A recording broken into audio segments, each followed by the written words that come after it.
here 8-0. Padres won last night 6-4, and a first pitch strike from Gear. A gorgeous 71 degrees and sunny skies at game time. Doesn't get any better than this. In the air left field. Headley maneuvering towards the line to make the catch, and that's the way this one begins. Here's the Padre defense. They're strong, and then there's Army strong. Find out more at GoArmy.com. Headley back in left field today with Gwynn in center and Giles in right. Kuz and Burke on the left side, and Edgar playing second base today. Double live Gonzo infield on the right side. Little Ted Nugent action. Edgar and Adrian.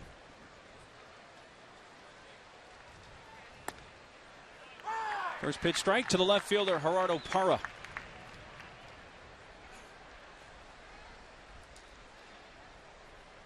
Came up a little less than a month ago, but impressive numbers. Skipped right over AAA. Came up from AA Mobile.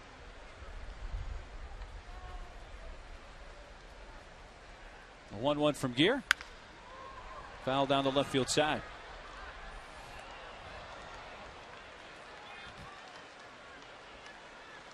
A lot of eye black and sunglasses today, huh, Neely? Great sunny Sunday. Those clouds burned off. You better be prepared.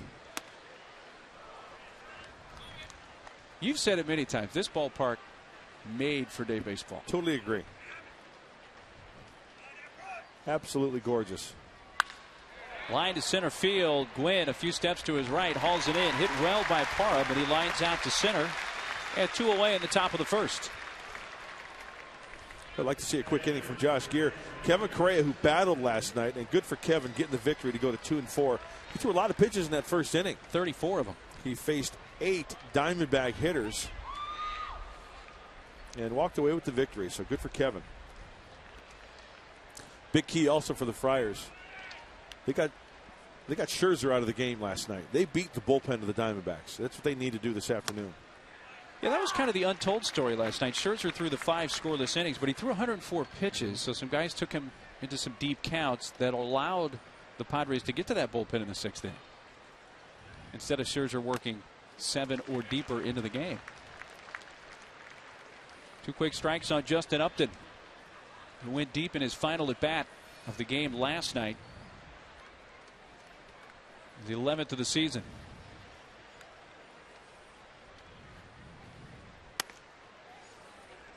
You know, I'm looking at my scorebook, and please forgive me if I've skipped a game, but I'm trying to look. Oh, you know, there was a 1-2-3 inning back on last Sunday against the Rockies. That was the last time that a starter had a 1-2-3 first inning. It has been a while then. It's been a while. Maybe Gear can pull this off in the first here. Get off on the right foot. And I'm not saying that's the key to any pitcher being successful for getting a win. But usually it means fewer pitches. Right. And it's gone from 0-2 now to 3-2 on Upton. Padres with their camos on this Sunday, and the D-backs have their Sedona red tops on. 3-2 from Gear.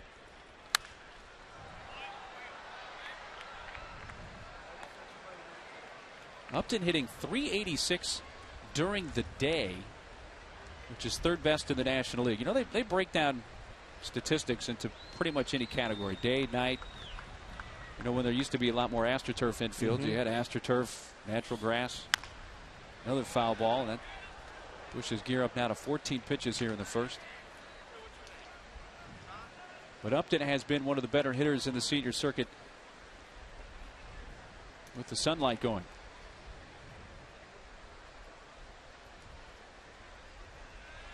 Listen to some Yankee baseball on XM on the way in, and his brother had an RBI double in the first for the Rays today. But the other brother, sorry, got to go. First strikeout for Gear, who does indeed set the D-backs down in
29. It features Tony Gwynn leading off in center field. Then the Gonzalez brothers, Edgar and Adrian. Chase batting in the cleanup spot. Then Giles, Kuzmanov, Hundley in the 7th spot. 5 for 9 in his career against Herron. Burke and Gear round up the San Diego lineup. And facing Dan Herron, Tony Gwynn.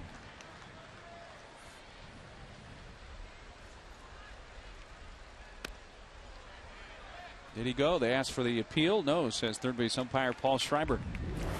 So many things to talk about. Right-hander Dan Herron. The numbers are just unbelievable. We talked about him in the pregame show, but ever since he's been in the big leagues, started a little bit with St. Louis and traded to Oakland, but the last 5 years he's just been dealing. Doesn't give up any hits, doesn't walk anybody, hits to innings pitched is incredible. He throws a fastball, a cutter, a curveball, and a change. But a big key for Herron, he stays out of the heart of the plate. 78 strikeouts, 10 walks, best strikeout to walk ratio in the National League. The total strikeouts of 78, 6th best in the senior circuit. There's 1-2 to Gwynn. You know, usually you'll look at a pitcher's numbers and somewhere you'll see an Achilles heel, a weakness. Right. Either he does real well at home, not on the road, or lefties hit him well, or righties do. Across the board, solid from Dan Herron. On one hop, the first baseman Weitzel underhand to the pitcher covering, and right away Herron gets a good defensive play from the rookie first baseman Weitzel. And here is that Arizona defense, brought to you by SD Storage, where $1 moves you in. Go to SDStorage.com to find a store near you today. Tari Young and Upton in the outfield. Weitzel making that defensive play for the first out. Like, for instance, going into this year, 997 and a third innings pitched for Herron. That's before 09. He's only walked 232. First pitch swinging. Edgar pops it up right side in foul territory. Weitzel with the glasses on is out of room.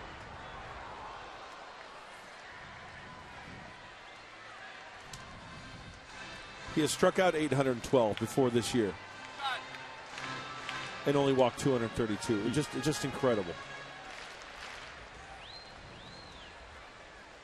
Southern California guy, went to Bishop Amat High School. Played collegiately at Pepperdine and originally drafted and made his big league debut with St. Louis.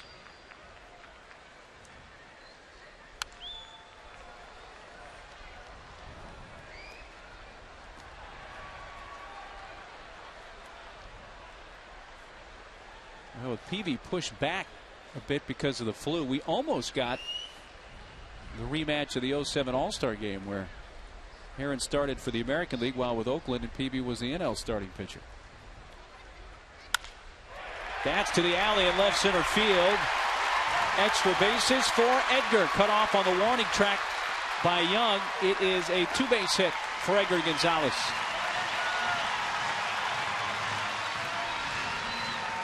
Well, Dan Herron does not make many mistakes. That is an 0-2 mistake. Let's take a look at the location of the pitch. It was a fastball. He tried to get it down and away, but just catches too much of the plate. And we know Edgar loves the number one. And a runner in scoring position for his brother with first base open. We'll see how Herron, even though Herron has the great numbers, we'll see how he pitches to Edgar's brother, Adrian.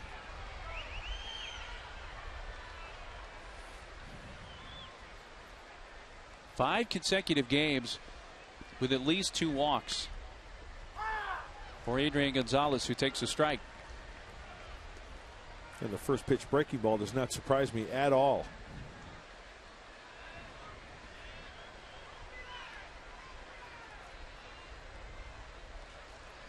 I just heard a fan down behind home plate yell, "Bro BI, Bro BI." That's something we brought up a few years ago when Marcus Giles was here with the Padres playing with his brother Brian. Knocking in your brother? Yeah. Driving him home. So people are watching.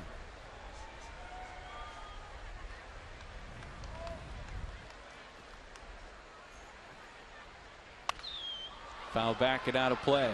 Speaking of Bro BIs, number of times Adrian Driven in Edgar last season, 13. Still looking for number 1 on this season.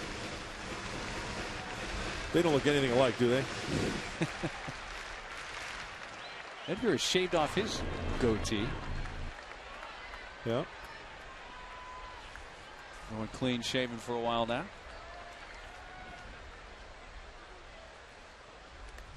Buried in the dirt and gathered by Montero. The ball kind of crawled up his side.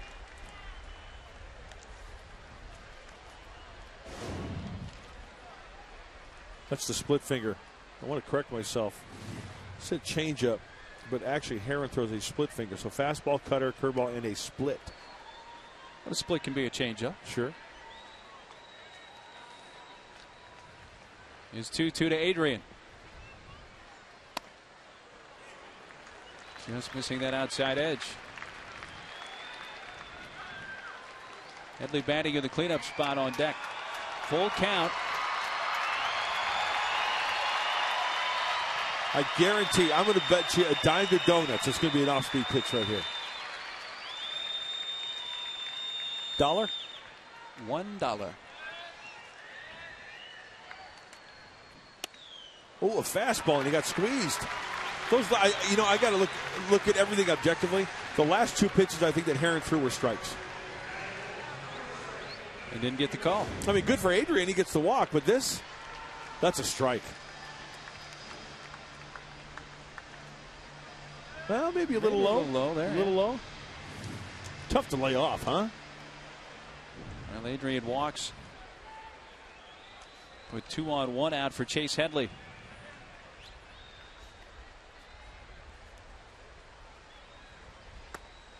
Late swing and a miss.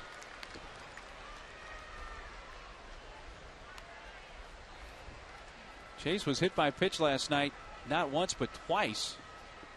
The second time with the bases loaded in that 6-run 6th. Driving in a run, forcing in a run anyway. Gets the call on the inside corner there, 0-2. So after a lot of pitches trying to nitpick and kind of cat and mouse game with Adrian, going right after Chase Headley.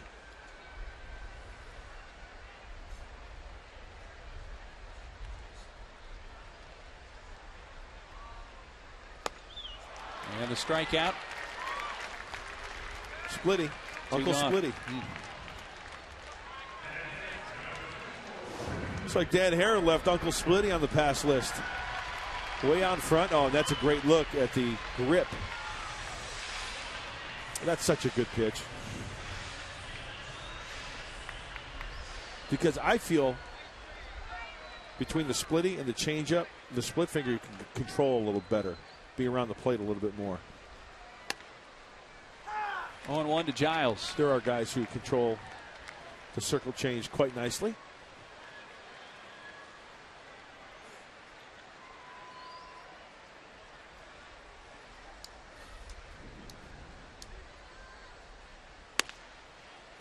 That one away, a ball and a strike. 1 out double by Edgar. Adrian walked, 2 on, 2 outs. Padres trying to do something they haven't done yet in this series, and that's score first.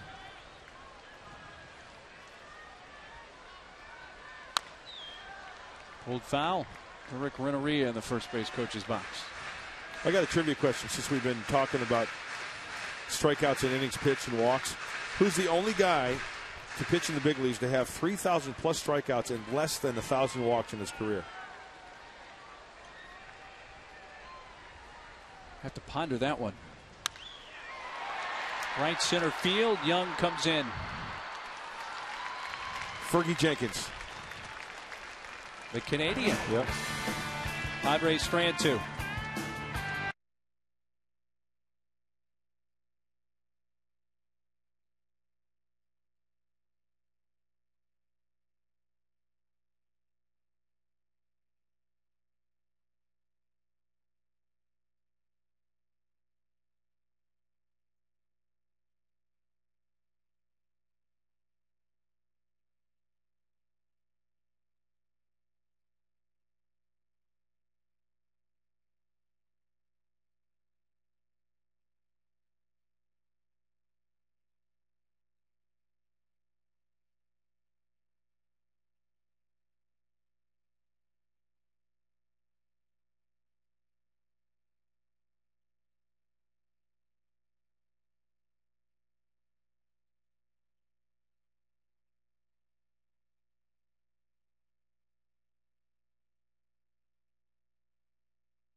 5, and all kids 14 and younger receive a free Padres glove presented by Scripps Cancer Center. And get your tickets at Padres.com.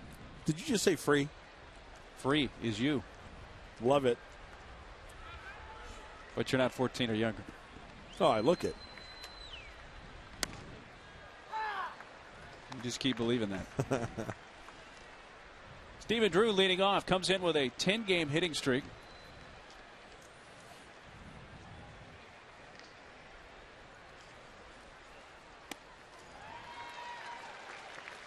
No balls, 2 strikes. 232 average, 16 RBIs for Drew. Drew in his career more RBIs against the Padres than he has against any other club. 24 of them. And 1 in this series, which came in the first inning last night. Lines it over Edgar and into right center.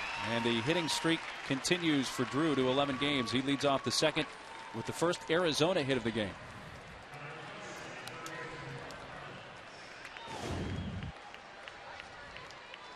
Who down and got a changeup, it looked like, from Josh Gere. Oh, you bet. And the pitch before that was also a changeup. So, Stephen Drew is just too good of a hitter. Back-to-back pitches like that, I'm not saying you can't do that, but there's certain hitters that can pick that up. Leadoff man is on for Mark Reynolds, the third baseman.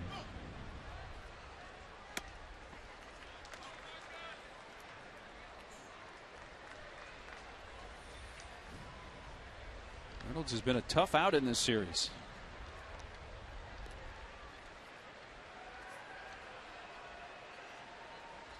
Had 3 hits here in the opener on Friday night. 1 for 2 last night, but had a couple of walks. Diving back is Drew.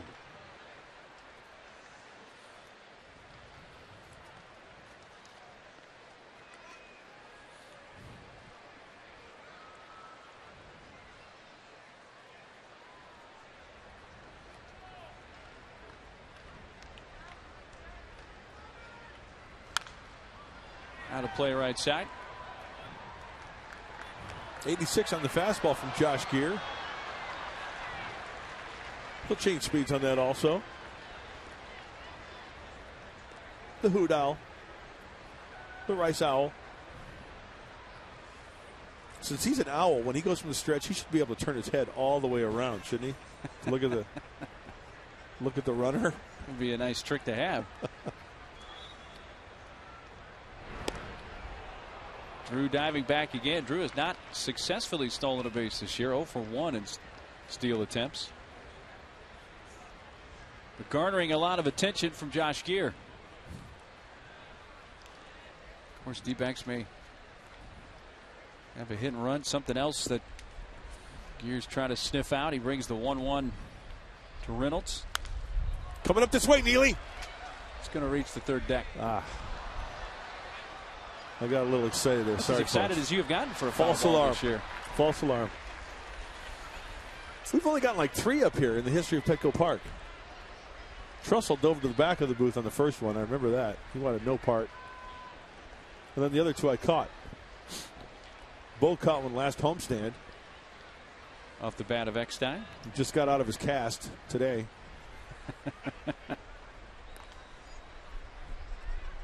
That's the only one that Bo's caught in all his time.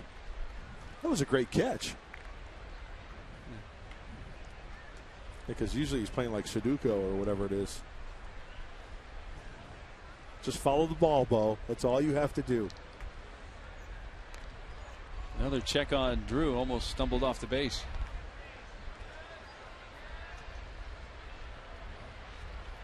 See if Josh uses a slide step here. You know, it's also a good pitch, I think. Slide step when a changeup, because the hitter sees quick and then movement, gets slower. and then the pitch comes in slower. Slide step, grounder towards third. Kuz. They get the lead man. Drew is forced 5-4, and Reynolds reaches on a fielder's choice. Well, you would love the sharply hit ground ball, but with a guy like Josh Gere with changeups, you're going to get a lot of toppers.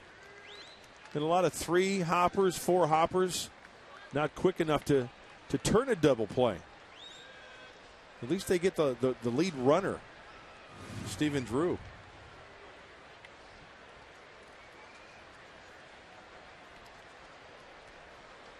Miguel Montero doing the catching for the D-backs today.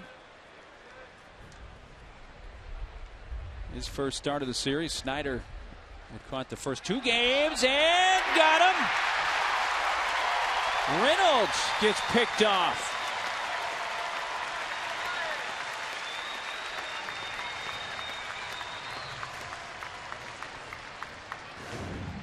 Let's see where the pitch is to first. But look at the control there. Right down by the hand, by the bag.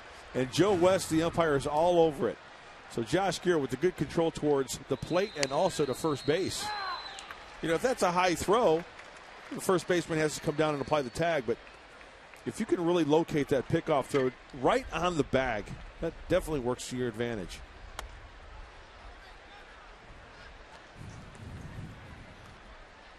So 2 down, base is empty.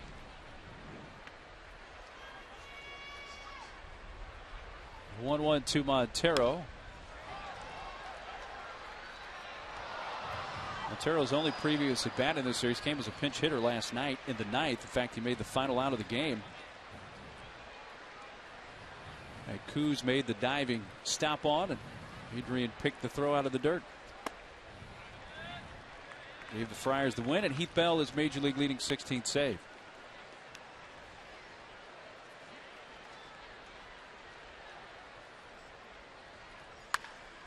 A foul down the first base side.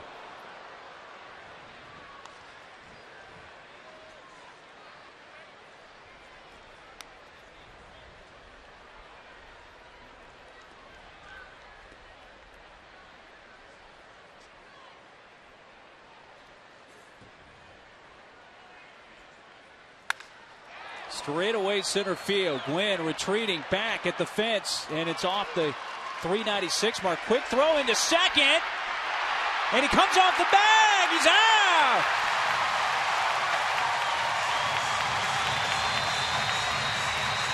Gwynn got a perfect carom off the center field fence.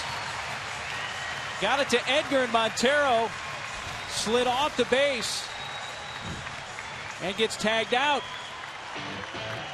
2 outs made on the base.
Hey fans, enjoy Padres weekday afternoon games and get 2 tickets for the price of 1 in select seating sections. Enjoy 2-for-1 prices on tickets and Wiener Schnitzel hot dogs Thursday, June 18th with Padres 2-for-1 getaway days presented by Southwest Airlines. Aaron back to work. Kuzminoff leading off. Well, that last play was a lot of fun, wasn't it, to end that inning? Tony getting the perfect care. Great throw.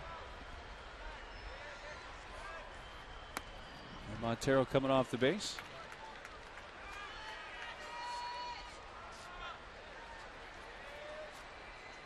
Six, 7, and 8 batters for the Padres in the second.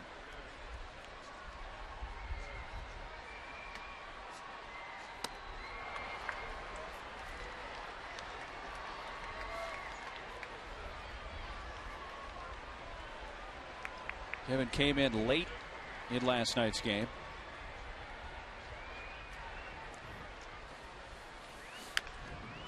Fouls that one off his body.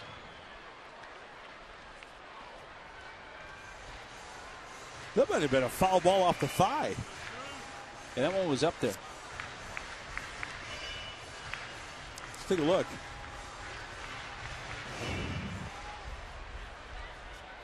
Yeah. Oh, that was the front thigh, inner thigh, wasn't it? Yeah, well above the knee. Wow. Let's not go any higher. No, thank you.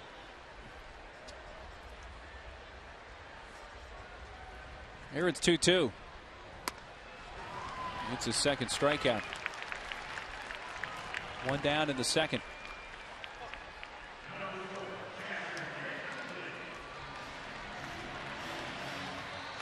80th strikeout of the season here for Dan Herron. Herron got away with a hanging slider. Remember, in the past, I've talked about how sometimes a hanger is good. There's the hanging slider, and then there's one that's elevated a little bit more. Looks like that's what Herron threw that last pitch.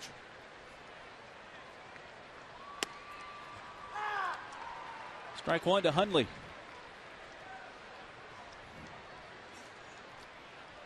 The night off last night for Nick, but he started game one of the series on Friday and went 0 for 2 with a couple of walks, and now he is in the hole 0-2. Paint on the outside corner. Dan Herron is part artist. He's got the easel with the colors. He's wearing like the little beret, He's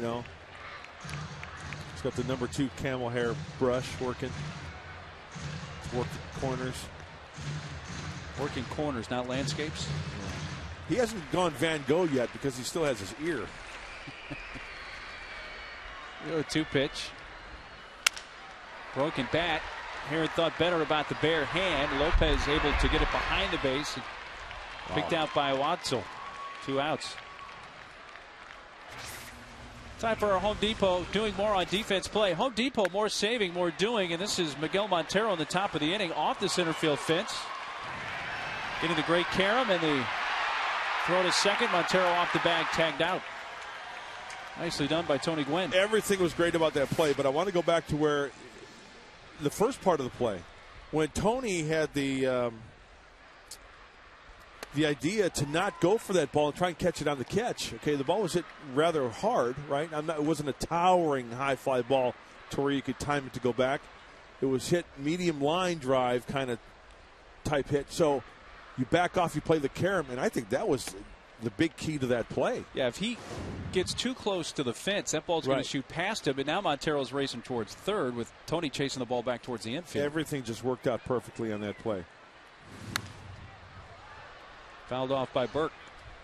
And that was a classic case too, as we take a look at the carom and the bare hand of Montero being a little bit too aggressive going into second base. Couldn't put on the brakes. Check those pads.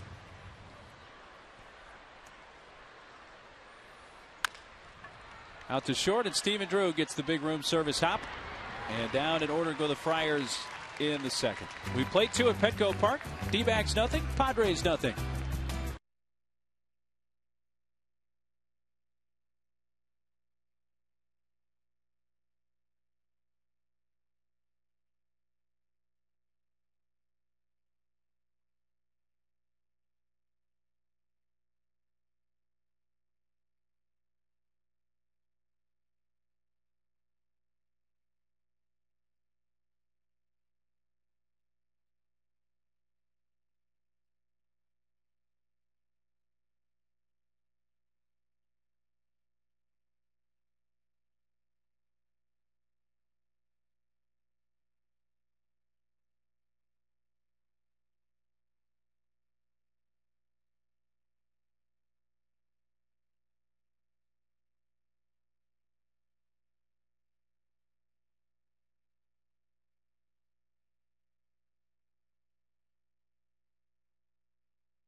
Chris Young leading off and takes a strike.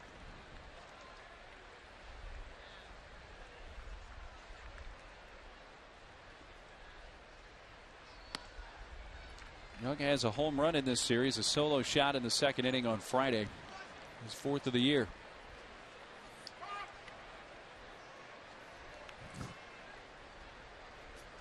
No runs, 2 hits so far for the D-backs, and the Friars scoreless on 1 hit. A double by Edgar Gonzalez.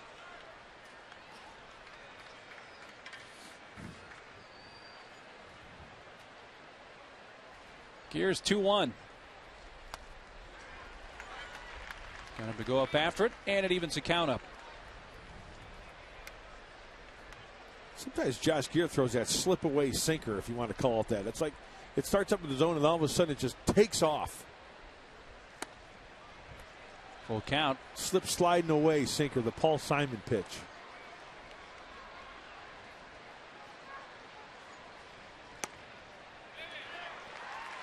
Just missing there. And a leadoff walk to Chris Young, first allowed by Gear.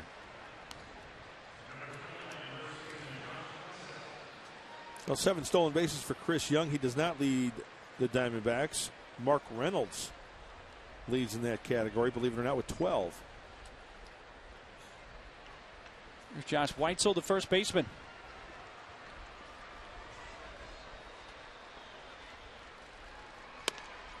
On 1. Weitzel came back up from AAA Reno on May 30th, his second stint in the big leagues this year. That's weird to say, Reno. Got to blazon that in the mind with D-backs AAA team being in Tucson all those years, now having moved to Reno, Nevada. Pitch out, nothing doing.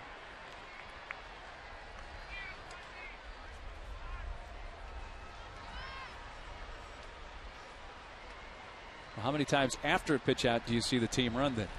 I've seen teams pitch out back to back. The old Roger Craig move. He would pitch out 2-3 times. Or a fastball away. That one hits the inside edge. 1-2.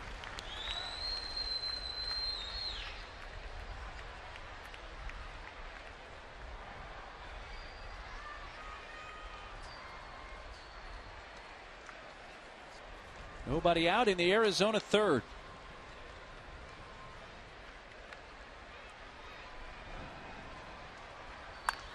Popped him up, foul. I don't know. I don't think this one's going to make it, Rexy.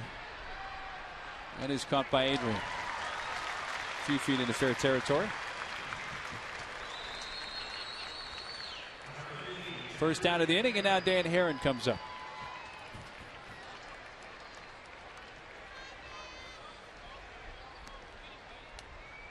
One sack bunt on the season for Herron, who can handle the bat, hitting .280 this year. 175 career batting average. 7 hits and 25 ABs this season. He might fake bunt, pull back, swing away. He might be full on swinging away. Got him again. Number 2. What in the Armando Reynoso is going on over there at first base? Well, Gear got Reynolds in the second, and now he gets Chris Young here in the third. What a great job by Josh Gear. Watch how quickly he is with the feet. Snap throw, and he was definitely leaning the other way. We mentioned that A.J. Hinch might want to be thinking about putting something on. Classic case of getting caught leaning big time.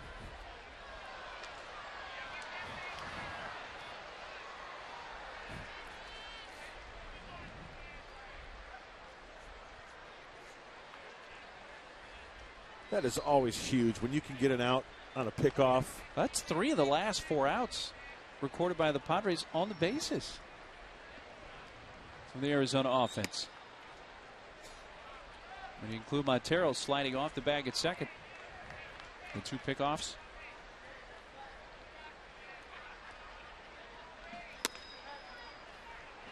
Three and 1 on Herron.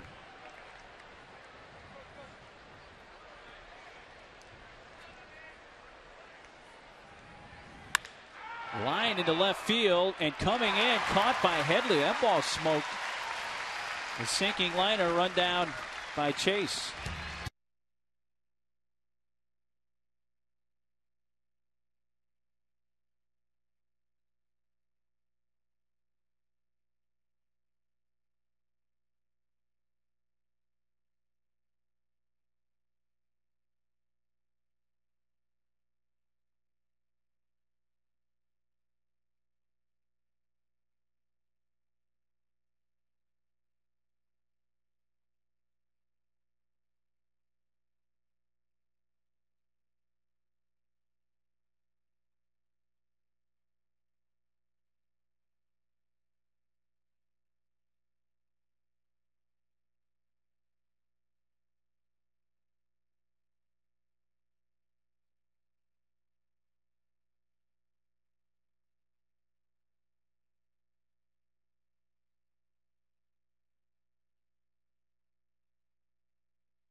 Com. And by Ron Baker's Chevrolet, your home for the Silverado Superstore.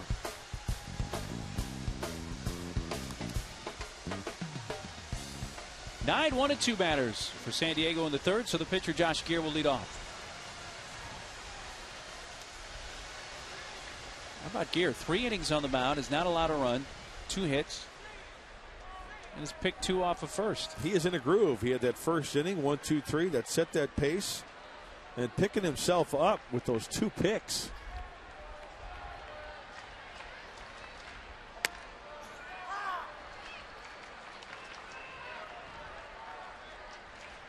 Gear 3 for 15 on the season, so a 200 batting average.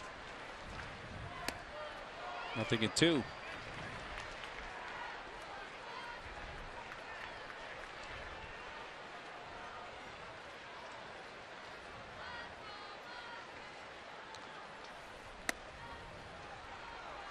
Just off the outside corner. Gear, Gwynn, and Edgar Gonzalez in the San Diego third.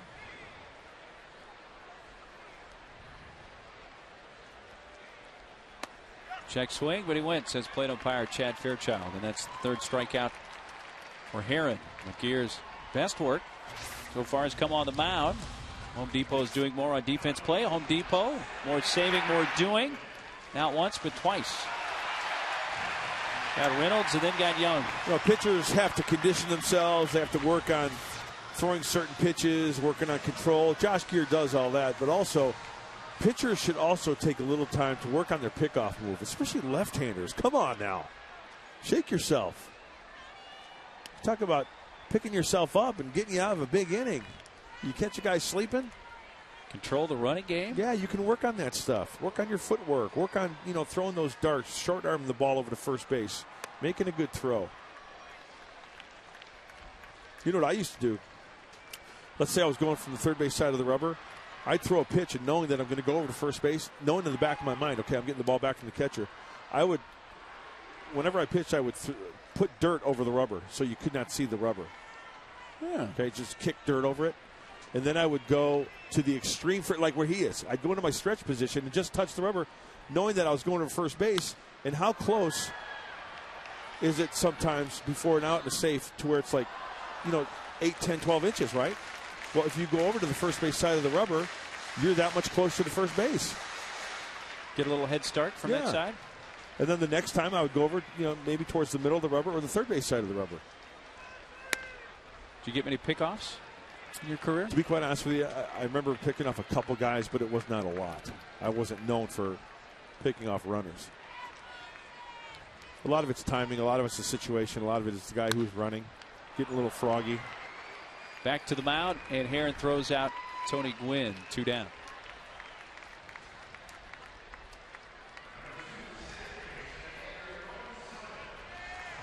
Base is empty for Edgar, who has the only San Diego hit so far.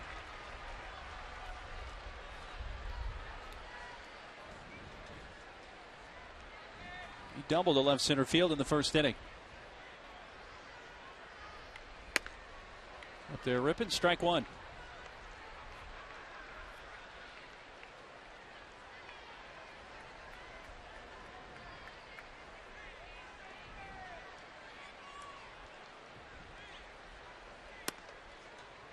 Well, opponents came in hitting only .201 off Dan Heron this year.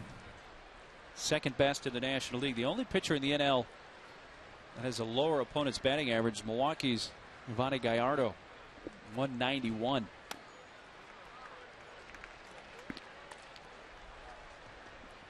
And again, Heron's allowed only 1 hit so far. That to Edgar in the first. Oh, Fryer fit. Instant recess. Get that heart rate up. 2-2. I'll be right out there after I get another yogurt.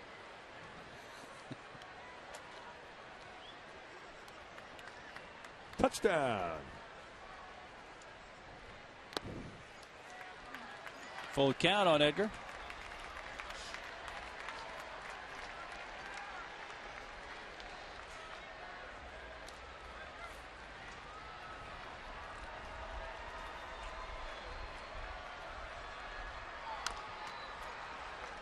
Fouled near home plate.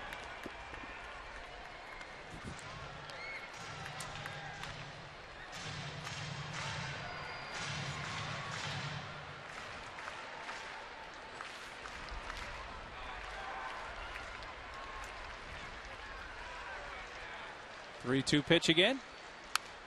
And another foul.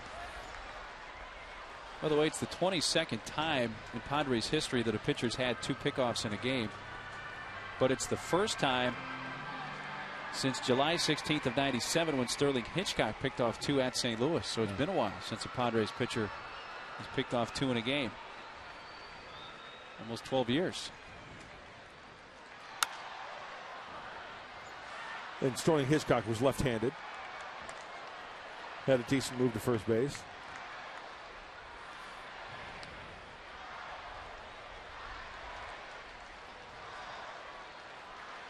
Two outs, nobody on in the Friars' third.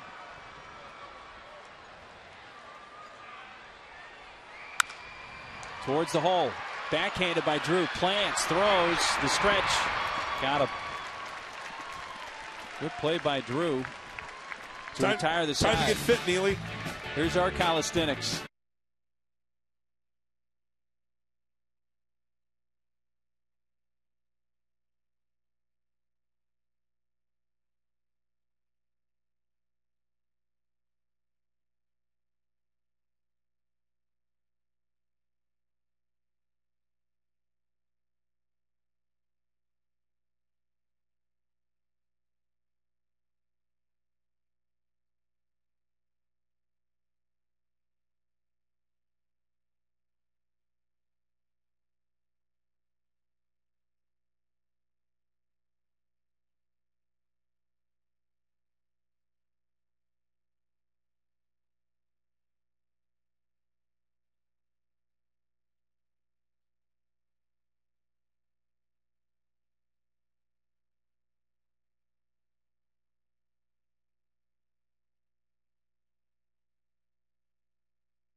Giants starting pitcher. You already mentioned that Herring Pepperdine. Right. So chew on that for a while. We'll have the answer for you a bit later.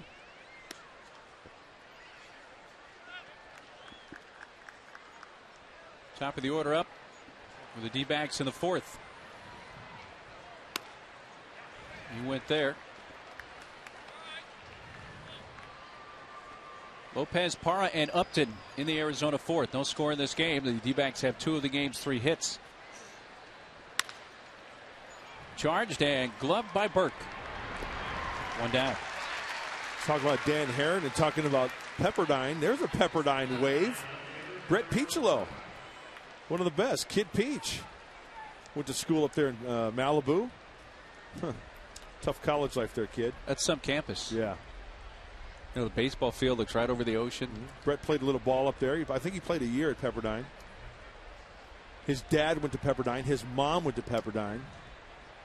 His dad was a mechanic. His mother was a mechanic. His uncle was a mechanic. My brother's brother was a mechanic. Gerardo Parra. Line to center his first time up. This one out to Burke again. 2 quick outs in the Arizona 4th.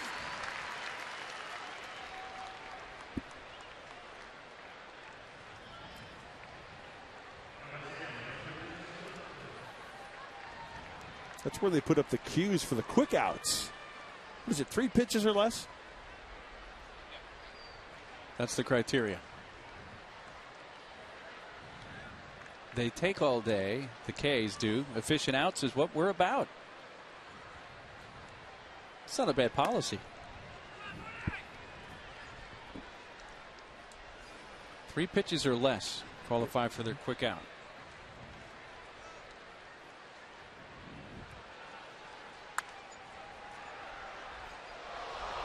One and one on Upton, who fanned in the first.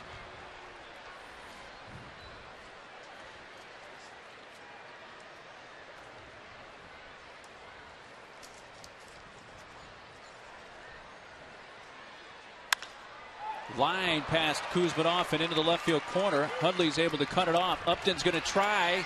Here comes the throw to second, and he is in with a slide. Oh. Well, the outfielders have made it interesting today, huh? That was a nice play by Chase Headley. Only Upton's speed got him in there safely, and by a hair.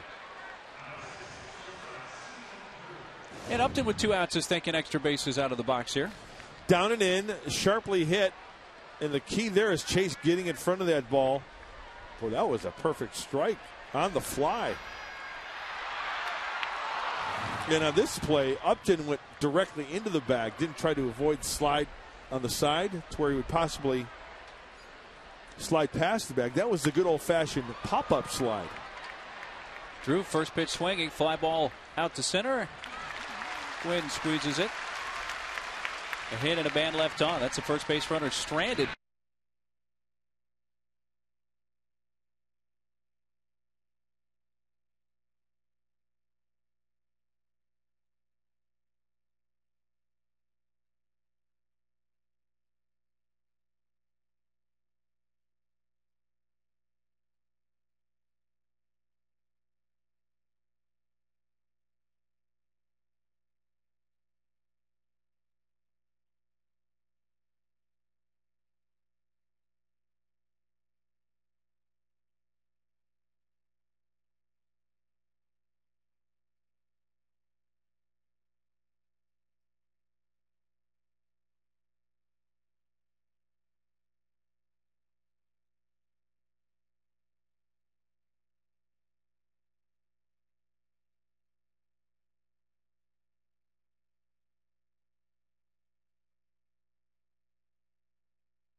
First Recruit Training Battalion, Bravo Company, Marines and DIs.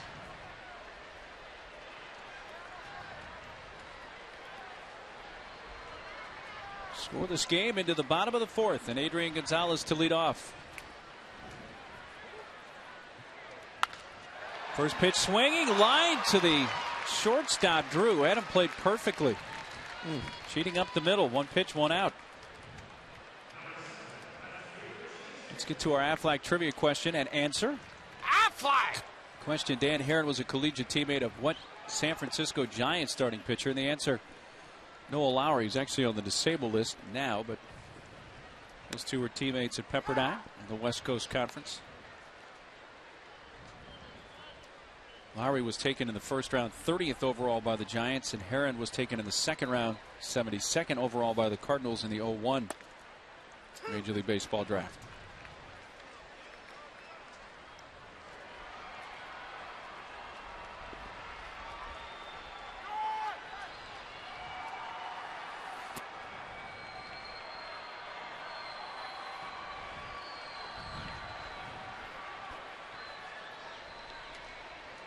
Headley 0 for 1 with a strikeout.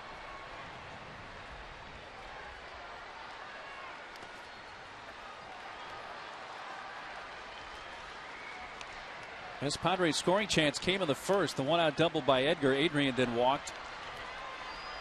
And Heron able to get the next two. Padres stranded both, and they've left two on base. D-backs have left only one. Headley down on strikes for a second time, and 4 Ks now for Dan Heron. As we mentioned, came up as a Cardinal.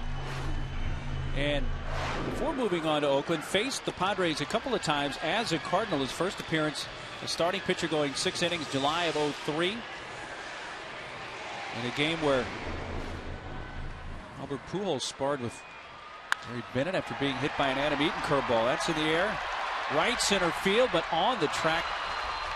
Run down by Young. Giles hit it deeply to straightaway center.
Big game recap brought to you by Murray Lamper Construction. Need to remodel your home? There's only one company to call, folks. The one that does my remodeling, and it's Murray Lamper Construction. Hop on the web for more info at murraylampert.com. Learn about 2x4s and trusses and code, piping. Your construction IQ has gone way up. Oh, yeah. With that relationship. Mark Reynolds leading off against Gear here in the 5th. No score. D-backs with 3 hits, Padres with 1.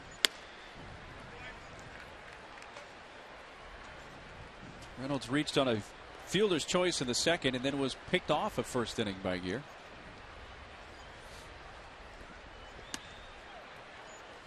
Josh working quickly and efficiently. Starting the 5th inning.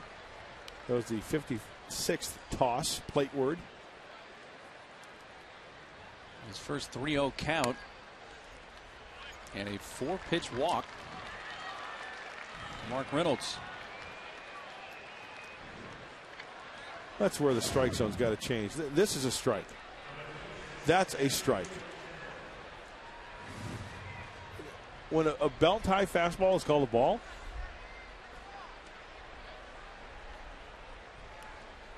Well, the leadoff man is on for Miguel Montero, who singled to center his first time up.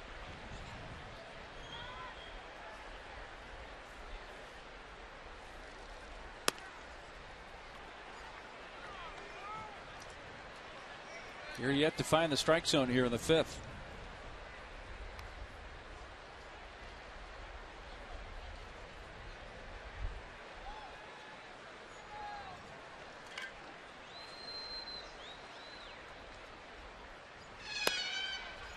That will send Hundley out to the mound. You know, Josh, like I said earlier, Josh is not missing by much. And he's the type of pitcher to where if he's in a groove, he can make one good pitch here and get a grounder to get two. But I think Nick's out there just to give him a little bit of a breather and just to settle him down a little bit.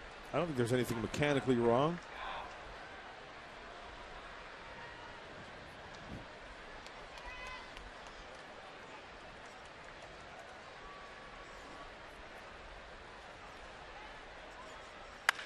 Swinging, drilled deep to right field. Giles, it's over his head and off the top of the out-of-town scoreboard.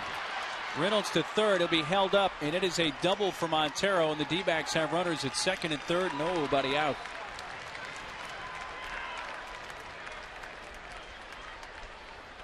I think Montero may have gotten some pretty good top spin on that baseball because I thought that ball had a chance to get out. Let's take a look.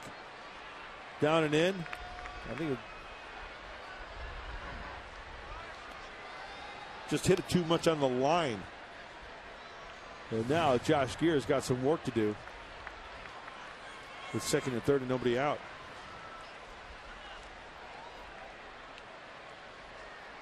Center fielder Chris Young walked and was picked off in the third.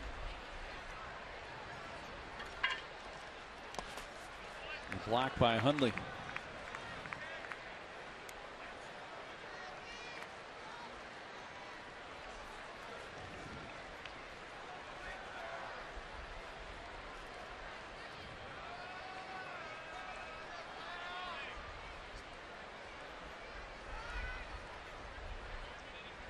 You're in a fifth inning jam.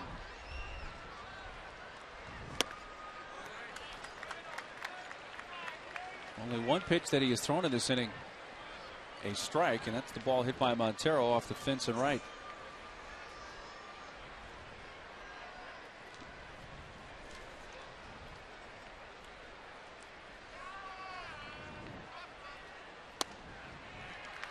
Three and 0. Well, a big key for Josh Gear, like any pitcher, is the first pitch strike. He threw a first pitch strike 8 of the first 9 of the guys that he faced. Since then, he's only had one, so he's been working behind after those first 9 hitters.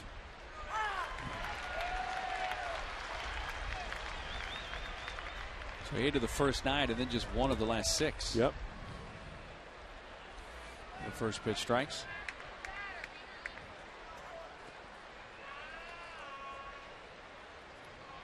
Three-1 to Young, and that ball 4 loads the bases. Second time that Young has walked. Okay, what do we got here, guys? We've got bases loaded. We've got nobody out. We've got the bottom of the order. We've got a left-handed hitter coming up to the plate that, I haven't seen much of Weitzel, but remember that one game he pinched hit in the 8th inning? He doubled, put a pretty good swing on it. The ideal situation here would be the old comeback or 1, 2, 3 double play. But one thing for sure, Josh is going to try to induce a grounder here with a force at any base. I think this might be a little scouting report also for Josh. Just as a little refresher course.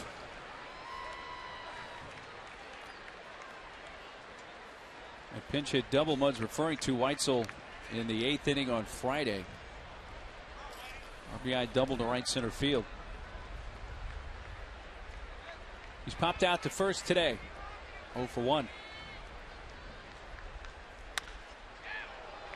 Was that just foul past first? I thought that was going to be just a nice, easy 2-hopper to Adrian.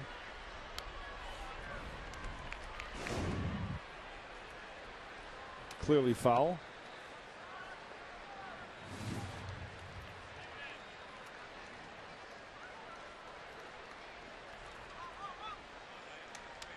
Here comes Gear's 14th pitch of the inning.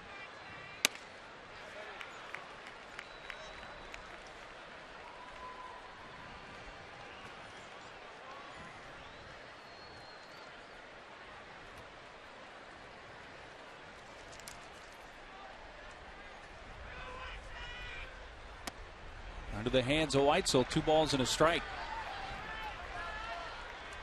And the 15 pitches in the inning for Gear, only 3 have been strikes.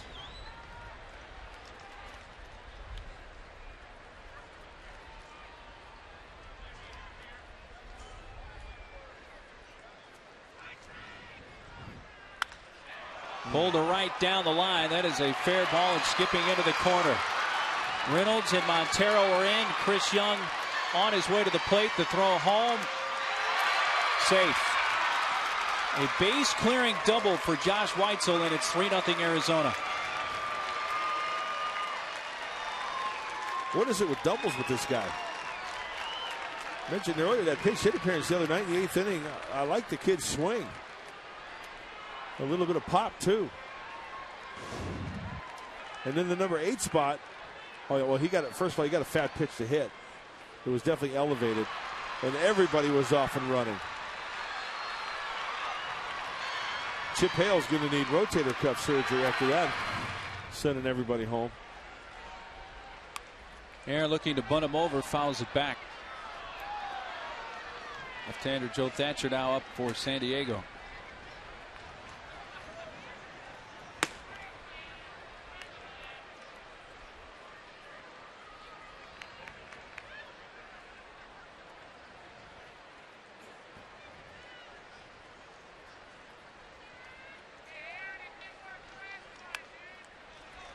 Aaron giving himself up, bunts it to Kuzmanov.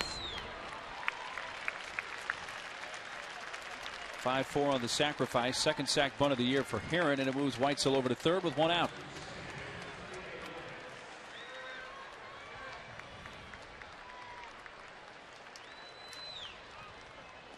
Top of the order, and second baseman Felipe Lopez.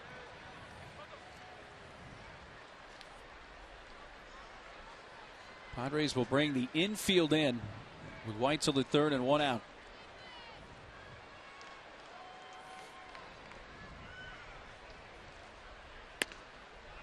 And a first pitch strike. Now Josh going from the stretch. Remember, bases were loaded. He went from the windup. You have to be aware of a squeeze play here.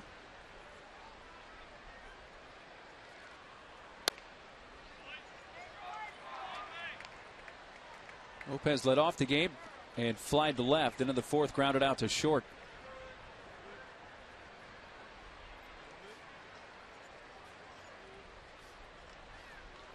Lopez lines it towards right center field. Gwynn making the catch, tagging Weitzel. Here comes the throw home, and it won't be in time. Sac fly for Lopez brings in the fourth run of the inning for Arizona.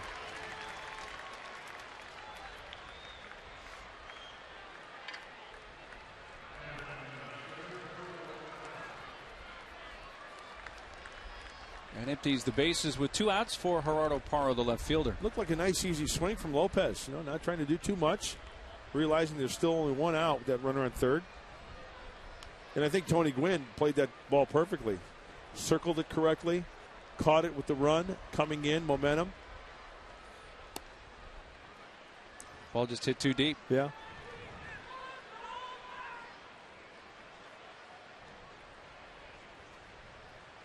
So the first 4 reached, 2 of them via base on balls, and they've all scored.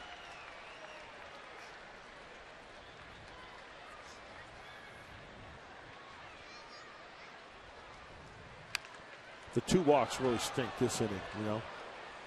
And leadoff walk to Reynolds, then the Montero double, and then the walk to Young loaded him up. Yeah, and he wasn't missing by much. It's not like he was all over the place, you know. He was just off the plate a little bit.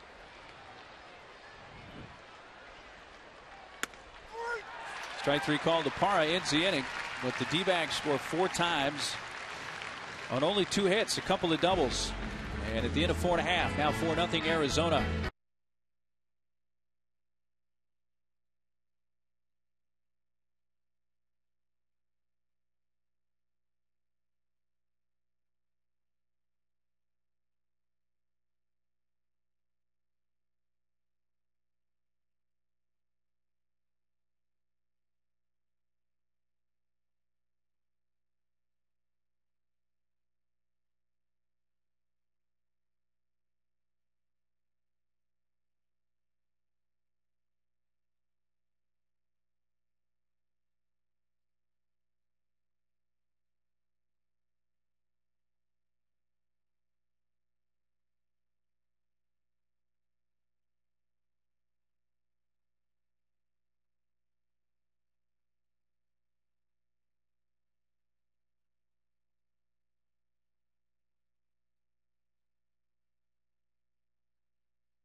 give me 3 because that's how many times I make it through the buffet line at Valley View Casino. When you join the Players Club at Valley View Casino, you get a free lobster buffet, and then you can dive into the desserts, just like Larry the Lobster. Look at, he's digging the desserts. There's many more desserts than this. Look, he's making a big mess of himself. Make a mess yourself at Valley View and enjoy. Dig in. Come on. Dig in. Eat. Well, we finally found someone or something that makes a bigger mess in the booth than mud. And it's a lobster, Larry. He's not afraid. And you shouldn't either. He's not afraid.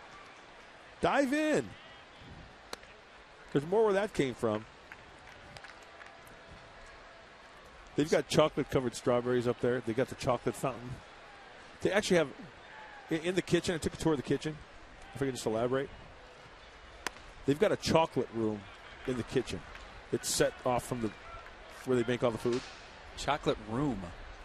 Wow. Chocolate is flowing consistently 24/7 to maintain that consistency. To not sit and then redo it again. Redo it again. Got to keep it moving. It's unbelievable.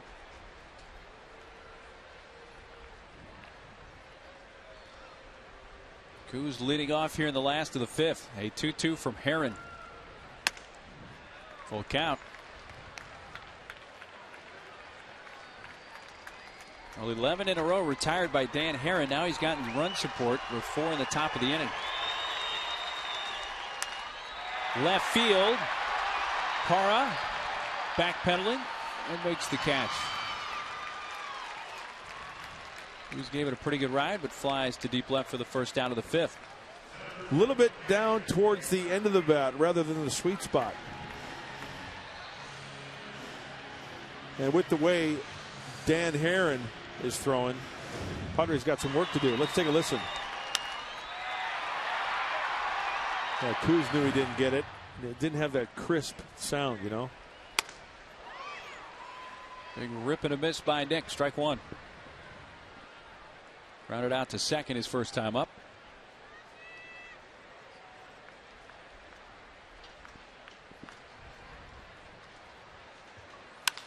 He hits it to left field.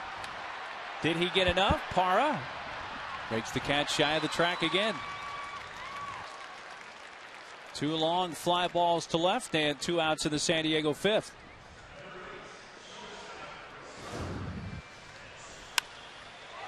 Now that sounded a little bit more sweet spottish. A little better, but he hit it to a deeper part of the ballpark.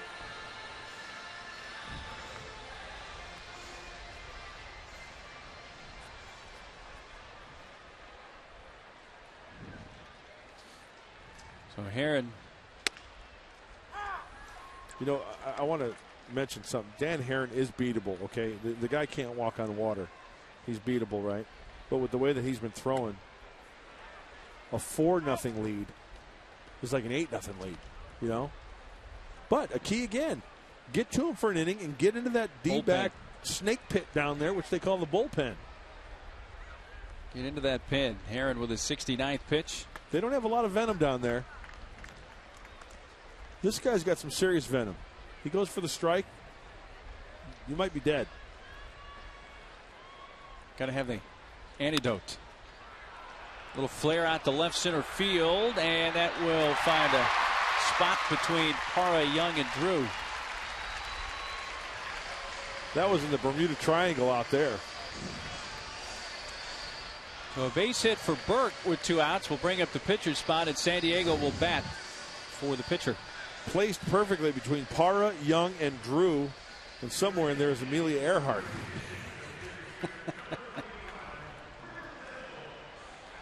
Will Venable will be the pinch hitter. So 5 innings for Gear.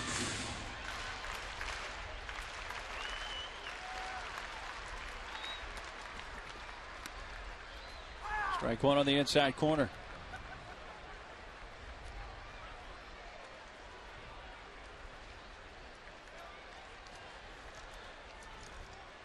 Couple of hits last night for Will when he started in left field. In fact, he got 2 hits in the same inning. And that's 6-run 6th.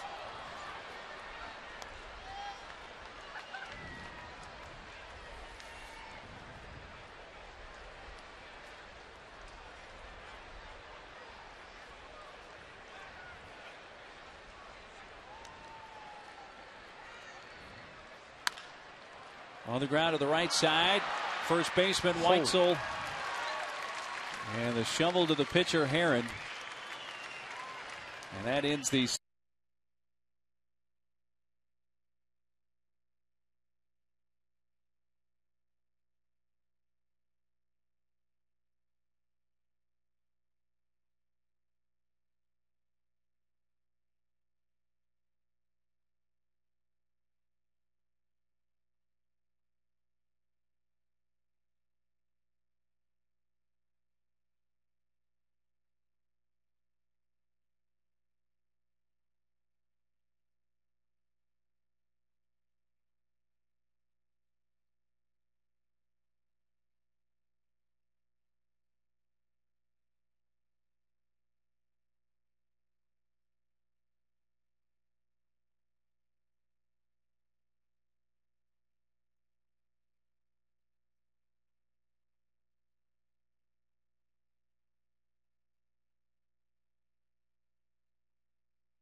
Fans, start your weekend off with a bang with Friday Fireworks. Enjoy a spectacular fireworks show following every Friday home game. And the next one is Friday, June 19th. Stay after the game for Friday Fireworks, presented by Padres Banking at Bank of America. Get your tickets early and save. New Friars pitcher in is Joe Thatcher. And Thatch took the hill a couple days ago against these same Snakes. Hitting at 2/3, 31 pitch effort. He struck out 4. He only gave up 2 hits. Threw the ball extremely well that night. Ripped foul by Upton.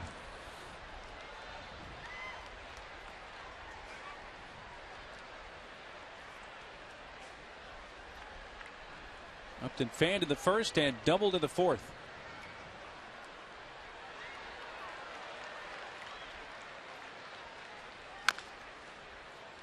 A ball and 2 strikes.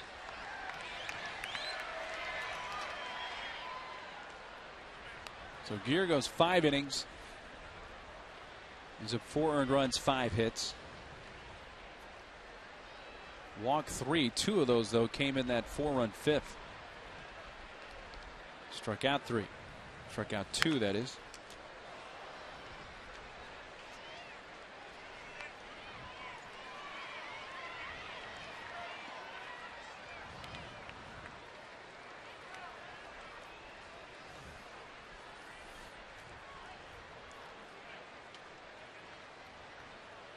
One, 2 from Thatcher to Upton.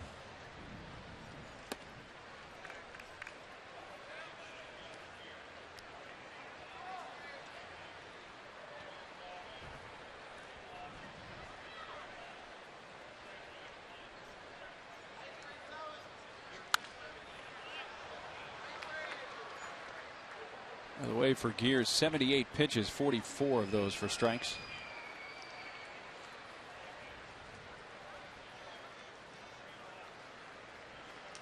Two and 2 on Upton.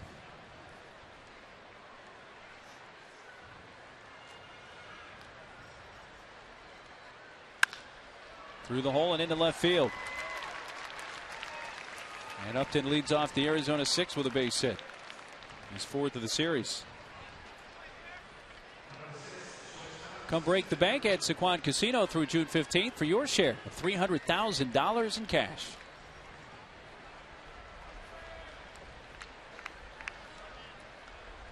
Fourth time today, the D-backs have put the leadoff man on. And you know what? This is where you don't want it to get ugly, like the other night when the Diamondbacks ended up winning 8-0. That was on Friday night. In which they had a 4-run fifth, and they had a 4-run fifth again today.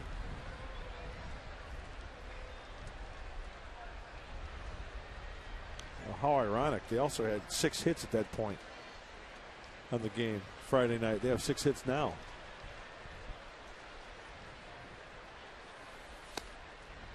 Let's hope the similarity's in there. And it finishes with a Friars rally. 2-0 though on Drew, who singled in the second to extend his hitting streak to 11 games. He flied to center in the fourth.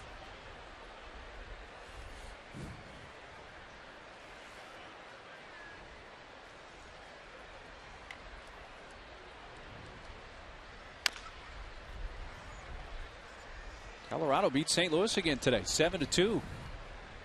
3 in a row for the Rockies over the Cardinals. Colorado's won 4 in a row. Giants are rain delayed in Miami with the Marlins, and the Dodgers played later over the Phillies, against the Phillies. The two teams with the best records in Major League Baseball.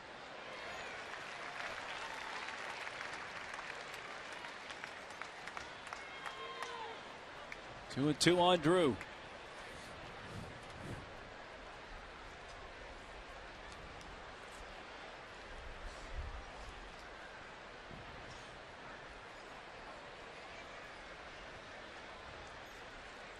Check on Upton, who has swiped 7 bases this year and been caught only 1 time.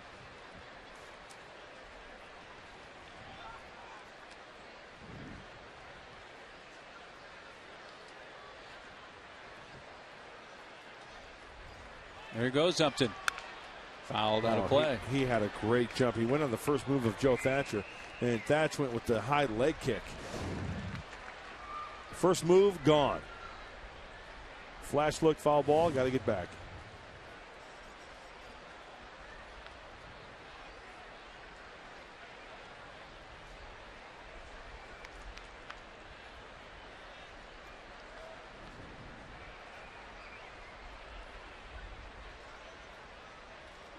Thatcher will check on him.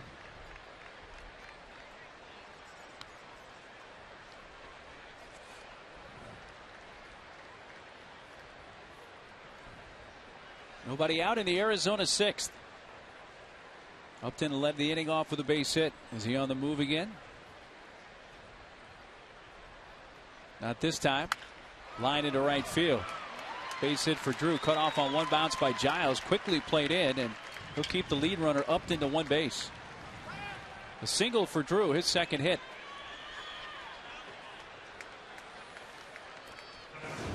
Well, you'd like to see Joe Thatcher take care of those lefties, but when you throw the high breaking ball and it's elevated on the middle part of the plate, that's tough.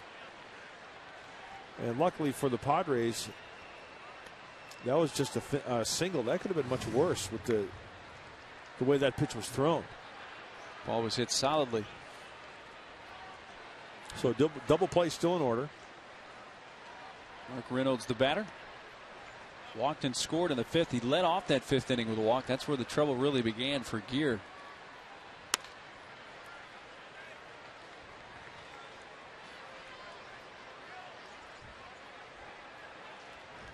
D-backs now with 7 base hits.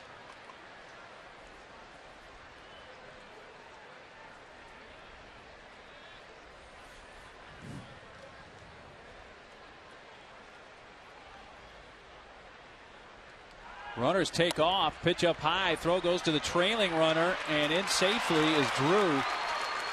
A double steal, Upton taking third, Drew down to second.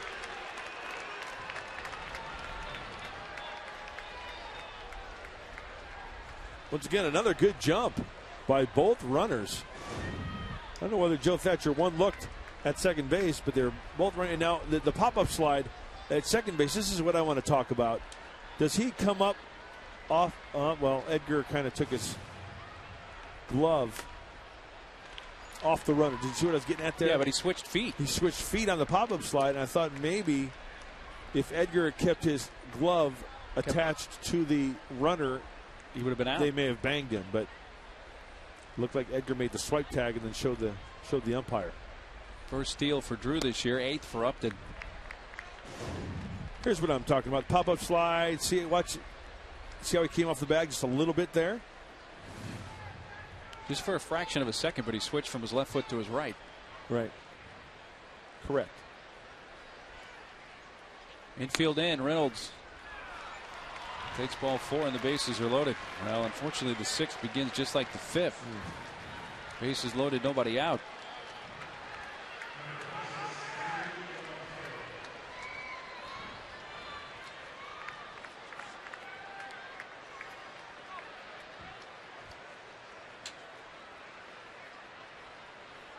D-backs catcher Miguel Montero is 2 for 2, and that brings Darren Balsley out of the dugout.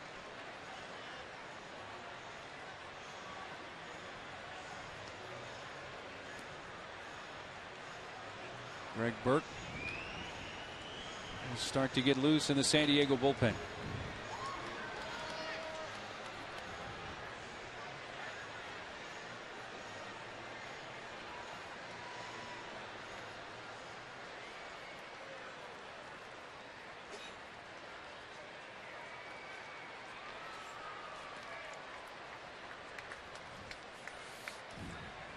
Montero singled to center in the 2nd.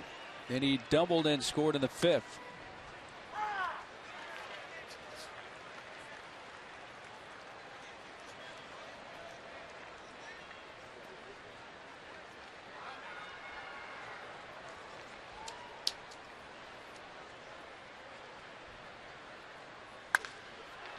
Left field, Headley on the run towards the line, makes the catch in fair territory. The lead man tags. Upton will score. Sac fly for Montero, his 7th run batted in, and it's 5-0.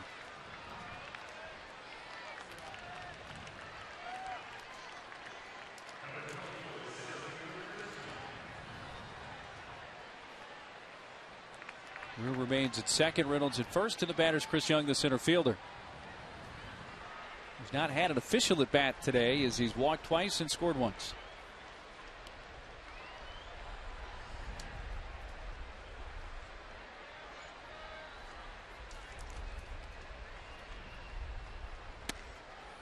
A first pitch strike to Young.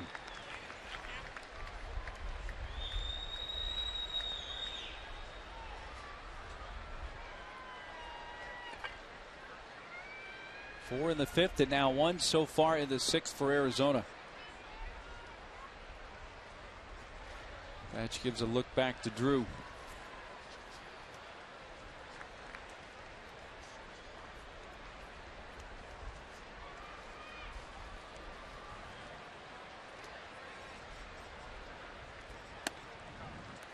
Off the outside corner. Mentioned last night that a lot of numbers have gone up for the Diamondbacks the last 25 games. One in particular, the runs per game, up a run, almost 1.2 runs, and they're adding on this afternoon too. Runners in scoring position also have gone up the last 26 games since AJ Hinch has taken over as manager. Gone up 76 points in that category. It all boils down to hitters taking advantage of bad pitches and mistakes.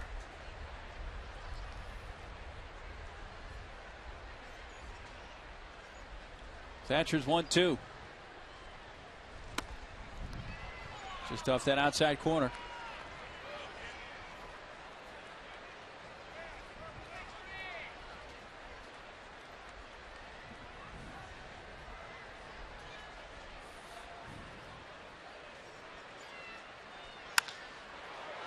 Left field, and that's trouble. Drew rounding 3rd, he'll score. It'll be a single for Young. Reynolds stopping at 2nd. 6-0. 14th RBI for Chris Young.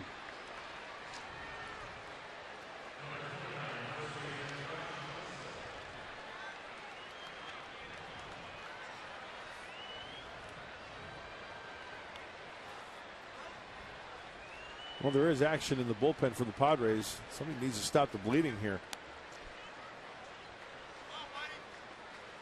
Josh Weitzel opened up that wound in the 5th with a base clearing double.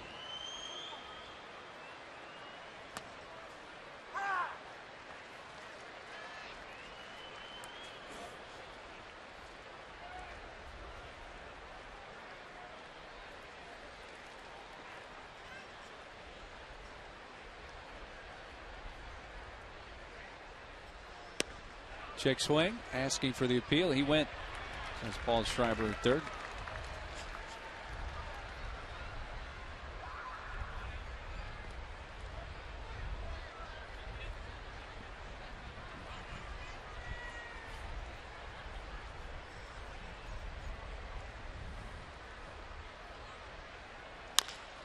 Slow chop. Edgar tried the tag and on to first. Double play.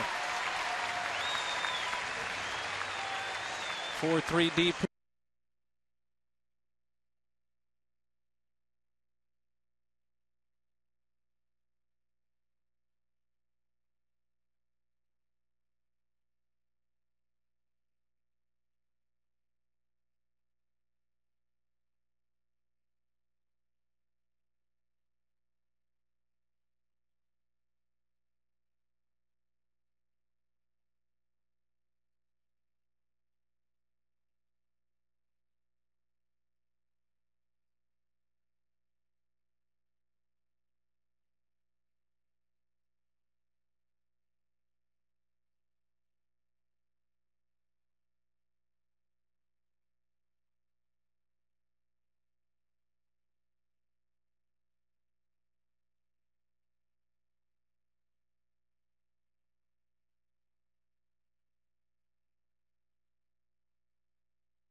Satisfy both with Sequan Casino's incredible all-you-can-eat prime rib buffet now for only $10.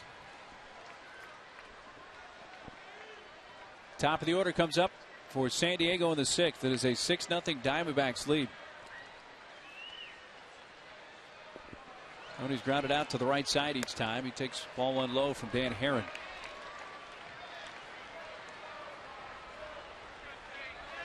Gwen, Edgar, and then Adrian. Tried to check but went around.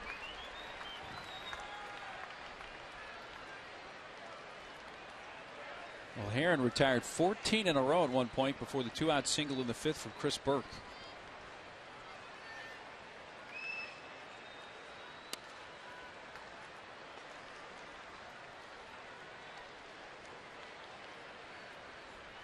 Dan Herron lost his first 3 starts of the season, but really was a victim of a lack of run support. On the ground towards the whole right side and over to get it, Felipe Lopez.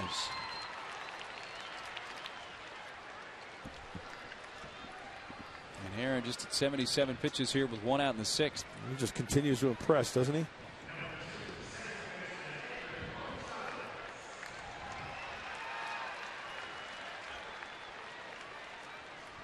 Edgar doubled in the 1st. Padres had a chance in the 1st inning to get that early run off Dan Herron. Had 2 on, 1 out, but could not score. Seems like when Herron has his back up against the wall, once again, folks, he is beatable. He can be beaten, but more times than not, he makes the good quality pitch. He doesn't pressure. He doesn't try to overthrow. He almost kind of tries a little easier. Gets guys out in front, gets a ground ball here, strikeout there.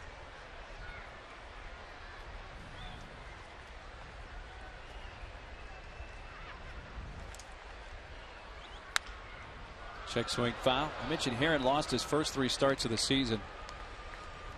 His first start, he allowed 1 run in 7 innings. And the D-backs got shut out 3-0 by Colorado. His second start, he gave up 2 runs in 6 innings. Took the loss when the Dodgers won 3-1. Gave up 1 run in 6 innings at San Francisco and lost 2-0.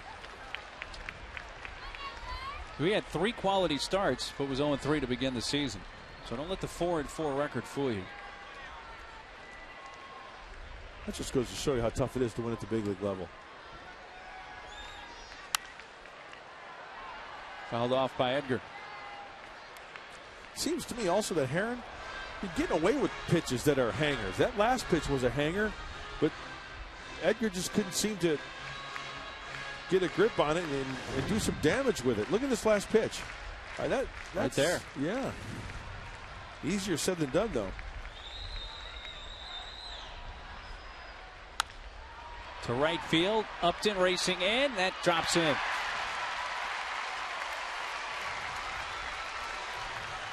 A base hit for Edgar, who's 2 for 3. He has 2 of the 3 San Diego base hits. Brings up Adrian and brings us to our comparison brought to you by Marvin K. Brown, San Diego's newest Mitsubishi dealer.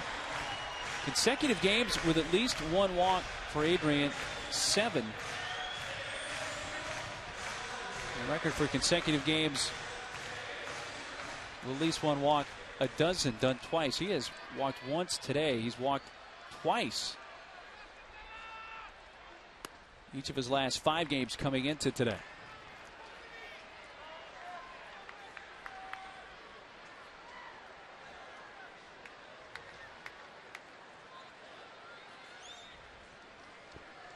Aaron's 1-0.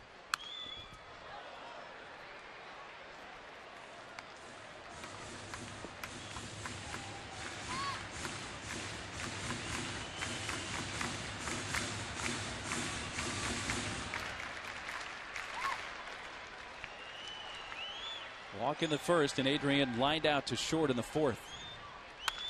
Pulls it foul.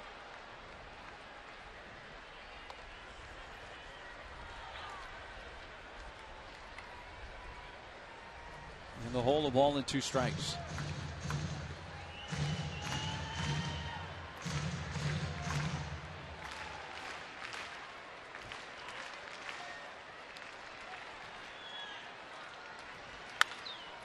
On the ground is second. Lopez, the pivot, and on to first when the D-backs turn 2.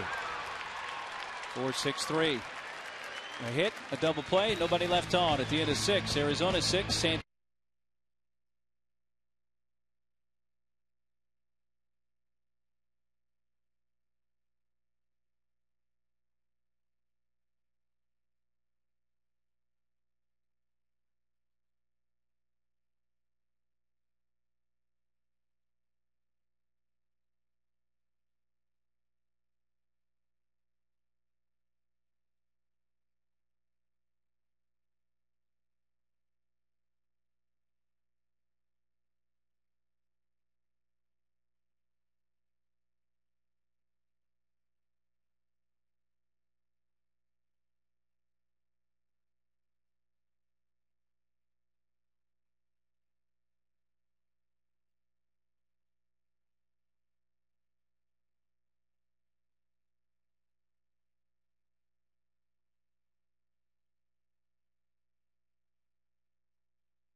early for a special pregame salute to the Negro Leagues and get a free Padres cap.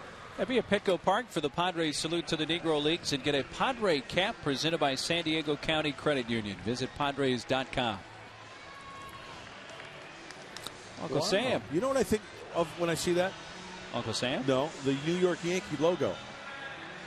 Oh, yeah, the one they used to have more in the 70s? No, they use it still now. The big Yankee, the circle, and then the bat is up inside it.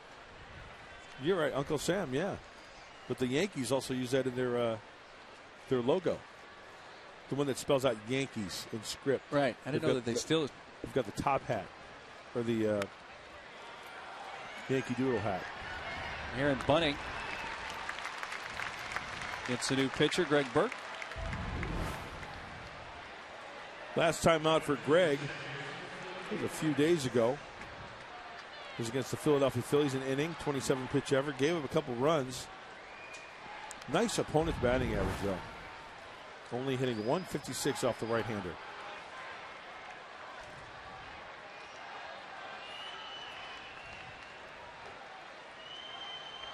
Top of the order for the D-backs at Felipe Lopez.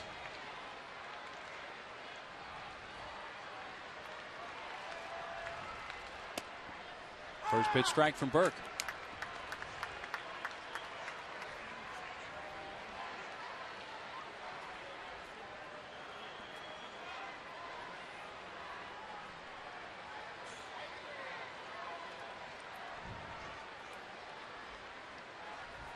Lopez with a sac fly in the fifth is 0 for 2 officially and fouls this away.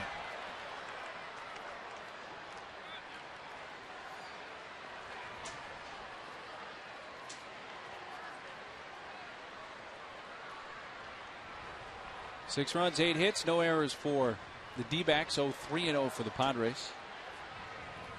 Padres have stranded 3. D-backs have left 2 on, but they've taken advantage of their opportunities. 4 in the 5th, 2 in the 6th.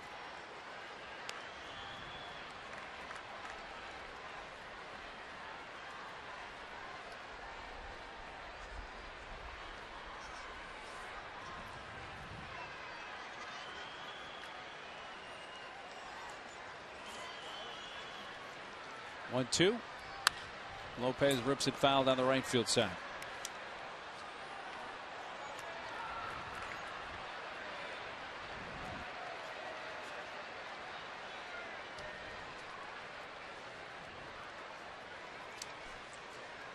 Felipe Lopez homered from both sides of the plate on opening day this year for the D-backs against the Rockies. 4th time in Arizona franchise history they've had that happen.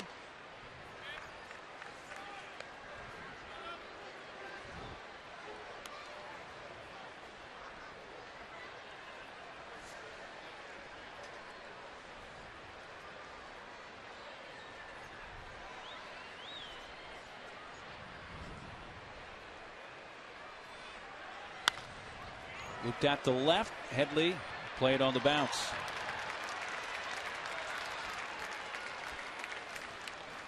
One out single. Hey, look who's here. That's Bonnie Zabinski. She's an intern at Channel 4. And who says she doesn't like coming back to the ball yard even when she works? She's an intern. Point Loma Nazarene grad. Actually, she's not done with school yet. She's in class right now. This counts as class? Yeah, those are kind of the classes they take over there at Point Loma. Come to a ball game? Yeah, the campus isn't nice enough over there. So they come to the ball yard to get some credits. Actually, I'm just kidding. Bonnie does great work. The Sea Lions. Point Loma Nazarene. Fouled off by Parra.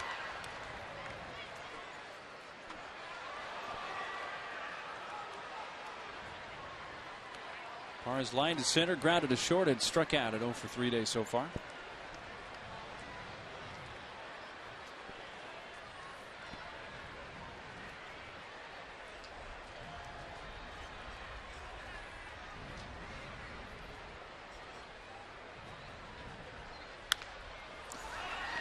Bonnie Zabinski, no relation to Shelley Dubinsky, who was Fawn Leibowitz's roommate at Emily Dickinson College.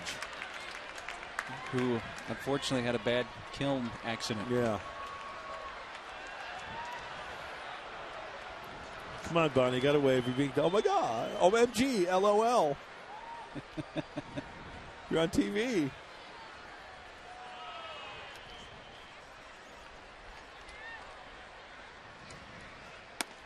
That's a good pitch right there. Greg Burke has got that nice sinker. Even when he throws it up in the zone, it still has good action to it.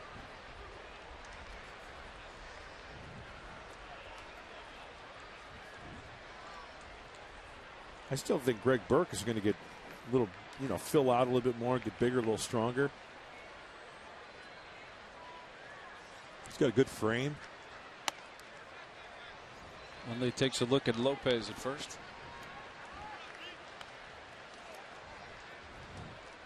2-2 on Parra. First inning of work here for Greg Burke.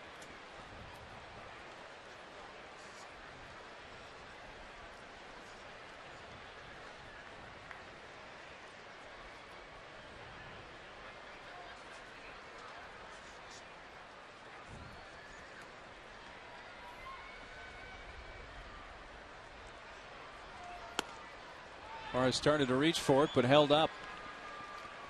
And it is a full count.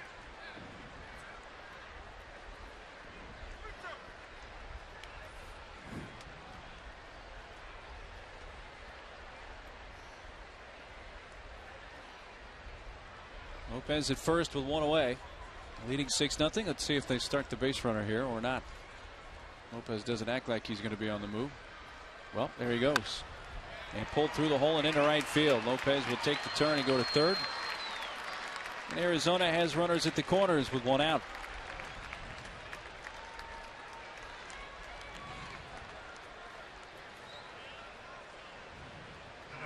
Hit number 10 for Arizona.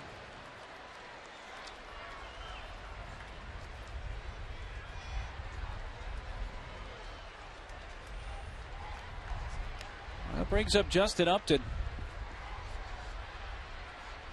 Who continues to hit well during the day this year. Came in at 386 in day baseball, third best in the National League, and he's 2 for 3 with a double, a single, and a run scored.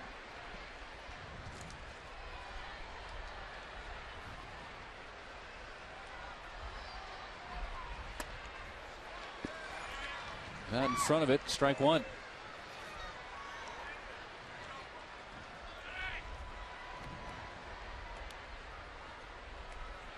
Bonnie's in contact with the crew, and they're talking and having a good old time. Doing the wave like the Queen does there.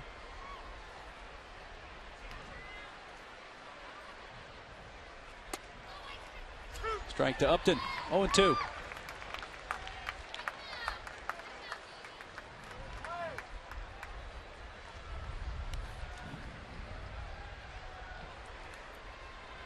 .34 RBIs for Upton, which is a D-back team high. Got a chance to add to that here. First and third, one out. Greg Burke's 0-2. Upton fans. Nice. Got him reaching, 2 down. First strikeout for Greg. Good slider from Burke. He can go down and in with the sinker and go down and away to the righty with the breaking ball, and Upton way out in front.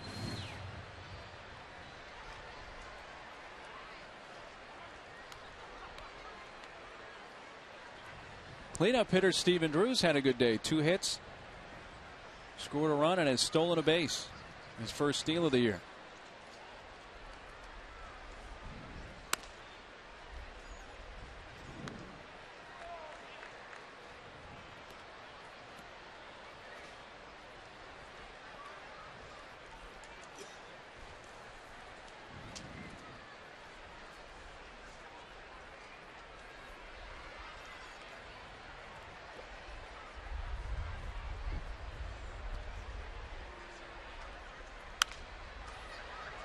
Ball at a strike on Drew.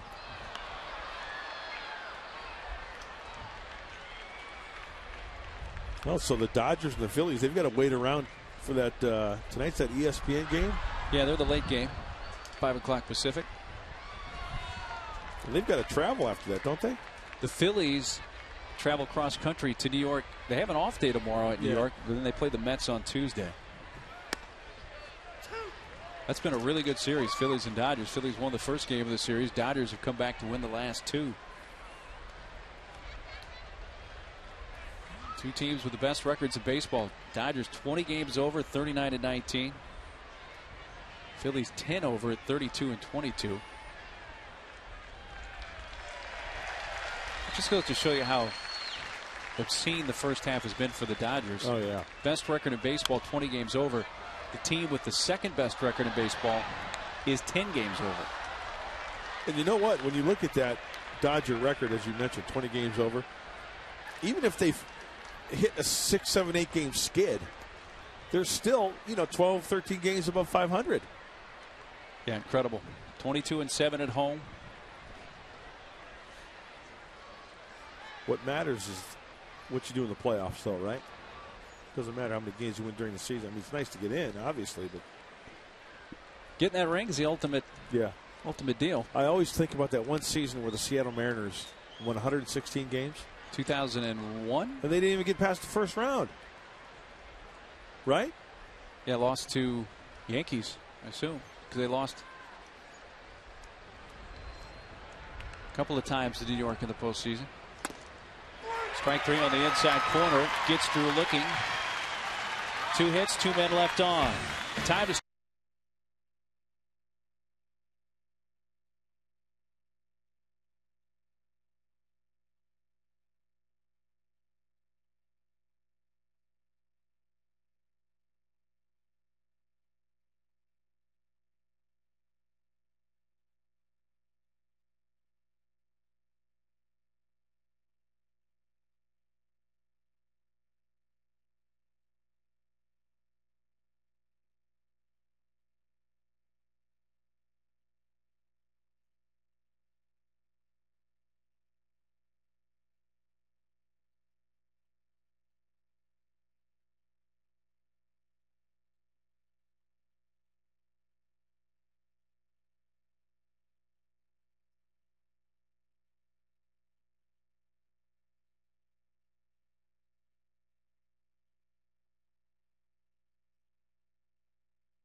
Four locations. Check out fandiego.com. For ceiling fans, go to Fan Diego. And for the 7th inning stretch, our Fan Diego fans of the game on this Sunday at Petco Park. Today's a good lid day, or wearing the sunscreen. It's a must, especially for the youngins.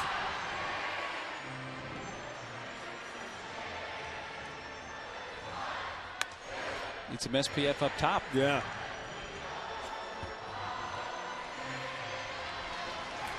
We're out at the park with the park.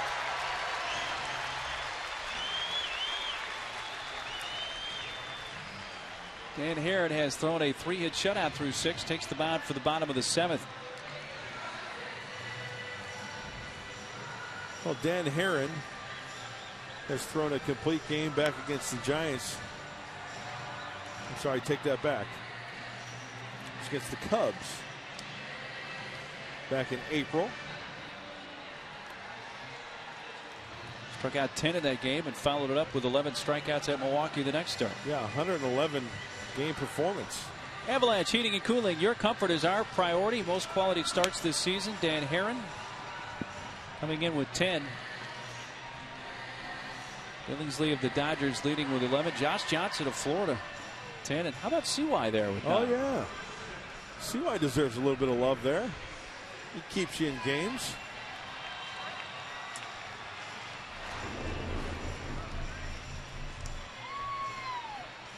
Speaking of CY, he will pitch Tuesday, that first game of that series up in Los Angeles. That's when he is scheduled to go. Tuesday and Wednesday against the Dodgers, off Thursday, and then interleague play for the first time beginning in Anaheim against the Angels on Friday. Fouled away by Chase. 4, 5, and 6 in the Padres' 7th.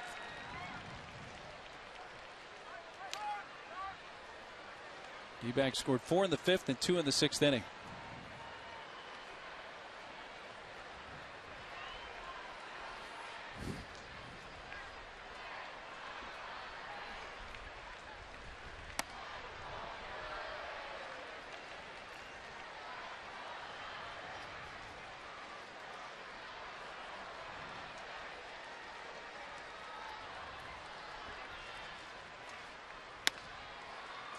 That is inside, 2 balls and a strike.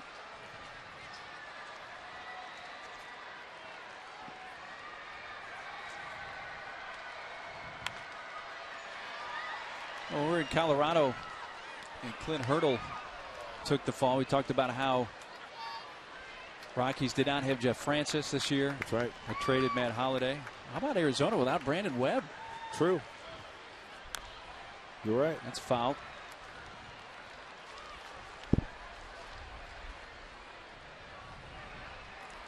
Connor Jackson's been hurt.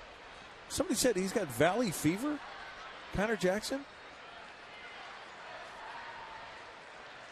That's what has him on the DL? Yeah, talking to Greg Schulte, the radio voice of the Diamondbacks. Chad Tracy on the DL. He just went on with a right oblique strain at the end of May. Still 2-2.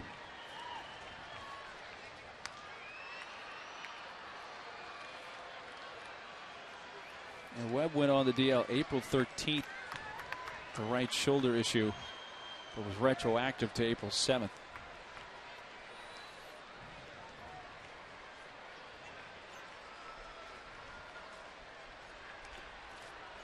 In the dirt from Herron and a full count.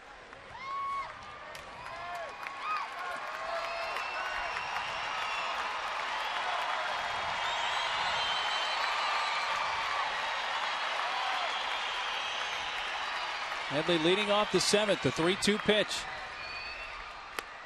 Got him to chase that. And a strikeout, 1 gone. Looks like Herron went back to the off speed. Let's take a look at that last pitch via tracks. Oh yeah, breaking ball. You know I've got my computer up here during the games, right, Marco? And I've noticed that, yes. On MLB.com, there was an interesting picture of Dan Herron. You know, they're profiling the Diamondback Padre game. Looked like he was throwing a changeup but with a spike grip. Well, yeah, and it was kind of tough to tell whether it was like his breaking ball, his curve ball, his little slide. In fact, now there's a new picture up there of a 2-seamer.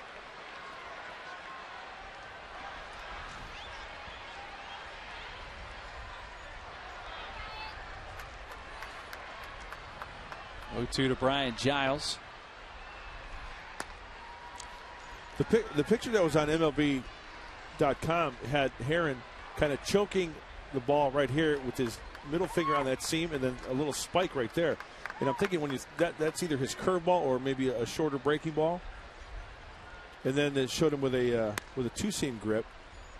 But I thought it was quite interesting because we've heard of people throwing the spike curveball that way, so that ball can get up and out and over that finger a little better that way.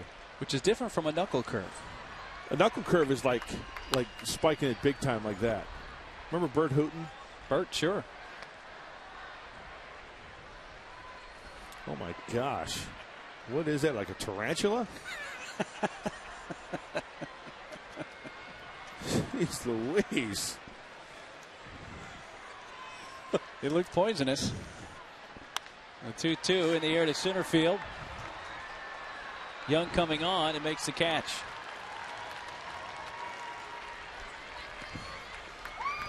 Two outs.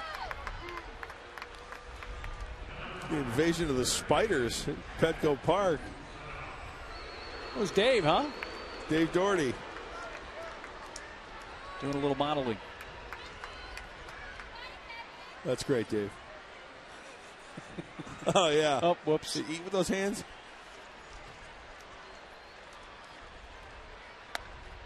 Inside to Coos for ball one. Hey, look at that ball down in the bullpen. To left field, deep, and hooking. Out of here. Fifth of the year for Coos, and it gets the Padres on the board at 6-1.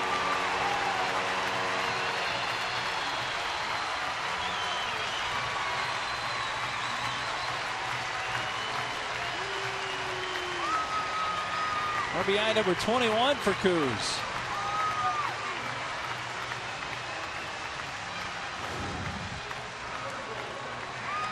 Oh, middle in. At about mid 85 or so. Ball got out in a hurry, and that's only the 10th home run given up this year by Dan Herron. Usually, when you look at a pitcher giving up home runs, maybe one a start is decent. This is the 12th start for Herron and the 12th and the 10th. I take that back. 10th home run given up this year. But it's a solo shot. Makes it a 5-run game. Nick Hundley pops it up right side. In foul territory, Montero makes the catch in the on-deck circle. Who's his homer?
Favorite Padres memory from the past 40 seasons. Visit the fan forum page on Padres.com for your chance to enter the Padres Memories contest. The Padres will be selecting 13 winners throughout the season to win a special prize pack. So visit Padres.com and share your favorite memory today.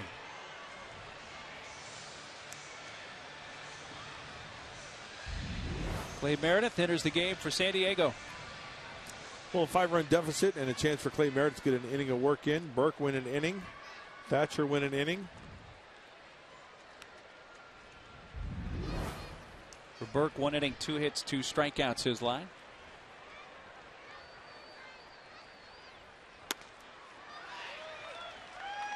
Reynolds leading off. Only one official at bat when he reached on a fielder's choice in the second and was picked off, but has walked twice and scored a run. In fact, he walked leading off the 5th when the game was still scoreless and eventually came around with the game's first run. 1-2.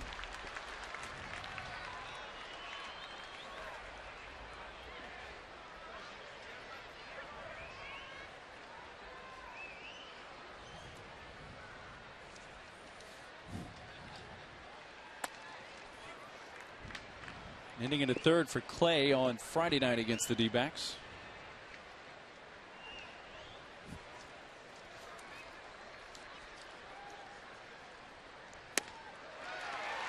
And he K's Reynolds to begin the 8th. 5 Ks today for San Diego pitching.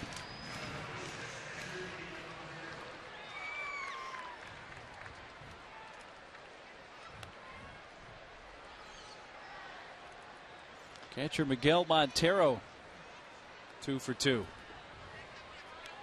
Sac fly in his last plate appearance in the 6th.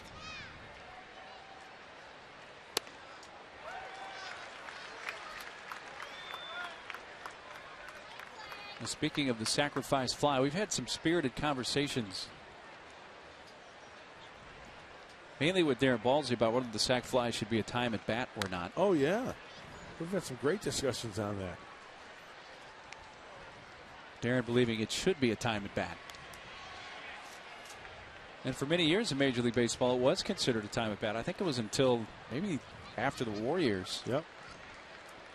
That hitters got the sacrifice fly and no time at bat, statistically.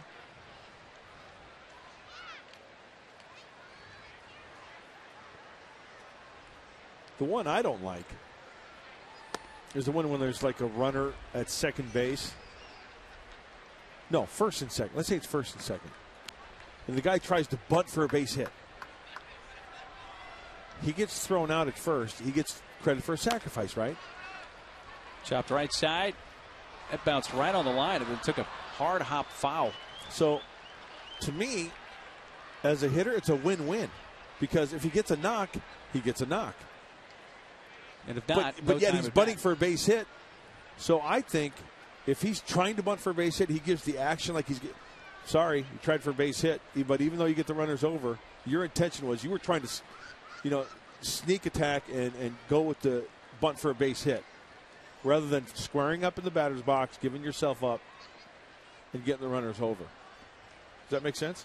Well, yes, and I think the official score has discretion in that area, but what you're talking about is this is bounced fair behind the bag, and Adrian takes it to get Montero. It's all intent, where you're saying the hitter's almost really flat-footed and really making sure they get the bunt down. They square. Yeah, doing all that you described. Everybody in the ballpark knows that they're sacrificing themselves to get those runners over. But they get the benefit of the doubt when they do it the other way. Right.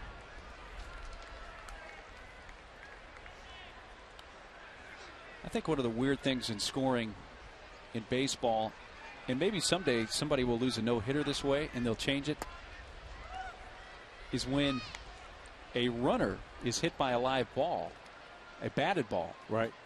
Like going from first to second? Correct. Say there's the batter. Hard ground ball to short, backhanded by Burke. High throw to first, and he's safe. And Chris Young is on for a 4th time today. There's an error, a throwing error on Burke. But the play I'm talking about, say for instance right here, Weitzel comes up, hits a ground ball to the right side, and Young runs into the baseball. Yes. Young is out. Weitzel gets credit for a base hit. Ah, that would be interesting, yeah.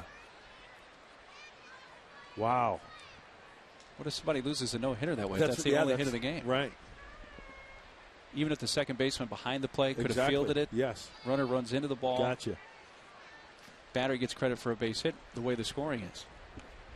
That I always considered odd. Here's what I don't understand. Like from the RBI situation, guy rolls into a double play, a run scores. Why doesn't he get credit for an RBI? Because it's a double play. So what? He got a run in. We've had that argument with Darren as well. But it's 2 outs. You got to run in. Yeah.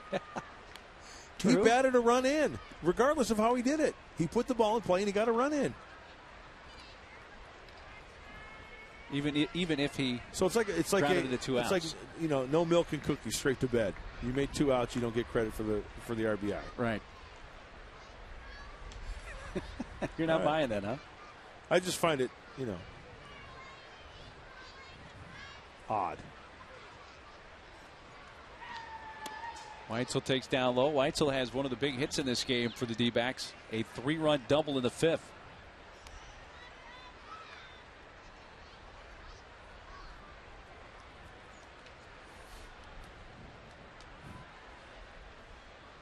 Two outs here in the Arizona 8th.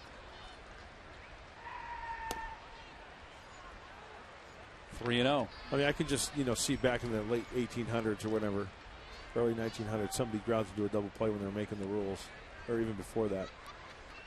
Oh, he shouldn't get credit for that. He grounded into a double play. He should get stayed, yeah, at some point. Okay, yeah, we'll write that down. Strike call. I think it was Alexander Cartwright who did the first main rule book, put it all together. Really? And in the early 1890s is when the pitching rubber was moved to 60 feet 6 inches. Was it moved back or? Back, correct. Rubber going, strike, throw to second, not in time. So it was. That steal for Young is his 8th.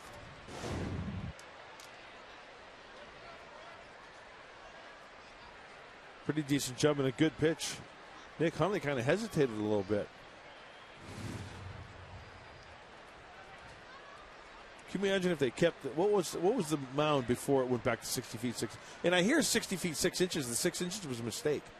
Really? They that story I hadn't heard. There's no significant reason why it was back an extra 6 inches. I remember hearing that story. They just moved it back.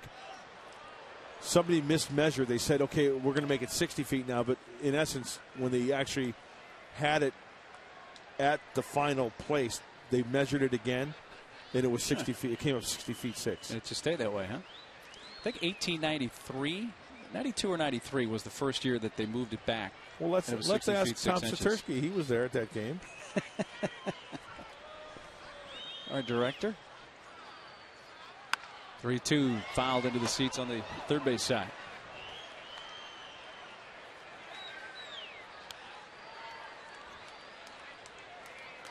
Isn't it amazing, though, how the game of baseball works out to where, the symmetry is beautiful, isn't it? That's exactly what I was about to say. A ground ball that's fielded perfectly and thrown, you just get the runner like maybe by a step and a half. But yet if there's that little bobble, it is quite amazing. Out to third, and Kuz throws out Weitzel to end the inning. An error, a man left on.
Best seat online at Jerome's.com. When you pay the lowest price on your new furniture, that's Jerry's price. Well, close the book on Herron as here comes Tony Pena.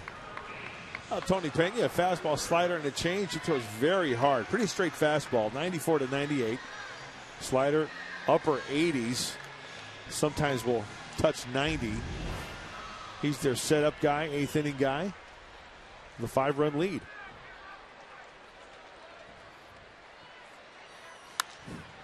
Berg fouls it away right side.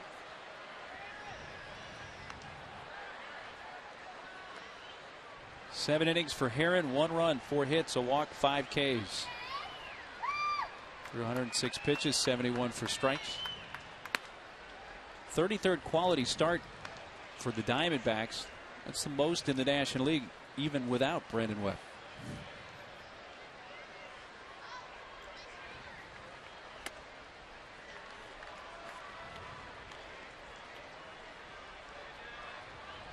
Burke has singled in 2 at-bats. Had a couple of hits last night.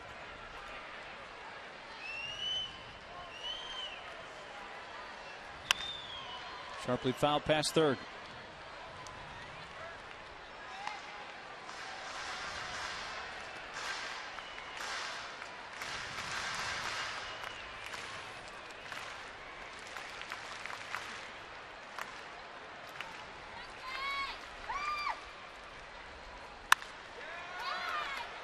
Shortstop Stephen Drew on 2 hops. 1 out now at the pitcher spot. Due up. Cliff Floyd will bat for Clay Meredith.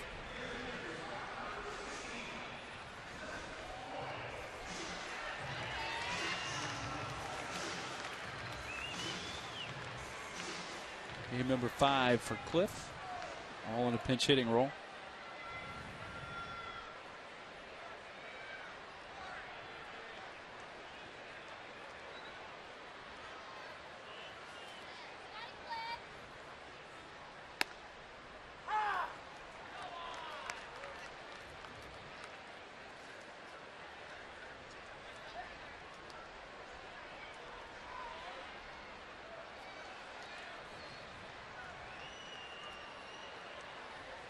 One inning for Meredith with 1 strikeout.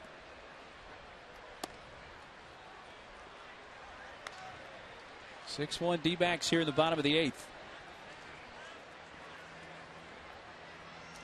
These teams will wrap up this 4-game series tomorrow night. Also the conclusion of this homestand for San Diego. Full foul. Honda Dealer pregame show on tomorrow night at 6:30. John Garland will go for the Diamondbacks. Jake Peavy still slated to go for San Diego. The Honda Dealers of San Diego County. Visit them on the web at sdhondadealers.com.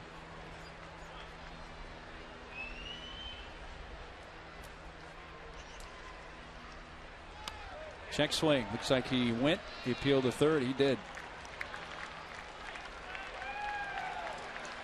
Strikeout, 2 away.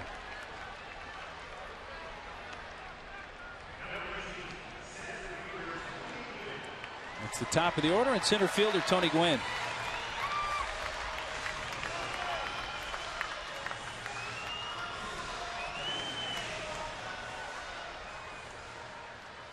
You remember we were talking about the pitcher's mound? 60 feet, 6 inches? Correct. There's a lot of information on Wikipedia if you go into baseball rules and then go into their history. They moved it from what, 50 feet to 60 feet? It says many sources tend to say that the pitching distance evolved from 45 to 50 to 60 and a half feet. Could you imagine Sandy Koufax pitching at 45 feet? Left center field, base hit. Gwynn trying for 2. The throw in by Young, and a double for Tony, who stays on the base.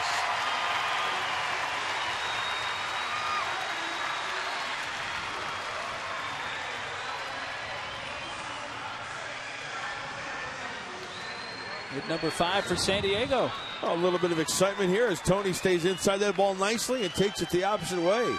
Great hustle around first base and a nice pop-up slide. Old school baseball. He's got the baggy britches and all. Watch the pop-up slide. Yeah. Love it. His 3rd Friars double, playing in his 15th San Diego game. Now Edgar. Strike one from Pena.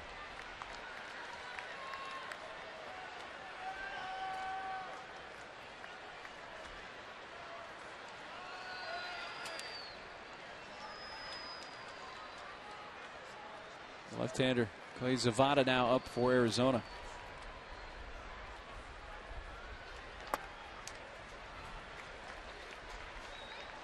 Two-hit day for Edgar. A double in the first and a single in the sixth.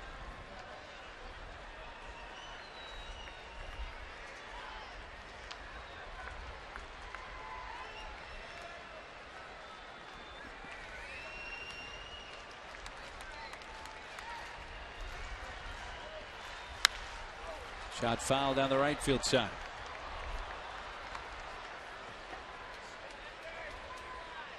Vada getting ready in a hurry with a lefty Adrian due up next.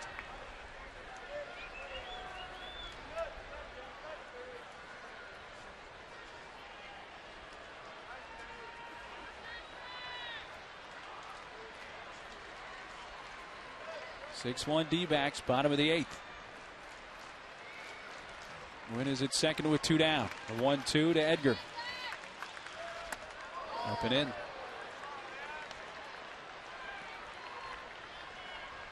Padres 0 for 2 with runners in scoring position so far today. Both those at bats came in the first inning.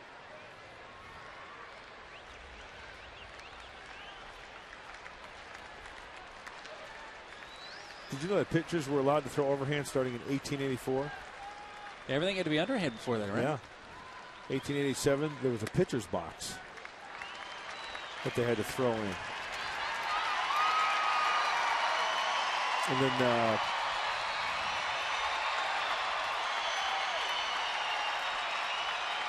1893, the box was replaced by a pitcher's plate. Although the term knocked out of the box is still sometimes used when a pitcher is replaced for ineffectiveness. So that's where that came out of. Full count. Pena's payoff pitch to Edgar. Runner takes off for third inside and the throw to third, and Tony's out at third to win the inning. Wynn took a chance and makes the final out at third base to win the eighth.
Just search for Jenny CH4 and you could win tickets to an upcoming game.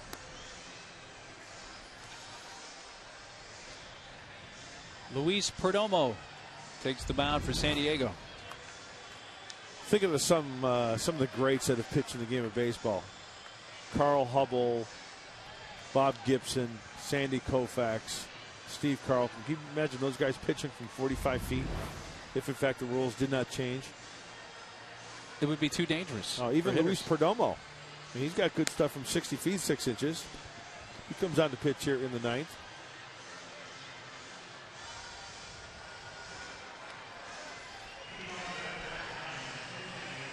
Eric Burns will pinch hit to begin the Arizona 9th.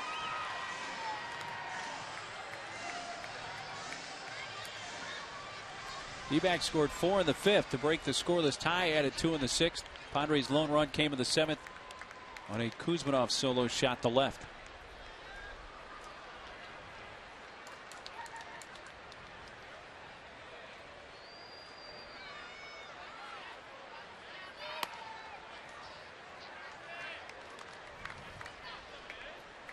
Burns started last night in left field and knocked in 2 runs.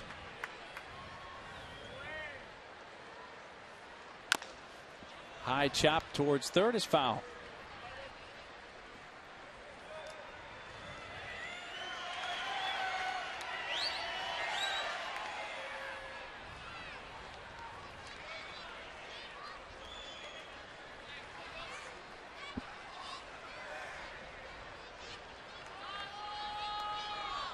You know, I know it's a 6-1 game, and we're in the last inning, but I think Tony Gwynn's going to have second thoughts on trying to steal that base. Took the bat out of Adrian's hands there. That's to 2 left outs. field. Diving grab by Chase Headley.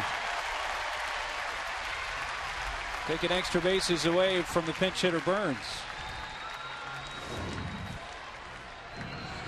That ball is starting to hook a little bit. Chase Headley, nice diving attempt, and comes up strong.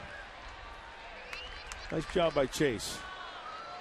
That's one of those balls where you better make sure either A, catch it, or 2, you keep it in front of you, because if you dive and lay out like that, it gets all the way to the wall.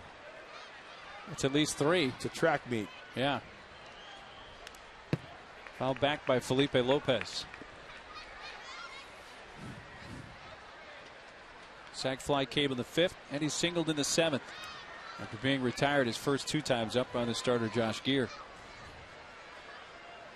Well, hopefully one thing the Padres can work on tomorrow also, but on this next coming up road trip and maybe later, is trying to be more productive with runners in scoring position, because that's been one of the stories this series so far. The Padres have not capitalized with runners in scoring position this series.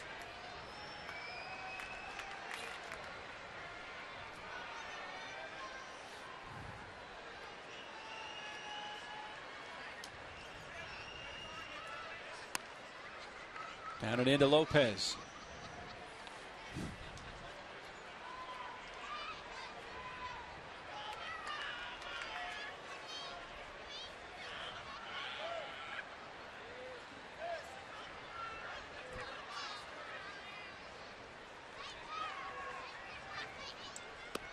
Off the outside corner from Perdomo, 2-2. Gutierrez getting ready in the Arizona bullpen, so it looks like we'll see him in the 9th. Bottom half.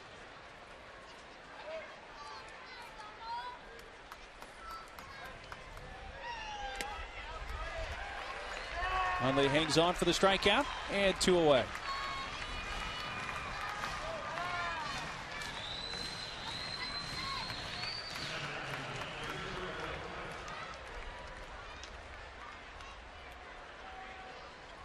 Here's Gerardo Parra, the left fielder. Single to right in the 7th.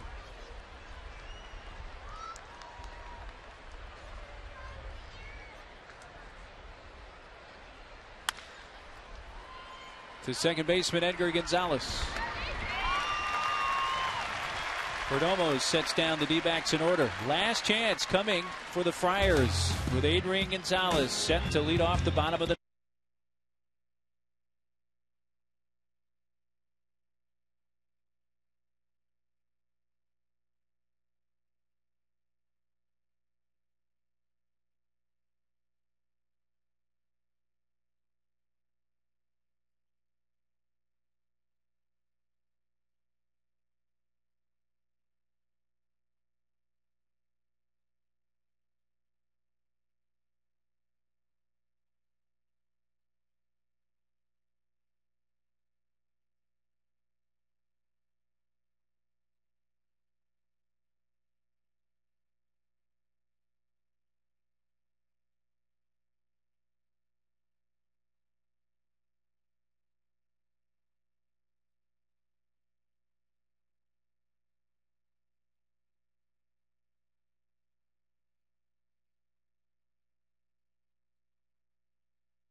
to the 2009 All-Star Game. Log on to Padres.com and cast your votes. Help make sure your Padres are well represented in St. Louis on July 14th. And fans who vote at least 20 times receive a special ticket offer. So visit Padres.com today. Vote often. Bottom of the ninth, 6-1 Arizona. Juan Gutierrez is the new pitcher for the D-backs. 25-year-old Venezuelan right-hander. Gutierrez, a fastball, slider, curve, and a change. Live fastball, 92 to 96. Walks can be an issue with this guy.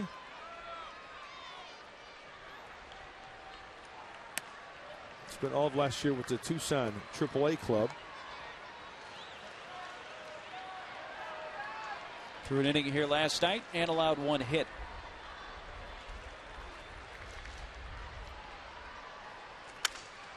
Broken bat flare out to right center field and down for a base hit. And it bounces past Upton. Picked up by Young, and Adrian scoots down to second.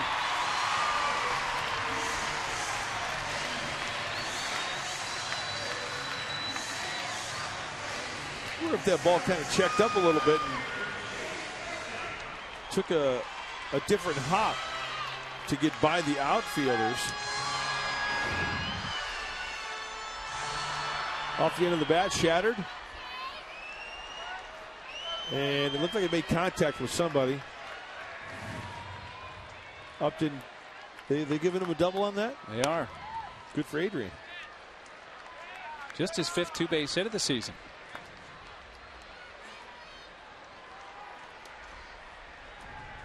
Headley with 3 strikeouts against Heron.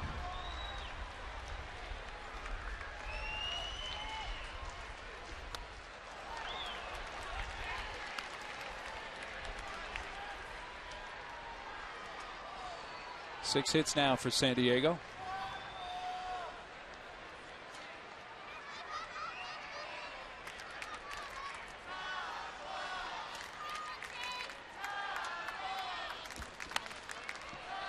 Out of play foul left side.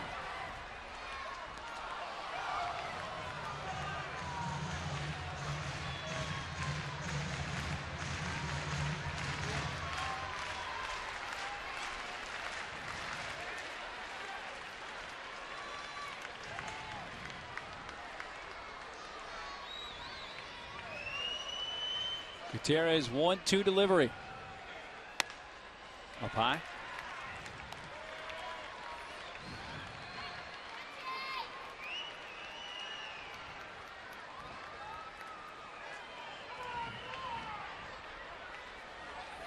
Padres have the leadoff man on base for the first time in this game.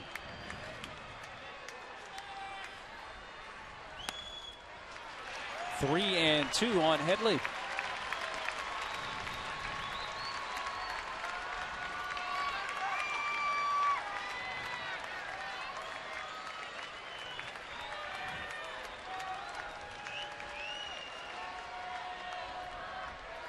Nobody out in the Friars' ninth. Gutierrez 3-2 to Headley. That's fair. Past third. Down the line and left. It's going to score Adrian. Wide turn, but Chase will hold up. Good play by the left fielder Parr to get that ball back in. It's an RBI single, and it's 6-2.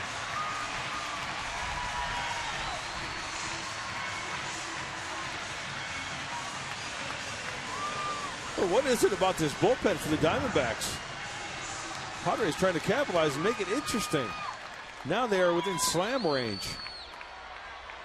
As Chase Headley takes a breaking ball the opposite way. Fouled by Giles, Brian. 0 for 3, having fly to the center fielder Chris Young all 3 times.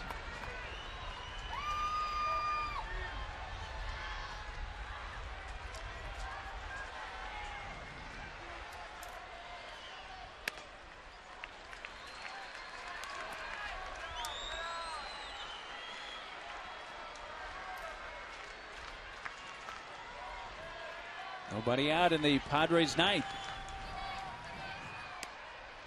An off-speed strike.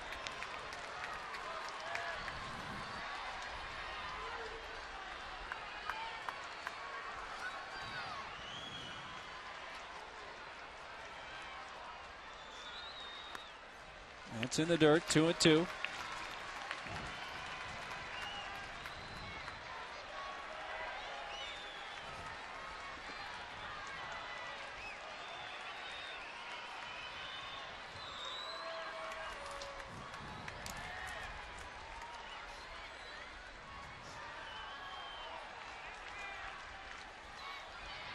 Check. No appeal asked for. He holds up in a full count.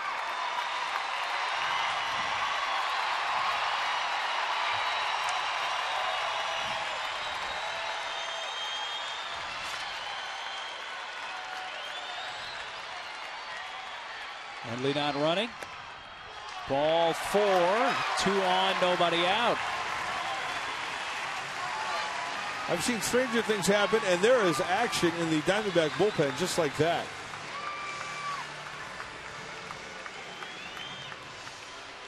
Chad Qualls, the closer, will get up. Well, Stottlemyre Jr., the pitching coach, out to the mound. Well, Gutierrez was the pitcher on the mound. Remember that furious Padres rally when the 10-game winning streak ended? They got down, 6-0, scored 4 in the 8th, and then in the 9th, Kuz hit that long drive. That was off. That's right. Gutierrez. It was caught by Chris Young to end the game, but that furious rally fell short, and a 10-game winning streak for the Padres ended that night. Gutierrez got his first save. Here is Kuz, who ended that game with the long drive to right center that was caught. With homered in his last time up today off Dan Herron, the only run Herron allowed. Tying run on deck.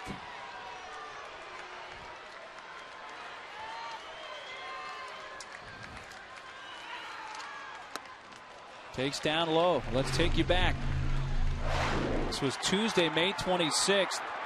Tying run was at third with 2 outs, and Chris Young made the catch, and A.J. Hinch's D-backs breathed a sigh of relief. They hung on for a 6-5 win and ended the Padres' 10-game winning streak.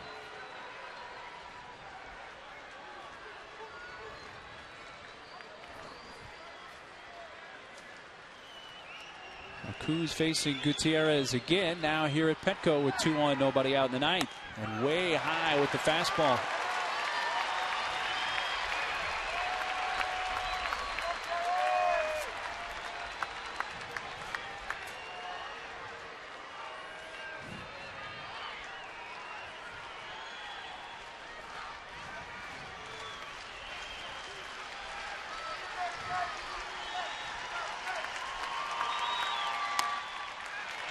Inside with the heat, 3-0. You also remember something about that at-bat that Kuz flied out deep? Remember him laying off the high fastballs? Remember how disciplined he was? There was like 2 or 3 pitches in that at-bat that were up around the letters or the shoulders that he could have very easily swung at, but he laid off of them. How about ball 4 right here?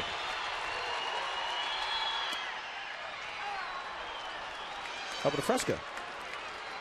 Remember also he had a little flare down the first base line in that at-bat. That was just inches foul. Oh, that's right. Yeah.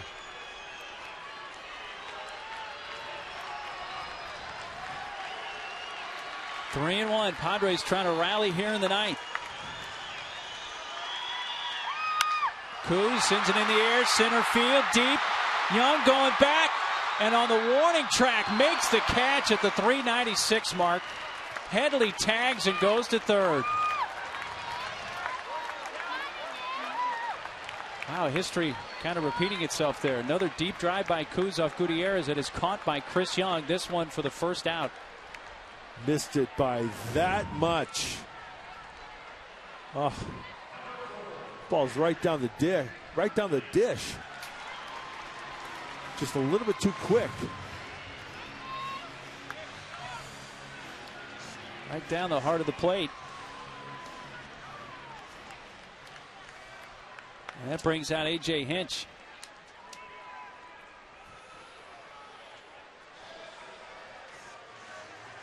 And they're going to bring in Qualls.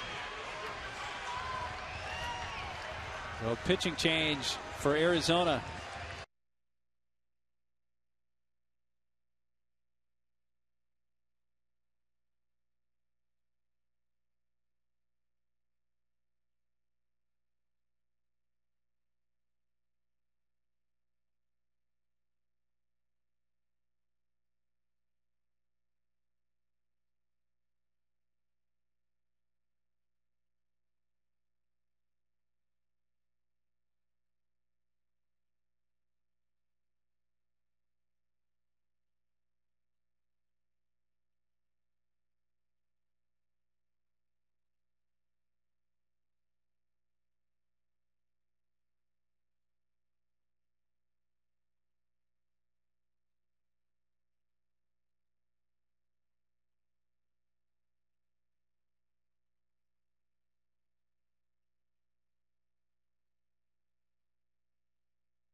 supporting our hometown Padres. 23 branches in San Diego County. Our mission is your mission. And in comes the D-backs closer, Chad Qualls. Well, Chad Qualls, fastball slide on a change. Heavy sinker, like hitting a shot put when this guy is down with the sinker.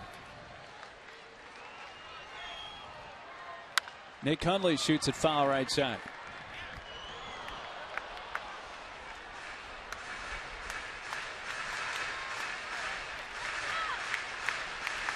Runners at the corners, one out. A run in the San Diego ninth. 6-2 Arizona.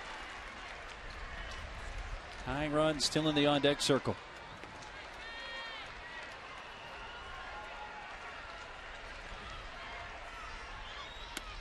Stabbed by Montero. This is a save situation for Qualls.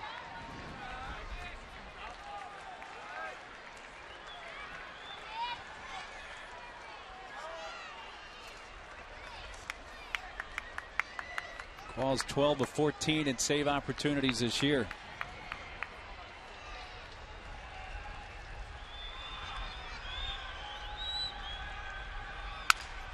Broken bat left side, diving stop, throw to first, safe, and a run scores, and the tying run's going to come to the plate. It is a 6-3 game.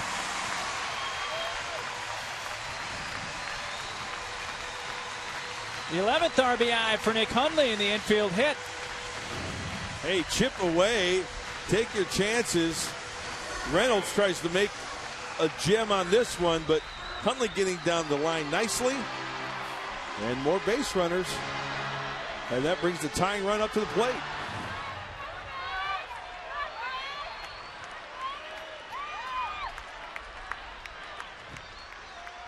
Shortstop Chris Burke, 1 out of 3 with a single in the 5th. Ball one rides inside.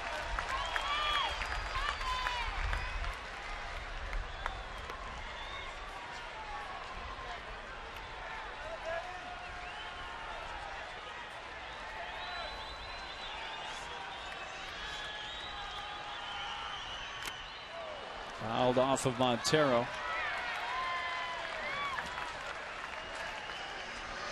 And the only out so far in the inning, the deep drive by Kuz to center field, caught by Young.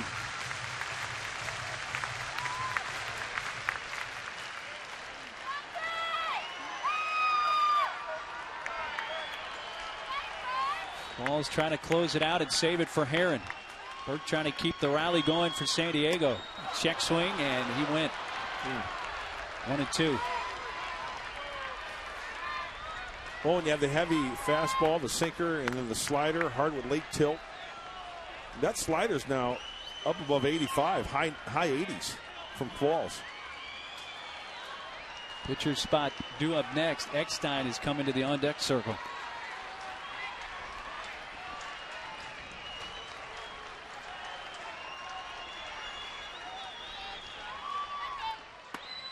Check again, appeal. And no swing this time, says Joe West.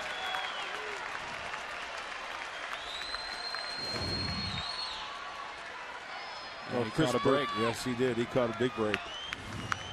Should have been strike 3. Let's make it hurt.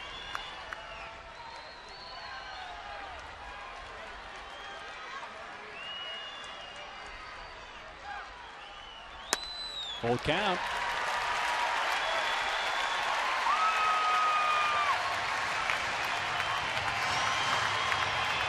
Beck on deck, waiting to pinch hit. And Burke can continue this.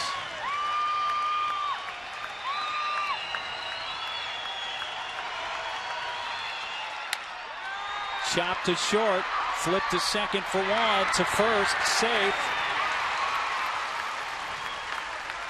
Eckstein will get a chance with 2 down.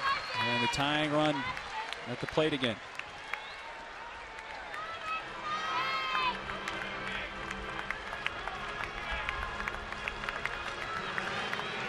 Not hit hard enough. And the Padres still alive here in the 9th.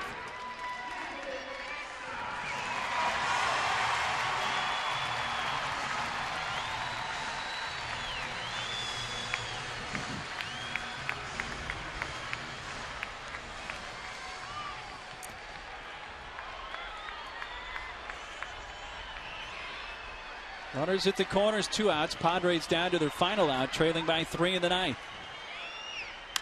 Eck swings, hits it to left, fading in the corner, and it is gone! Eck has tied it up! His first of the year! It is 6-6!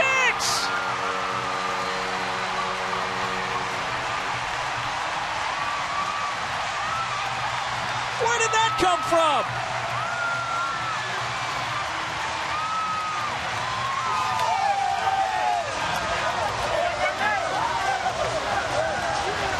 Smokes, David Eckstein has just tied this game with a 3-run blast.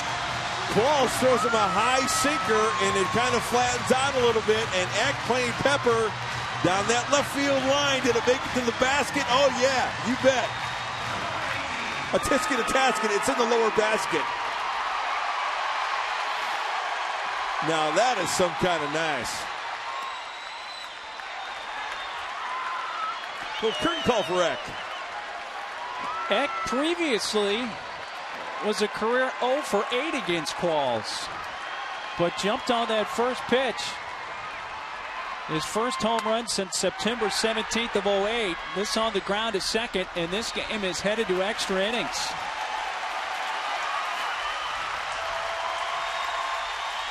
The Friars get 5 in the 9th.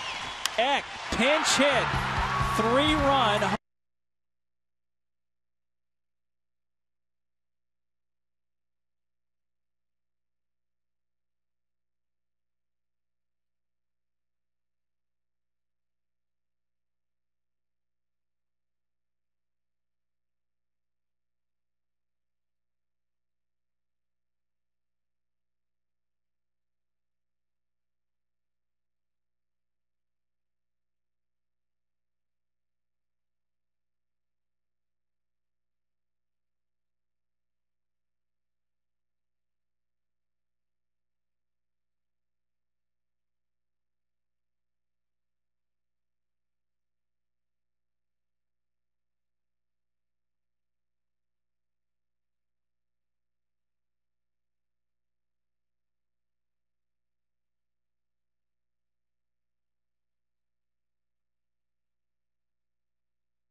Eckstein's 2-out pinch hit 3-run home run. His first of the year. Wow. Chad Qualls supplying the power there on the high sinker, and Eck going the shortest way out of the ballpark at 336 down the left field line.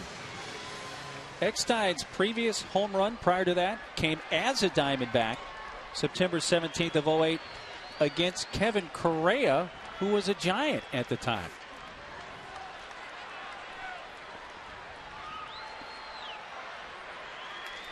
Heath Bell now on as this game has gone to the 10th.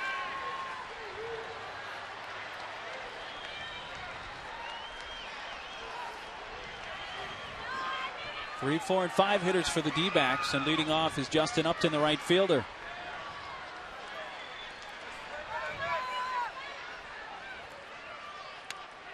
Showing bunt, he takes outside. Heath pitched here last night. And had gone 6 days between appearances until pitching in last night's game. 1 inning, 1 run. And picked up his major league leading 16th save. He's going to Obviously not in a save situation here, but is going to try to keep it a 6-6 game. 4 in the 5th for Arizona. They added 2 in the 6th to lead 6-0. The D-backs 1 in the 7th on the Coos homer and 5 in the 9th. They're going to miss at that breaking ball. And once again, the Padres getting to the Diamondback bullpen. That's been the story this whole season. As we take a look at the hard slider. That's a slider, folks. It's a hard slider from Heath Bell. And Upton may have done something on that swing. Physically, that is.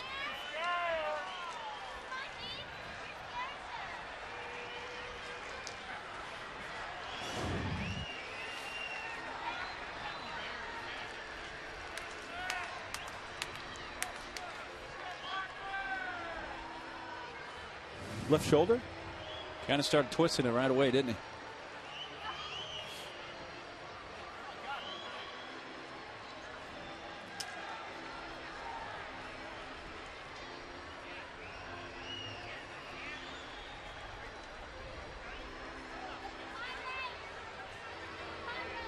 Going to swing the bat a time or two.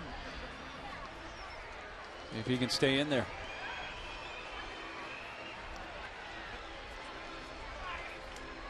And he will.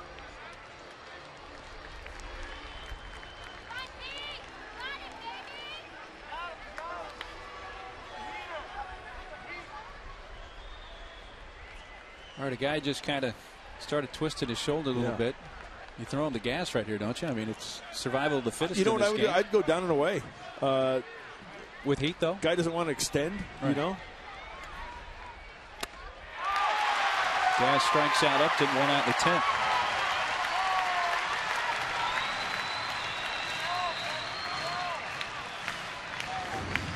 And what do you know? A fastball down and away. Upton cannot catch up to it. He looked okay on that swing.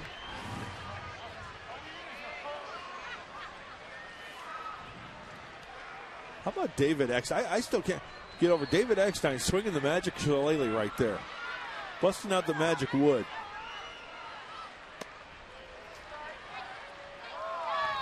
First career pinch hit home run for Eckstein.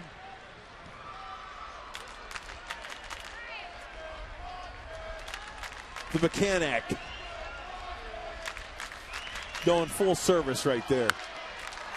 Left center field and hit well. Long run. Gwynn and the left fielder Headley, and that bounces up against the fence and into second base is Drew with a double. His 3rd hit.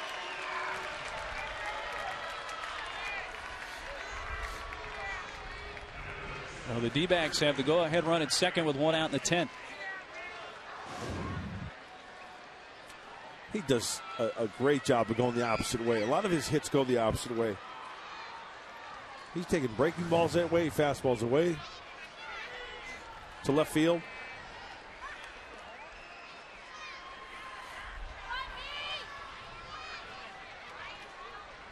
Third baseman Mark Reynolds.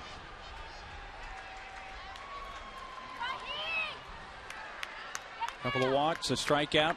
He reached on a fielder's choice, 0 for 2.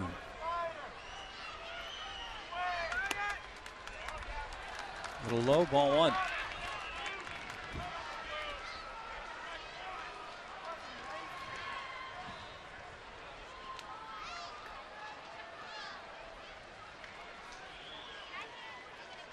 Arizona's 6th, the Padres 6th, top of the 10th. There's a strike call.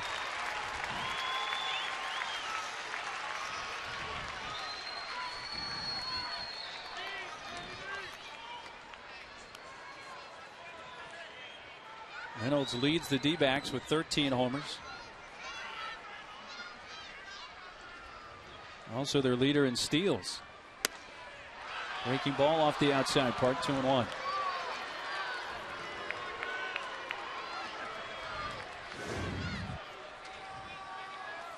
And the track says it is outside on the breaking ball.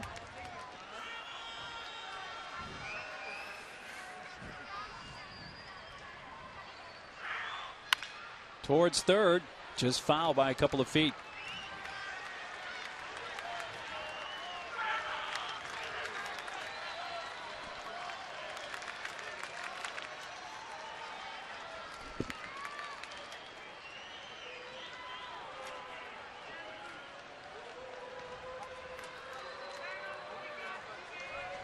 One out double by Drew. He's in scoring position with Mark Reynolds at the plate for Arizona.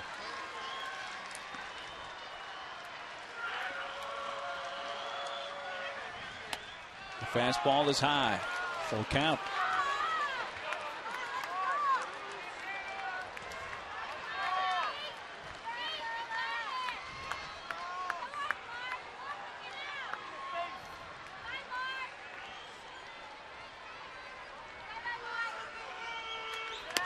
Got him. Challenged it with that fastball. 2 outs in the inning, both on strikeouts. Challenger. Yeah, and great location right on the outside part of the plate. Cannot get hurt out there, especially when you throw 96.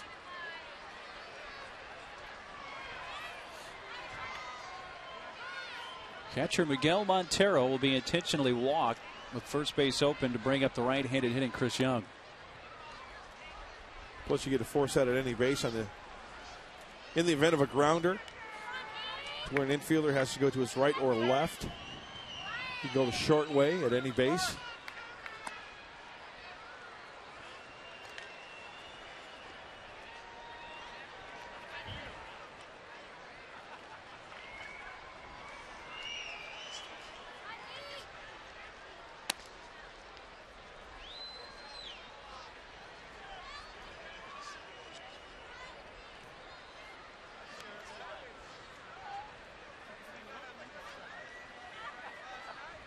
There is ball 4 to Montero, who's put on intentionally. 2 on, 2 outs.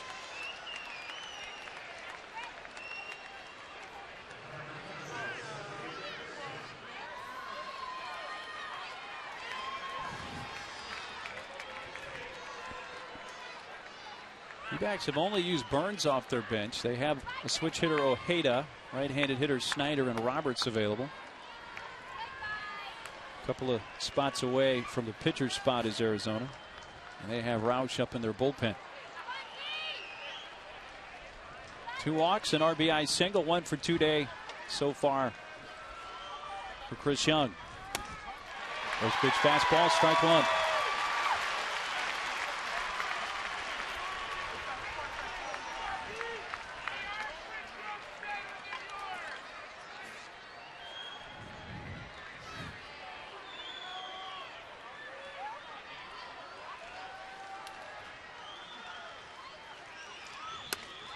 Nothing in 2.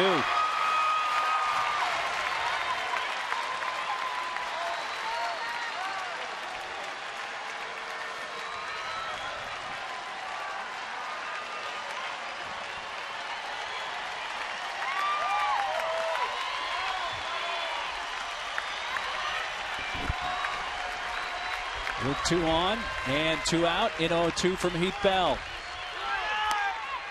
Up high with the Heat.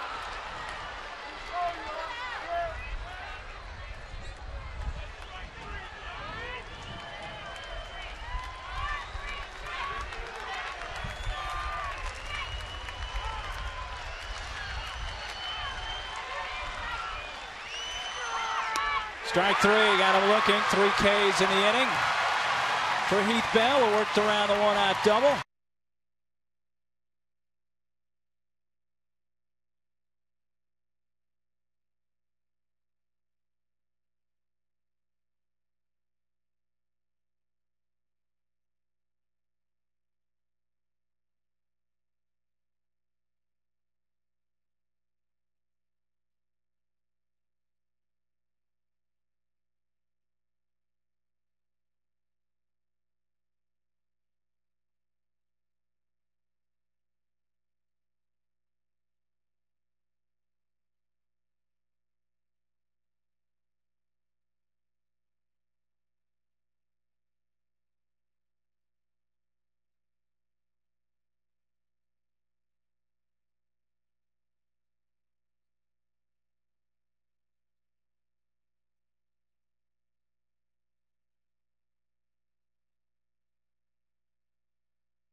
coming up for the Padres.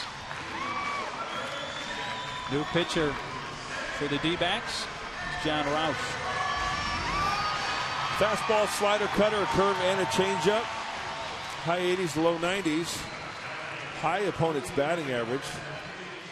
And Roush can get a little walk happy, a little erratic.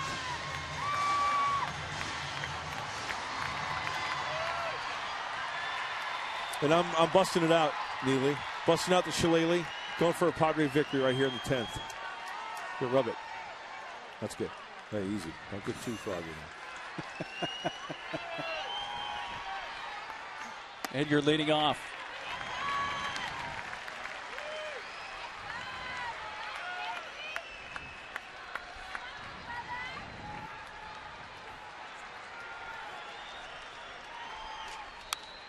Fouled back. Ryan Roberts takes over in left field. Morrow moves over to right.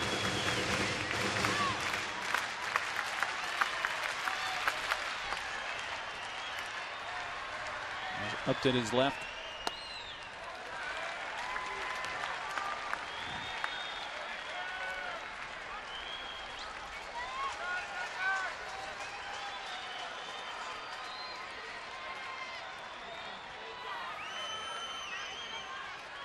With 2-1. Shallow left center field, and coming on, the center fielder makes the catch. Chris Young.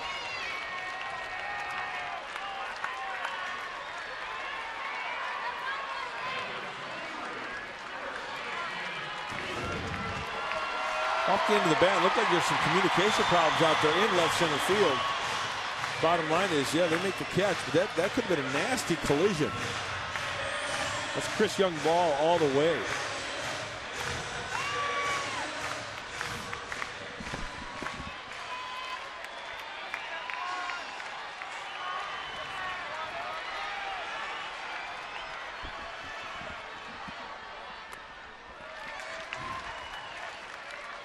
Adrian doubled leading off the ninth.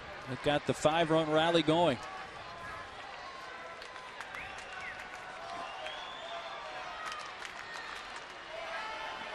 Buddy trying to wake up the bat rack over there.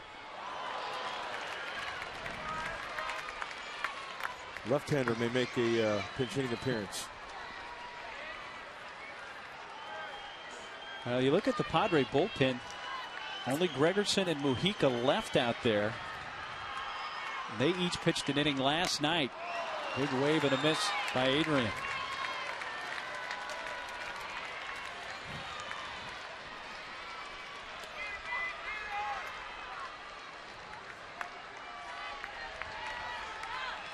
Yeah, that's a good point because A.J. Hinch has 8 arms in that bullpen for Colorado. Even though they haven't been throwing well. He has Zavada, Schlereth, Vasquez, Rosales, and now Roush, so scratch him off. He's got 4 left down there. Arizona Diamondback bullpen, I stand corrected. Peel denied at third. Roush worked the scoreless inning last night. 1 hit, 1 walk, 1 strikeout.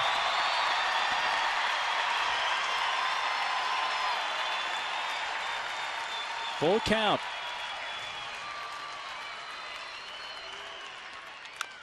Little chopper over the mound. Charged by the shortstop. Drew up and throws him out. I had the shift on, so Drew playing on the first base side of the infield.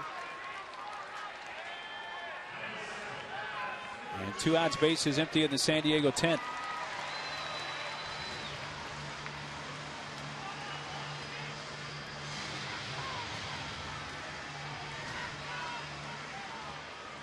Here's Chase, 1 for 4 today. Hit a home run in the 10th in Phoenix on that last road trip to help win a game. He takes a strike. That was the first game of that road trip on Memorial Day.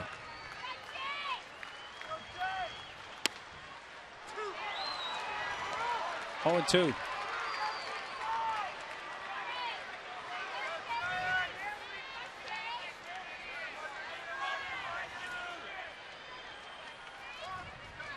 Heath Bell's longest outing is 2 innings. This game goes to the 11th. We may see another inning out of Heath. That's rolled foul. That hit him in the batter's box. Bell threw 20 pitches last night.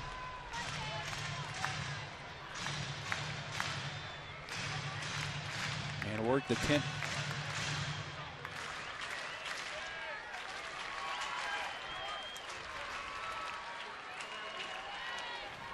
Oh, 2 to Chase.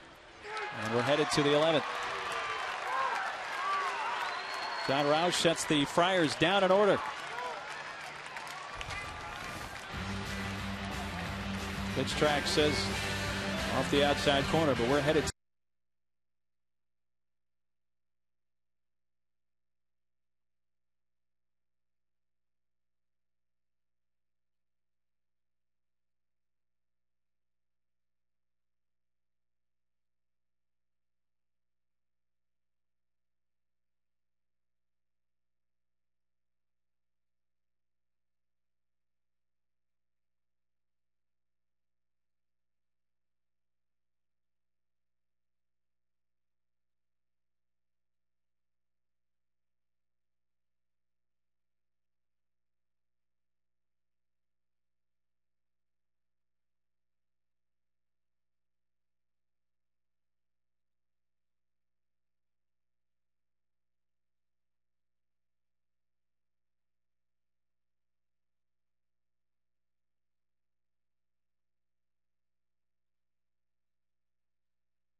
Cabot would stay in legendary performance on this date in 2005. The D-backs select high school shortstop Justin Upton with the first overall pick of the draft.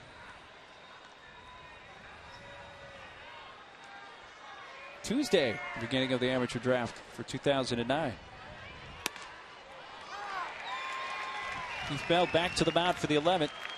And you know, for all those people who left the ball game and went home and kind of turned on it with channel surfing a little bit, you're missing a good one. Weitzel fouls it back, 0-2. Heath's longest relief outing, 2 innings. That was May 5th against the Rockies.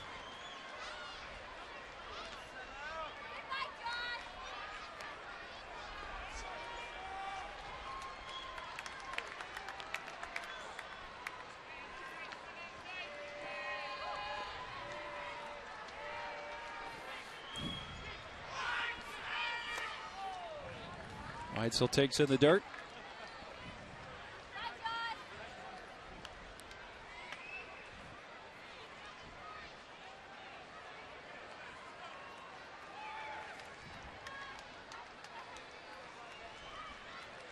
Weitzel with a 3-run double in the 5th. Part of a 4-run inning for Arizona. Sends us in the air to center field, left center. Wind coming in, gets under to make the catch.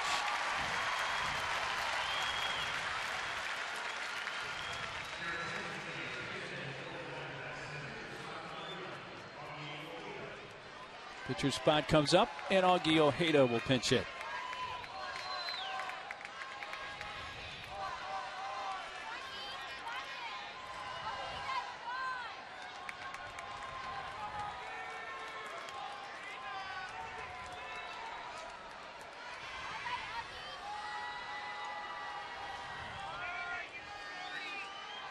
Switch hitting Ojeda, bats left-handed, and takes strike one from Heath Bell.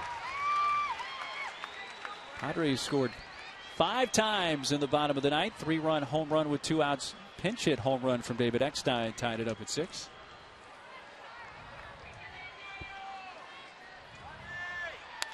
Pulled towards first. Foul. D-backs have had the best scoring chance so far in extra innings. They had 2 on in the 10th. 1 out double by Drew. They stranded 2. Padres win in order in their half of the 10th.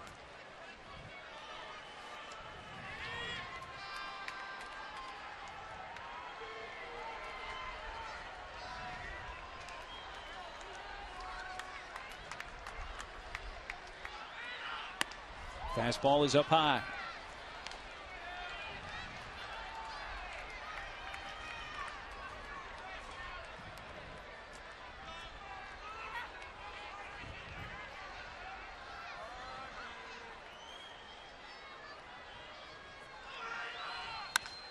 Left field.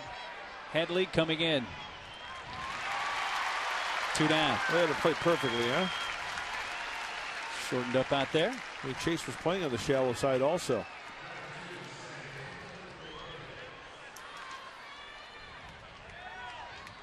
And right-hander Smerling Vasquez getting loose in the Arizona bullpen. Looking like he'll be their new hurler when we get to the bottom of this 11th inning.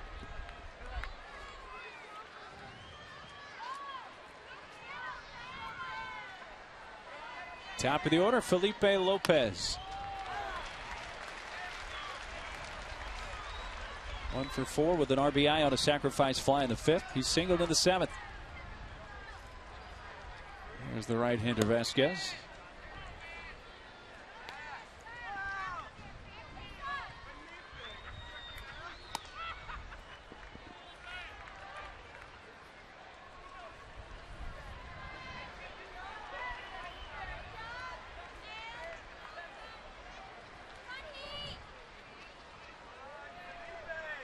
Two outs, nobody on in the D-backs 11th.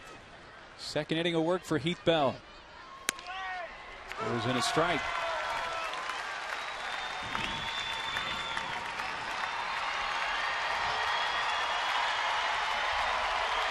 $27,804. Great crowd on this Sunday afternoon at Petco. Strike 3. 4 Ks and 2 innings of work for Heath Bell. Giles, Kuz, and Hundley due up. We'll go to the bottom of the 11th. 6-6.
Welcome back to Petco Park. We're tied up 6-6 here, but across the way, they're knotted up. I think like 32-32. You have to win by 2, right? Got to win by 2, right? Yeah. Yeah, so they're still going over there. Got a little ping pong game going. A little bonus ping pong there. A little bonus baseball here across the street.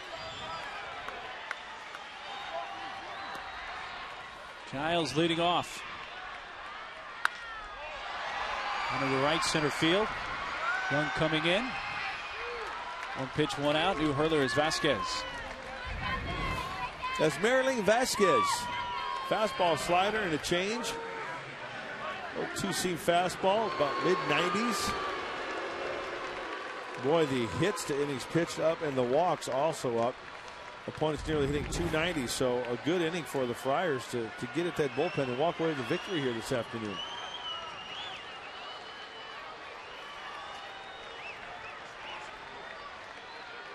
Kuz 1 out of 4. With a solo shot to left in the 7th. Last time up in the 9th, hit a blast to straightaway center field that was caught by Chris Young on the warning track.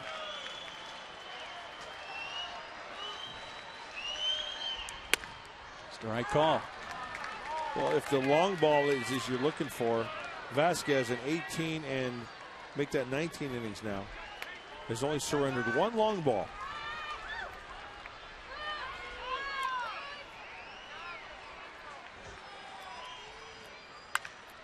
Rolled foul past third.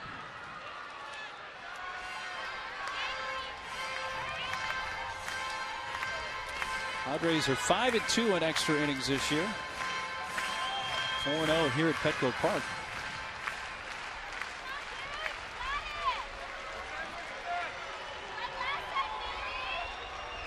D-backs also 5-2 in extra innings. Have won 2 of 3 on the road in extras. Check swing foul.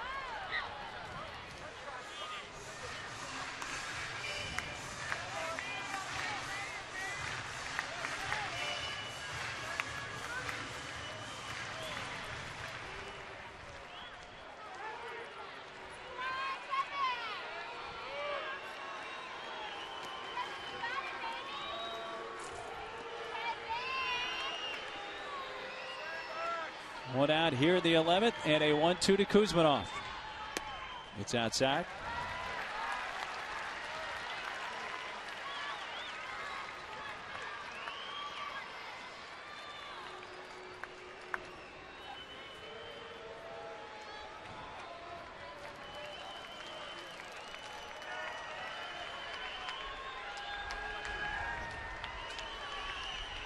Vasquez is 2-2.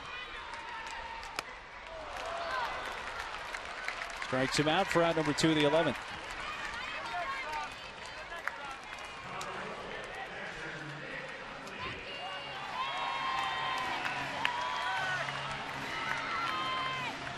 Hundley had a key RBI infield hit in the 9th.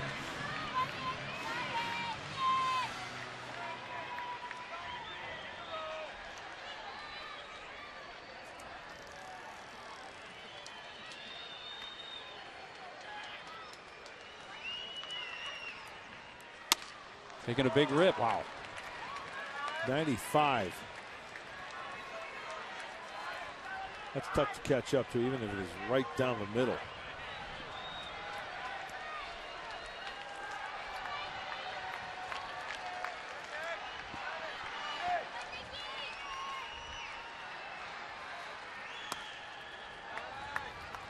I don't know why Vasquez would elect to throw a breaking ball to Nick Hundley in this situation. Talk about speeding up a guy's bat. If he's going to throw him a breaking ball, make sure that it's down and away out of the zone when he is ahead.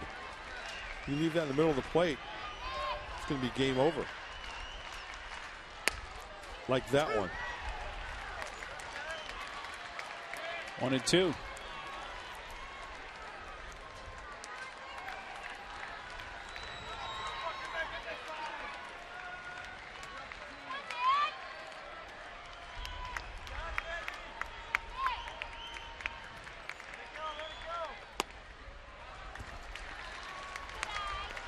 I think 1 for 4. That RBI infield hit of the night. Also grounded out, fouled out, and flied out. 6-6, bottom of the 11th. A 5-run bottom of the 9th. Tied this game for San Diego.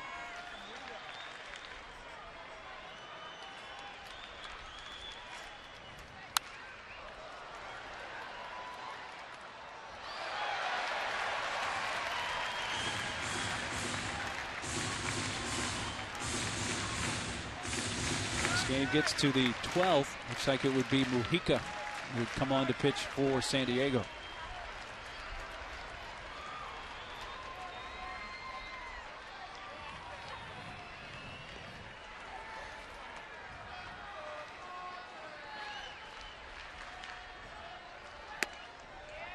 Three and two.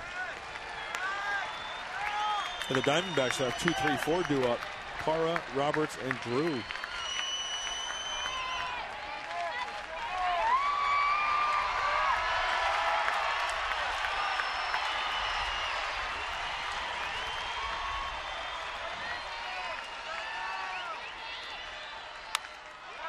It's sharply foul past third into the seats.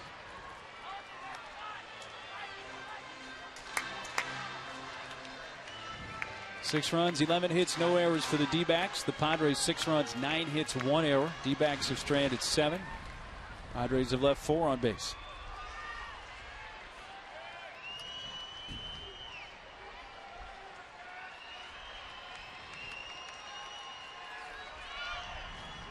The 3-2 again. Fouled right side. Weitzel giving look, out of play. You know, we've talked about it before in extra inning games when guys try to be the hero and they want to end it. And, you know, that's just natural for any ball player, right? You want to hit the home run, and as it gets later and later, guys are trying to lift and separate and leave the yard.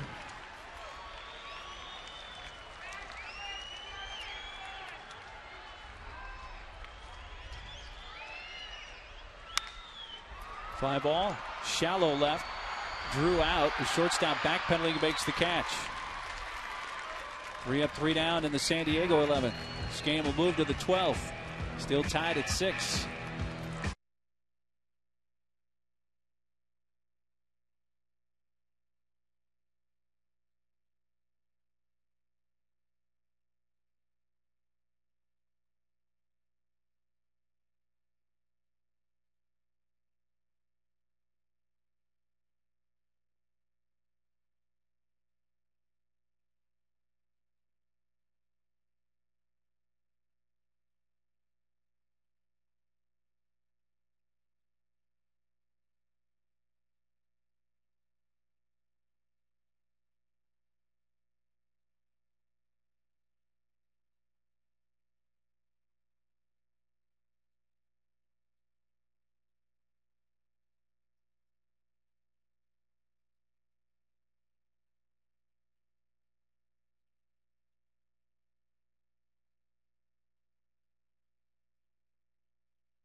And the Padres bring on a new pitcher. Only 2 left out in that bullpen now. Just 1 left out there because Mujica's into the game. And Edward Mujica has been throwing the ball extremely well. You know, each time he goes out, his confidence goes up. And you know what? As fans watch Mujica develop, their confidence goes up too. He's got good part of the order coming up for the Diamondbacks. Edward Mujica has been pounding the strike zone, making good quality pitches. Good opportunity for the right-hander to get a win. Josh Wilson comes into the game and takes over at short. And Burke, who was at short, moves over to third base. So the pitcher, Mujica, is batting in the 6th spot vacated by Kuzmanov.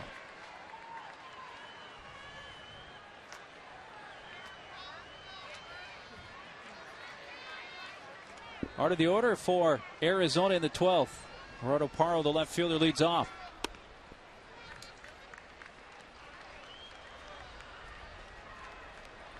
Actually, Parra in right field now. Moved over there when Upton had to leave the game. Strike call.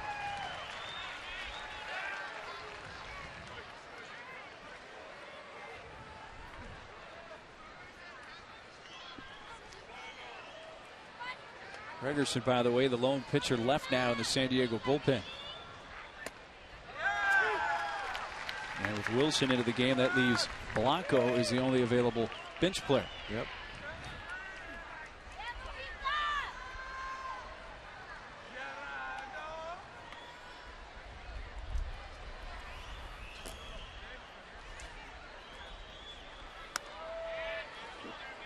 Two innings for Heath Bell, 1 hit. Walked 1 that was intentional and struck out 4. Gets kind of lonely down in those bullpens when you're the last 1 or 2 pitchers down there. You start losing your friends. Start looking around, you get bored. Start striking up conversation with some fans.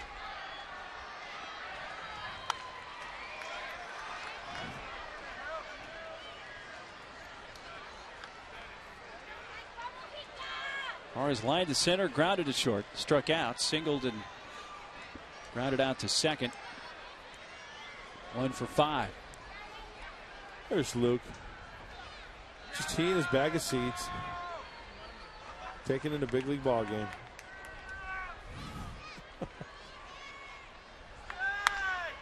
Parra sends it to left center field. Headley on the run, and that's going to land. And 1 hop into the seats for a ground rule double.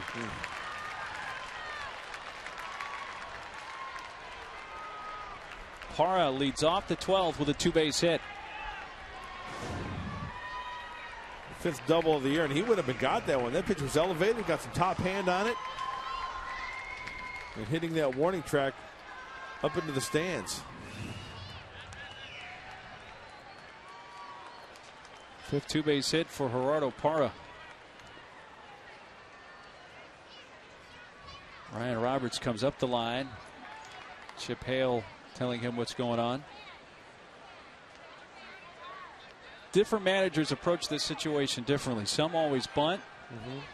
Some let the guy swing away, like try to hit it to the right side.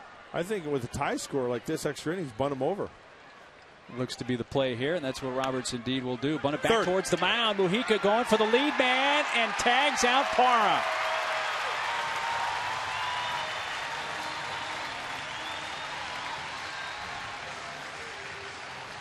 Well, there's the flip side of the argument for not bunting. Not executing. Right. Just bunted too hard. 2 hopper to Mujica. Come on. There you go. Huge play.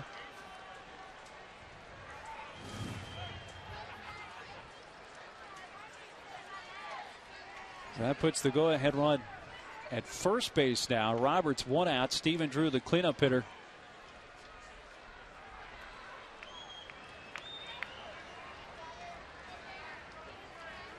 Got to be careful here. I mean, this good hitter, good bat control, uses the whole field, and good speed on at first base. Roberts can run. 3 steals, has not been caught, and that's in the air. Center field, Tony waiting on it.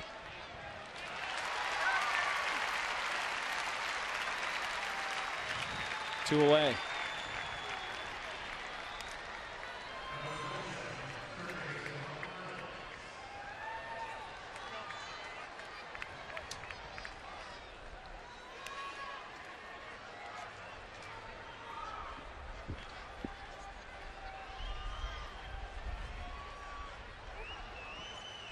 By the way, Justin Upton left the game. He aggravated a left shoulder injury apparently in his at-bat in the 10th. Check on the base runner.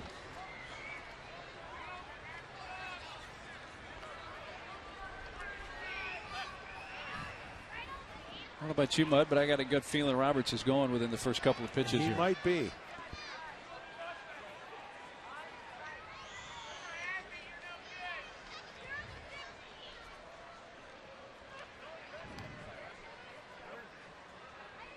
Reynolds has scored once, walked twice, struck out twice. 0 for 3. Mojica paying close attention to Roberts at first.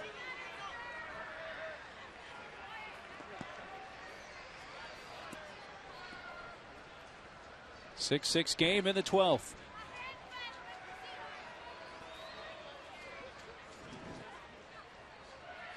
Roberts gets under it. Towering pop fly out into left center field, and Tony Gwynn camped. Leadoff double, but the D-backs could not execute the bunt. They strand a man, their 8th. Burke, Wilson, and Gwynn due up.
Six, 8, 9, and 1 coming up for San Diego. Gorgeous Sunday afternoon. A 5-run bottom of the 9th for the Padres tied this thing up. Chris Burke, the shortstop, leads off. First pitch from Esmeralda Vasquez is up high.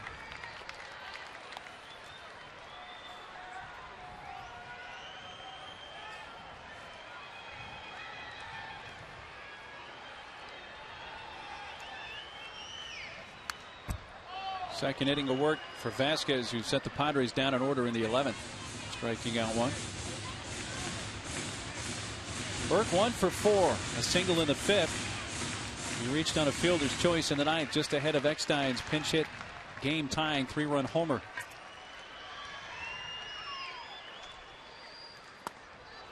One and two.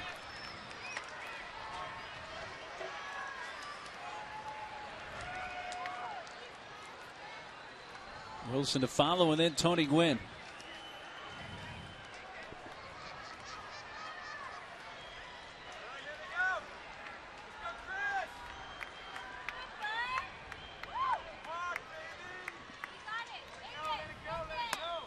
Fastball is high.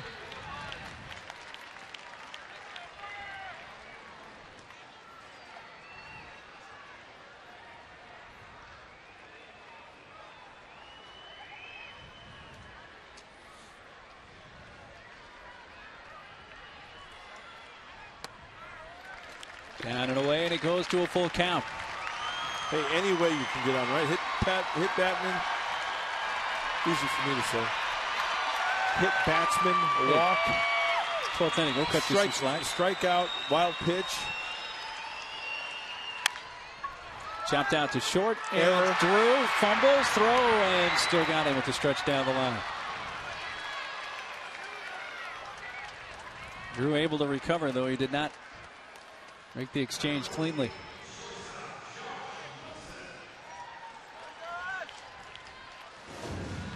Thought this ball had a chance to hop up on him, and that ball actually looked like it went behind him. Very close play at first, too. Off the heel, off the shoulder.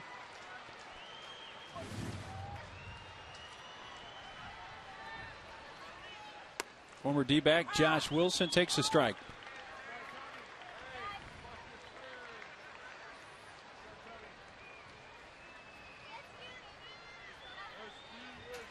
These combined numbers between these two teams, the Diamondbacks and Padres. 0-2.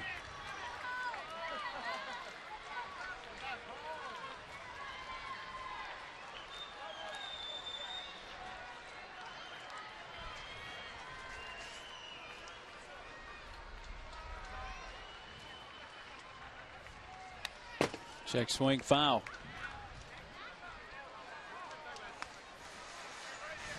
Now, Mojica's longest outing has been 2 innings.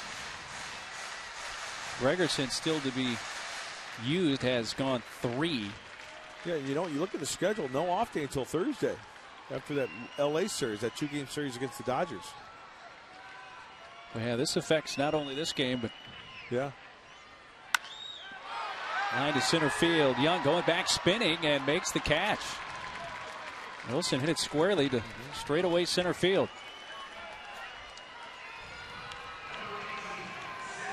Two down, bases empty for the top of the order, and Tony Gwynn.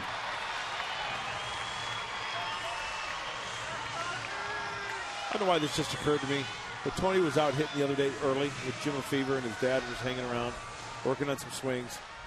And just as I walked up, he just happened to hit a ball into the porch over there. Down the right field line. You know, just made it a nice little fly ball into the porch.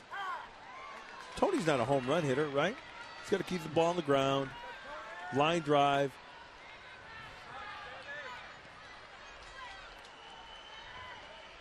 One for 5 today with a double in the 8th inning.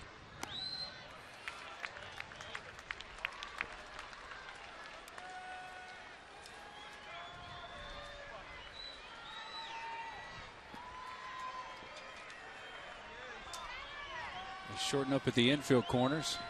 A 1-1 pitch from Vasquez. Slow ground ball out to Lopez. And the Padres go down in order. Have not had a base runner in extra innings. Still 6-6.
This game heads into the top of the 13th inning, tied at 6.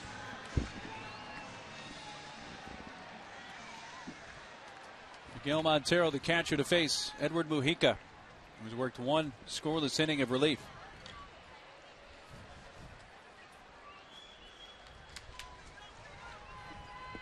Five-run bottom of the ninth tied it for San Diego. Eckstein, a pinch hit, 3-run home run with 2 outs, tied it up. You might want to repeat that because people might be double taking after hearing it the first time. Say that again. Pinch hit, 3-run home run from David Eckstein. Yes. Who swung at the first pitch and hit it out. It was a high sinker out of the hand of Chad Qualls.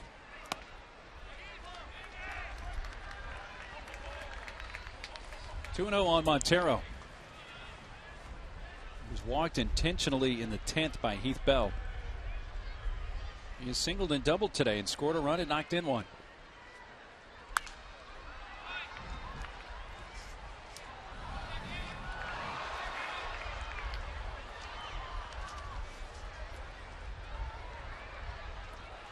Mojica's gone 2 innings twice. His longest relief outing last time was May 13th here against the Cubs. Into his second inning here. Next pitch popped in the air. Late break. Wind coming in, racing the shortstop out, and caught by Tony. Oh, that wind is playing tricks up there, it looks like. Yeah, I think it is. I think it's kind of knocking that ball down. It's kind of windy up where we're at. You can see that's down the right field line. The wind blowing straight out to right. And then that is out in left center field beyond the Padre bullpen. Kind of blocked maybe by that the Western Metal building or the stands down the left field line.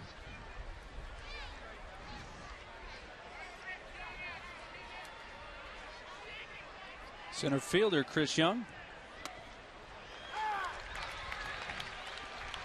Singled in a run in the 6th. Arizona scored 4 in the 5th and 2 in the 6th and led 6-0. Left field, hooking. It's going to find the seats foul. So it's 7th inning stretch time. D-backs had a 6-0 lead and Dan Herron on the mound, and you might have led yourself to believe, okay, game over. Well, that's why, some people left. They're at home right now kicking themselves. Cruz hit a solo shot off Herron in the 7th. Only run that Dan Herron gave up, and then a 5-run night tied it. Maybe off the outside corner. And these are the games you have to win, Day game, gets hot out there, you get drained. It's emotionally draining, it's physically draining. Line left field, and that could be extra bases, and will bounce into the corner. Young scooting for second. That's a 1-out double in the 13th.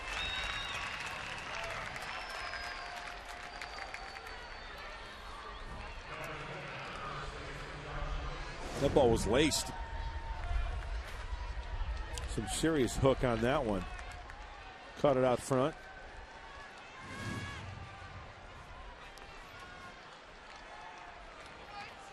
12 two-base hit for Chris Young, and he's the go-ahead run at second with 1 out for first baseman Josh Weitzel.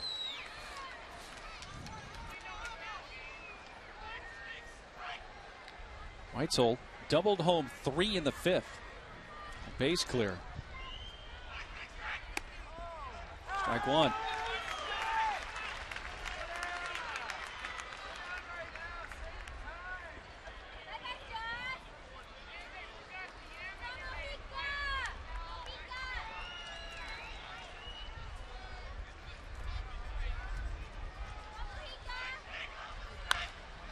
Chop to the right side. Edgar waits on it. Gets the put out at first, and over to third goes Young, 2 away.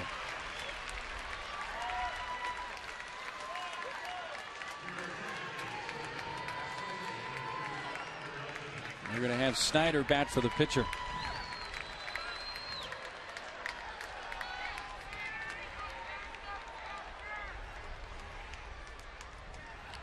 So now the D-backs have used everybody on their bench. Yep. Still have quite a few arms available in that bullpen.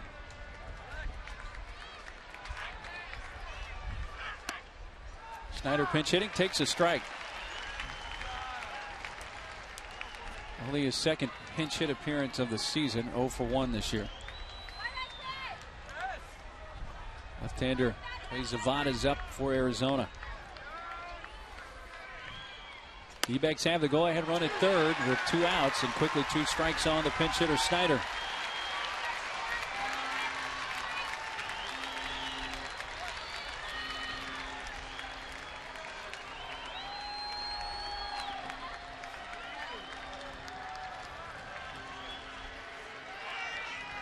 Mujica's 0-2. Up high with the heat.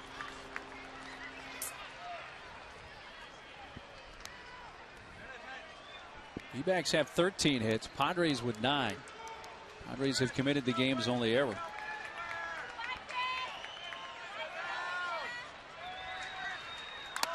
Foul. And that got the plate umpire, Chad Fairchild.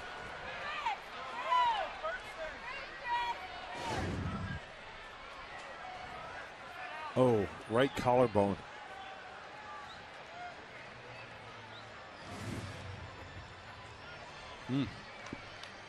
Padres athletic trainer Todd Hutchison out.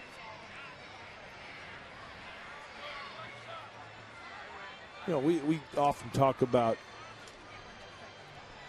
umpires, and with the I always look at the lack of protection, because when catcher's set up on the outer part of the plate, look at how exposed he is.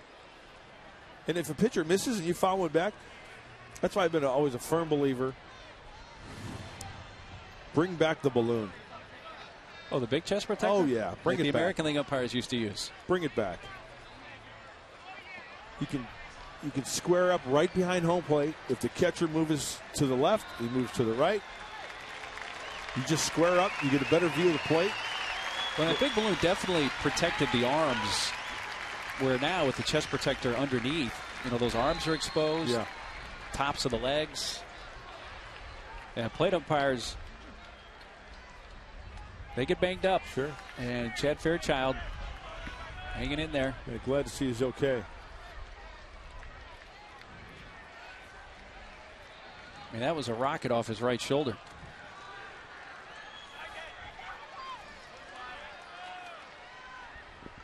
Go ahead, run at third with 2 outs, the 1-2. The breaking ball is low. Snyder batting for Vasquez, who went 2 perfect innings with 1 strikeout out of the D-backs bullpen.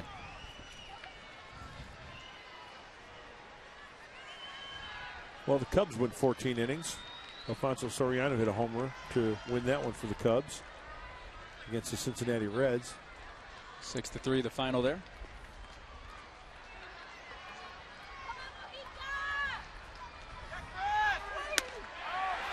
Just missing that outside corner.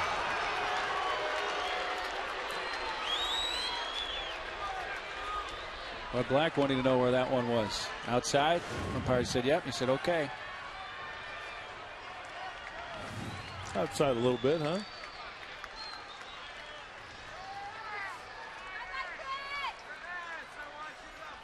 "3-2. Chop towards the middle. Edgar gloves and throws him out. Double by Young. He's stranded at third. The heart of the order coming up in the Padres' 13th.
6.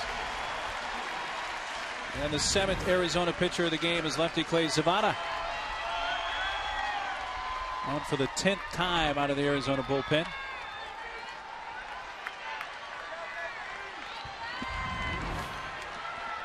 In the third of an inning last night, no runs, 2 hits with a strikeout. 2, 3, and 4. Edgar, Adrian, and Chase Headley. At first pitch, strike.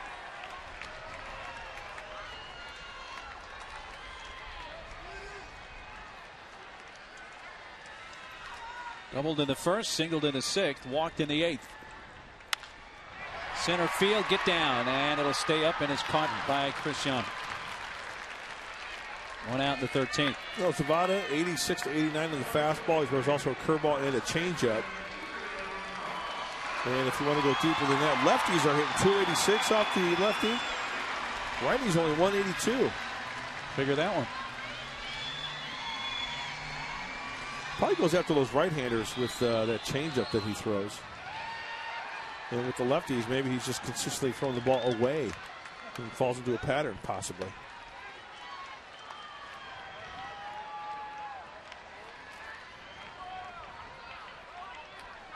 Adrian is 1 for 4. He doubled leading off the 9th and scored. And has walked once today. 2-0. The infield has shifted. Not quite as dramatically as they did earlier. The shortstop Drew is deep, but still on the third base side of the infield. Not by much. It's a very low strike at the bottom of the knees to Adrian. Well, Ismail's got the camo jersey. He's got the rally cap. He's got the foam shillelagh working. He's got all the mojo working out there, doesn't he? Hopefully it works. He's a big fan. He's one of the best ever. Oh, yeah, we're talking about you there.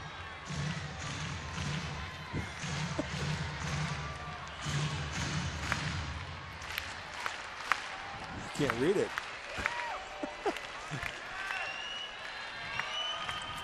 Zavada's 2-2 to Adrian. Inside and a full count.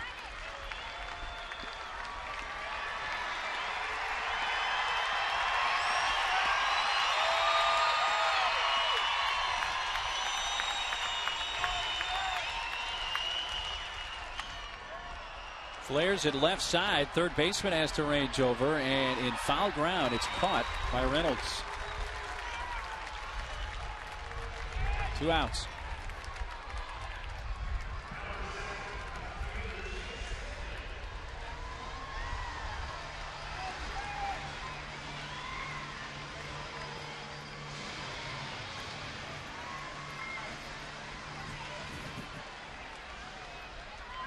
Chase 1 for 5. He singled in a run in the 9th. Part of the 5-run rally. Outside from Zavada and back towards the screen.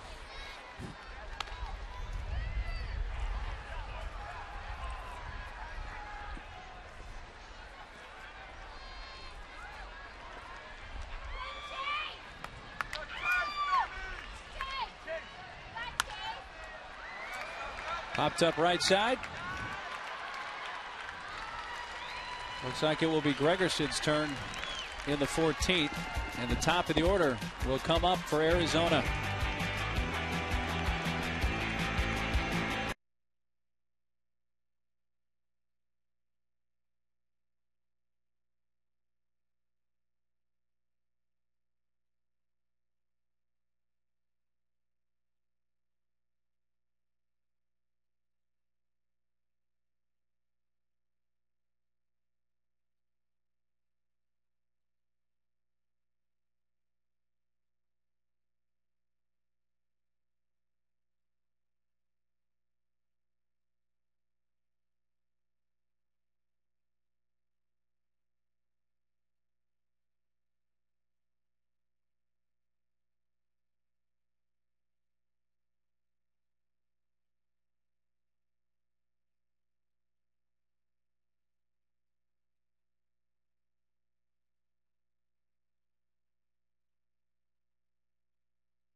San Diego pitcher, Luke Gregerson.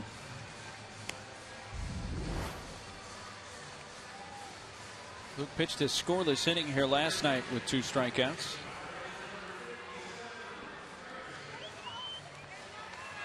And he is the last man standing in the San Diego bullpen. Nobody left out there now. 2 innings for Mujica, 2 hits his line. Well, it's definitely been a group effort, huh? Blanco, the only one not to get in the game on the San Diego side now.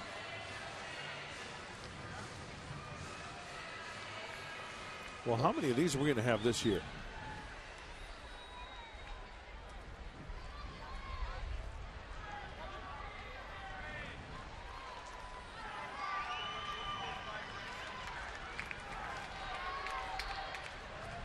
Daryl Ackerfeld's bullpen coach on the phone.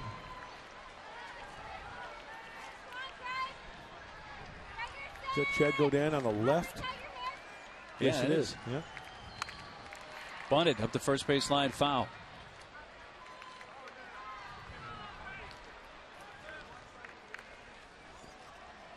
So just from that picture, Godin, who worked 5 innings here on Friday,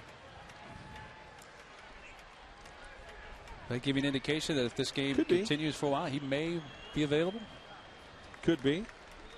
Through Friday, Saturday, Sunday would be maybe a pen day, or Monday, depending on, a pitcher's preference. Just remember, Josh Gear threw. Remember he threw that again. He threw in relief that game. He threw for Peavy. When Peavy was sick. Yeah, against the Phillies. That's right.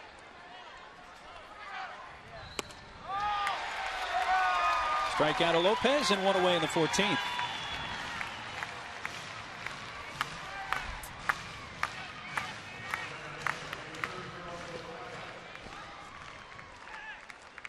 Now the longest game played by the Friars, 16 innings.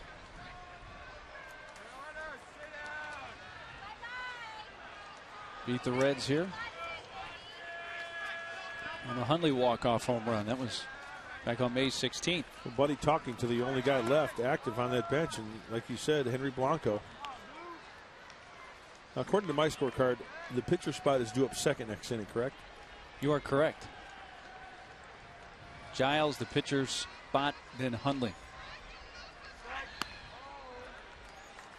Parra doubled leading off the 12th, but was out trying to advance to third on a bunt attempt by Roberts.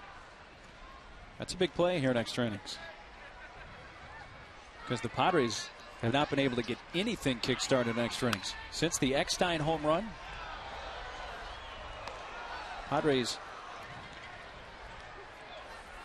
have not had a base runner. 13 in a row retired by Arizona pitching since the Eckstein game-tying pinch hit home run.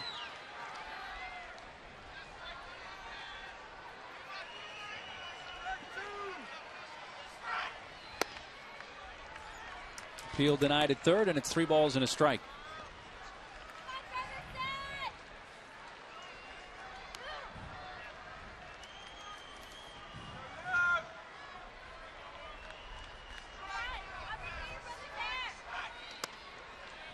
There is a 1-out walk to Parra.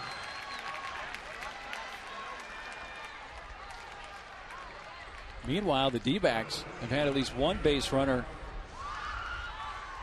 in every inning of extra innings except the 11th.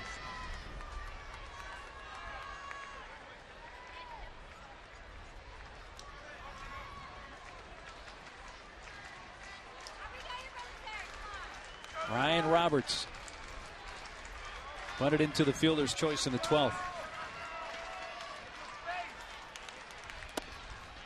Ball 1 is low.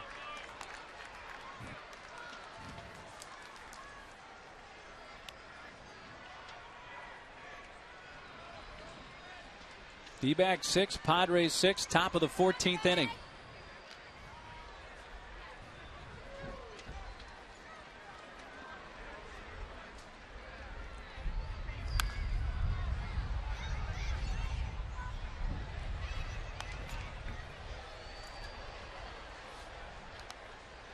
Roberts came into this spot in the batting order when Justin Upton had to leave the game after aggravating a left shoulder injury in the 10th inning while batting.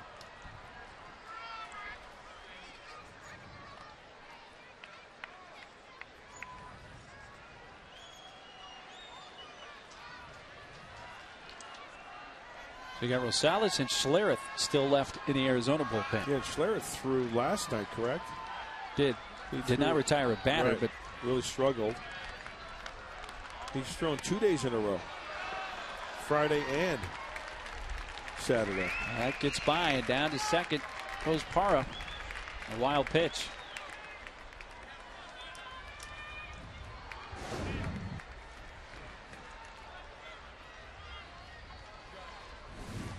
Looked like a sinker getting away from Luke Gregerson.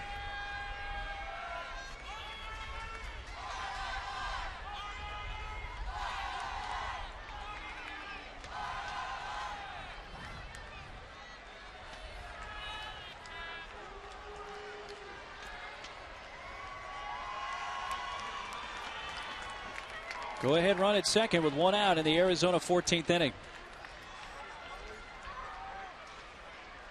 The 2-1 to Roberts. He hits one deep center field. Back Gwynn. Warning track and makes the catch. Playing it halfway. Parra back to second. He got a tag on that, doesn't he? Absolutely. 2 outs.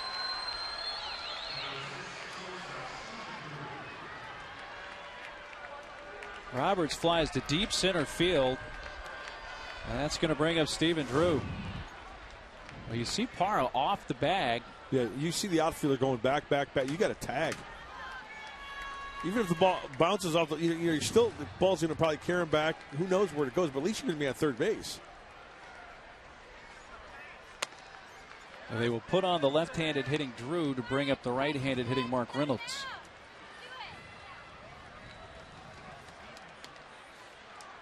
It's the second intentional walk in extra innings handed out by Padres pitching. The other, Bell walked Montero in the 10th.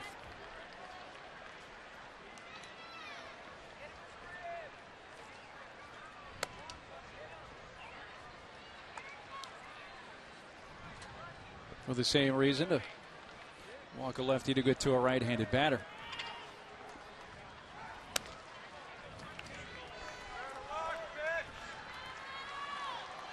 You know, I have to say this. I've got to get this off my chest. We just witnessed an intentional walk, right? You know what really bugs me? Is when the official score comes over the PA system and says, intentional walk. Oh, really? Really? Thank you. Thanks for the assistant.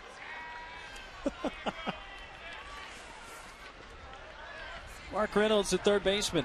Right-hander is only hitting 176 off of Luke Gregerson going into today's game. 0-1. Reynolds has walked twice, scored once. On the flip side, lefties are hitting 308 off Luke.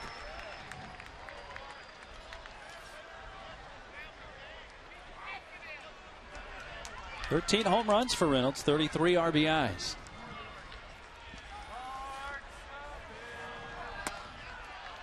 That's up high, a ball and a strike.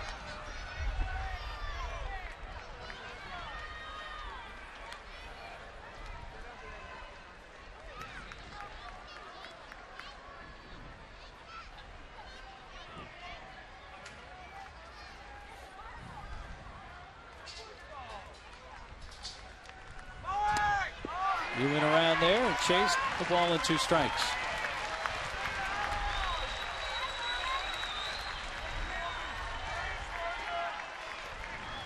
Got the left-handed hitting Montero on deck, so a key batter here for Gregerson facing Reynolds with 2 on, 2 outs here in the 14th.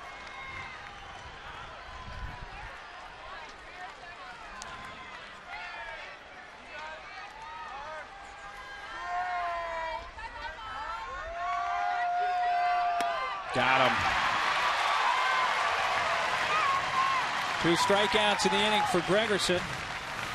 2 men left on, and the D-backs have stranded 11. We'll go to the bottom of inning.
6-6.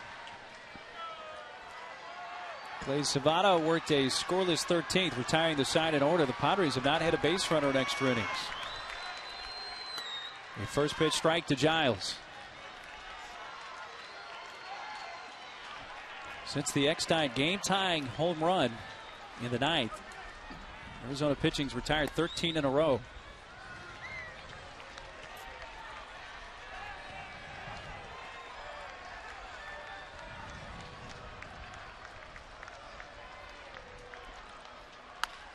On the ground right side, but over in the hole, inhaled by Lopez, and he throws out Giles to begin the 14th.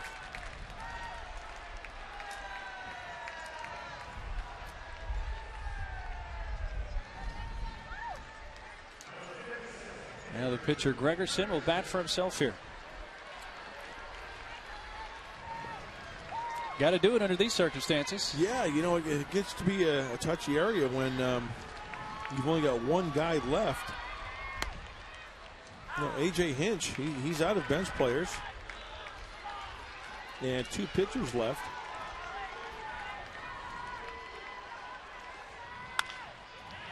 Gregerson puts it in play, and Lopez to his right in the dirt, but picked out by Weitzel.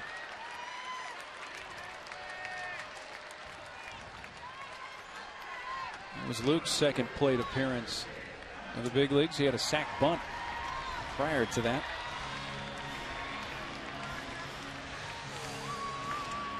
Two outs and nobody on for Nick Hundley.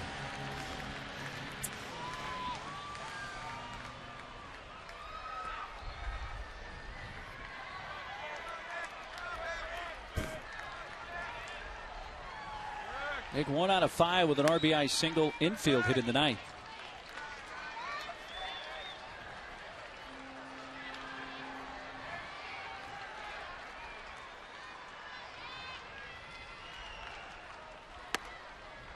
Two and 0.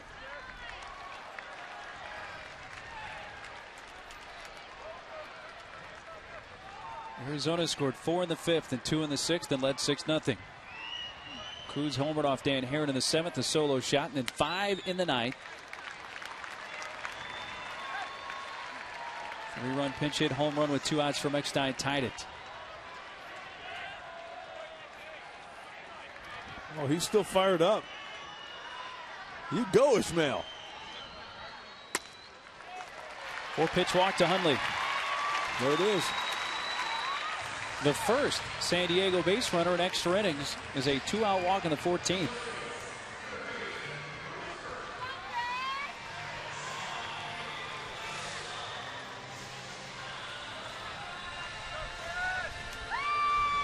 Well, Chris Burke hit the biggest home run in Astros history in the 18th inning to win a playoff series against the Atlanta Braves. Montero goes out to the mound.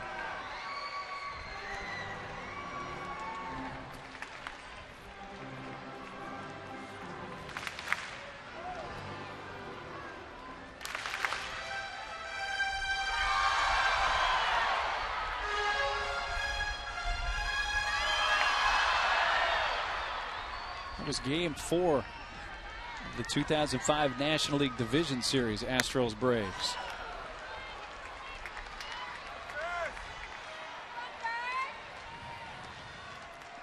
Astros went from there to the NLCS, beat St. Louis, and then lost to the White Sox in the World Series.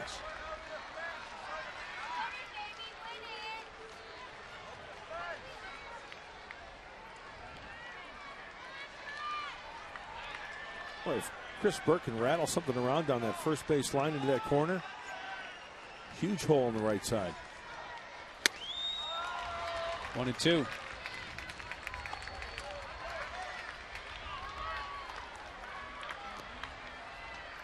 Chris 1 out of 5. He singled in the 5th. Reached on a fielder's choice and scored on the Eck home run of the ninth. Foul tip hung on to by Montero. A walk and a man left. Fifth base runner stranded by the Padres. At the end of 14 innings from Petco Park, Arizona 6, San Diego 6.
bridge to Coronado and back inside to the 15th inning. 6-13-0 for the D-backs. They've stranded 11.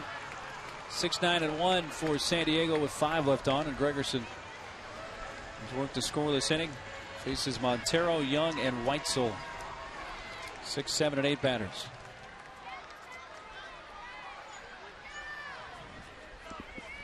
Well, I've run out of room in my book, so we have to quit.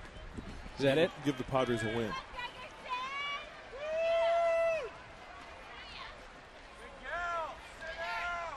Montero's knocked in a run. Single, doubled, and scored once.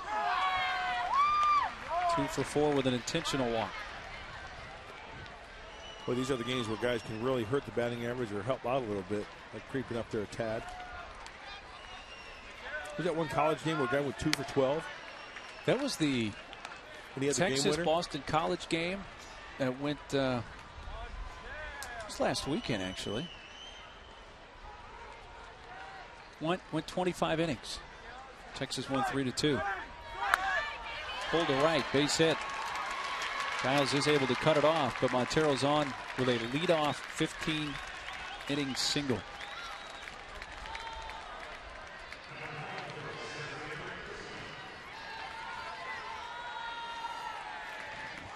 Well, the Diamondbacks have had all the good scoring chances in extra innings. And they have the leadoff man on again.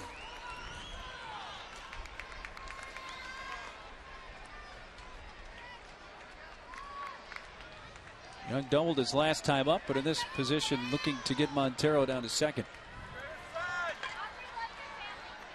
You would think he's bunting here. Sure. Well, going to swing away. He rips and misses.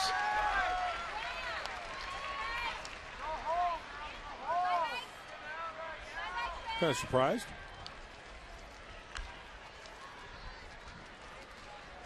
He was giving him one shot there. Let's see what happens. Eminem, the Eminem pitch, one shot. Young has a couple of sack bunts on the season, not showing bunt there either. This is high, and out to the mound goes Hundley.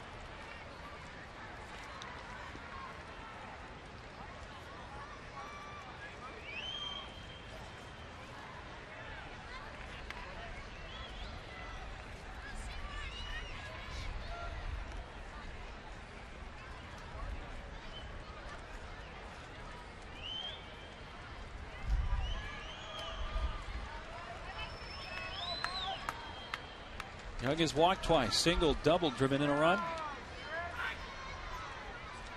He's 2 out of 4, showing no signs of bunting here. Rips and misses at a pitch off the plate.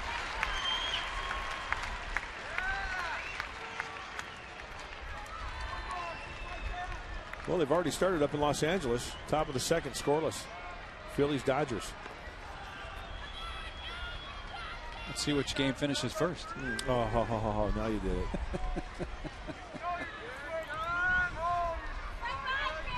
There's the 1-2. Hundley couldn't locate it, and that will get the runner down to second. A wild pitch, and Montero into scoring position. You see Nick is even a little frustrated. This is going to be scored a wild pitch, but I think that's a very catchable ball or stoppable ball for Nick. Crawled up his arm. Fortunately for the Diamondbacks, they get a free 90 feet.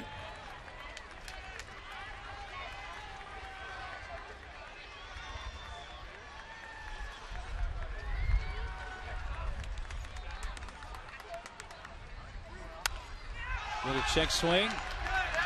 Sliding. Gregerson able to get it out of his glove, and they get the out at first. Montero over to third with 1 out. A little excuse me swing works just as well as a bunt, and then he almost beat it out. Took a good play from Luke, sliding on his knees. Oh, yeah.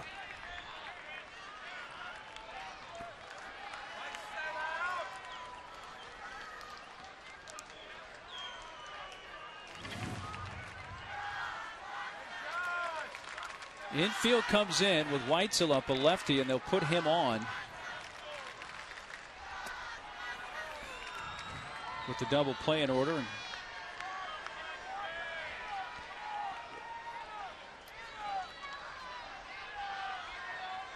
Also bring up the pitcher, Zavada. And the D-backs don't have anybody else available on their bench, so you know the pitcher's going to bat.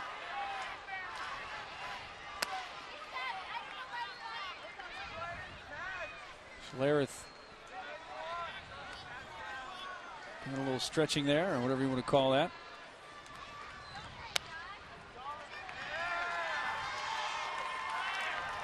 Third intentional walk in extra innings handed out by Padres pitching.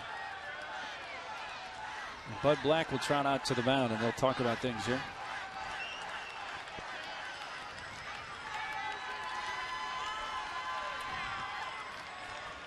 I don't know if they have any reports on Zavada, but you know what? He might be going out there talking to the defense saying, hey, you know what? They might want to run somebody here.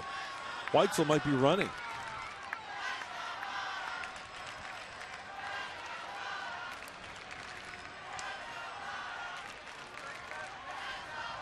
I can't locate anything that indicates that Zavada has ever had a major league plate appearance. Hasn't had one this year.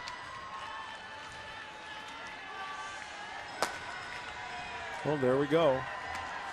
We speculated earlier with Chad Godin out there that he's getting loose.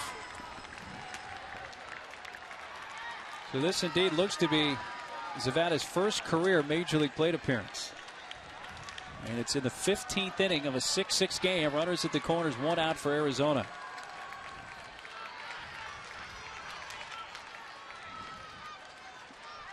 Lead man Montero at third. Led off the inning with a base hit. Weitzel's at first. Zavada the batter. Well, do you let him hit here, hit into a double play possibly? Do you squeeze here? Do you have him purposely strike out so you get to the top of the order? Safety squeeze attempt there, at least trying to bunt it. Fouled, strike one. Runner from third. Montero was not moving on the pitch.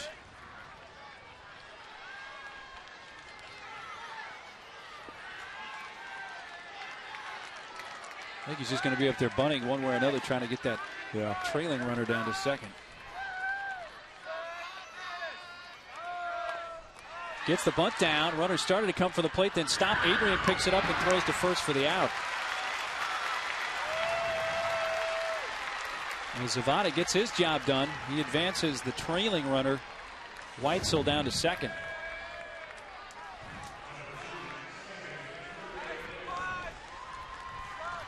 Creating a throwing lane, keeping it fair and fair territory for Edgar covering at first base.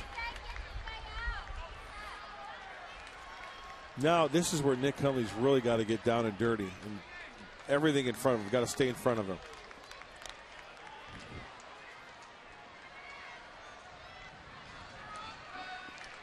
Switch hitting Felipe Lopez.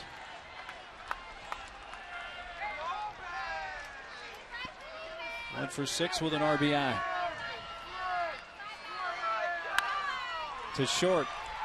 Into the mitt, Wilson. Low but out. D-backs miss another chance in extra innings. Strand 2 more and have left 13.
6, 14 hits for Arizona, 9 for the Padres, and 9, 1 and 2 coming up against Clay Zavada. Now, this is an interesting guy. He's 24 years old, from Streator, Illinois. Pitched a bunch in independent baseball. Then got into pro ball with Arizona in the minor leagues. Had to step aside for a season, 2007. He lost his father. His dad, Clarence, died from a heart attack in December 2006, and Clay had to go back and take over his family's 40-acre property. He had already lost his mother when he was a child. He had some family responsibilities, then comes back to pro baseball and makes the major leagues. Those are the kind of guys you really root for, you know?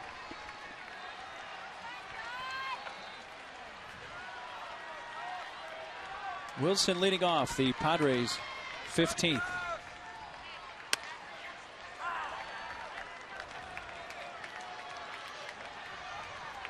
Hit the ball sharply in the 12th, but lined out to the center fielder, Chris Young. His second at bat of this game for Wilson.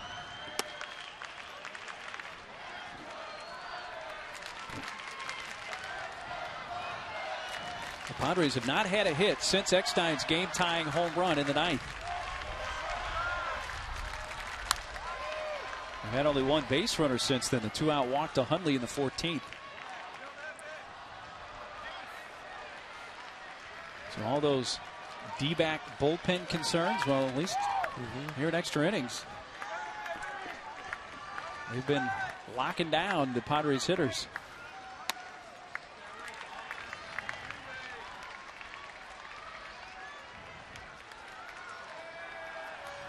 Well, Josh Wilson should know some of these guys and what they've got and tendencies from pitchers.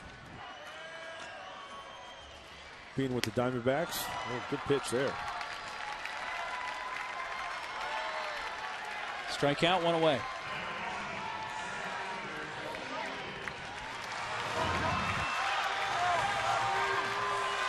Looks like some type of pitch where he turned it over just a little bit. Maybe a changeup from Zavada.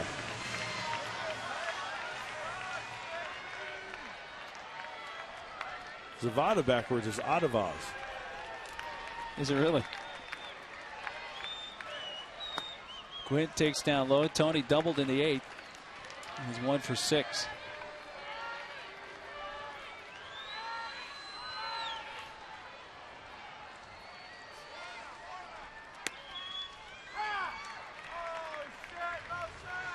Well, Zavada has worked 2 1/3 innings of relief.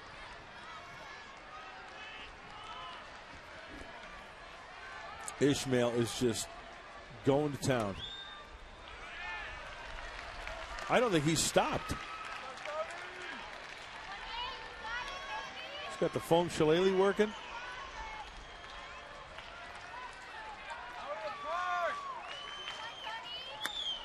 Tony jumping back, taking inside, 3-1.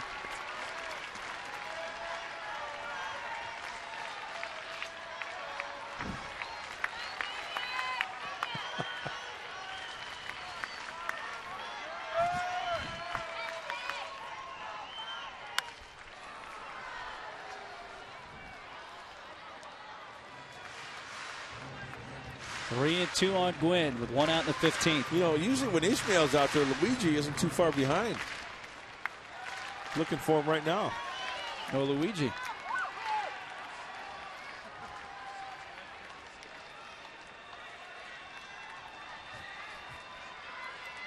Zavada's 3-2. Just missed. Foul.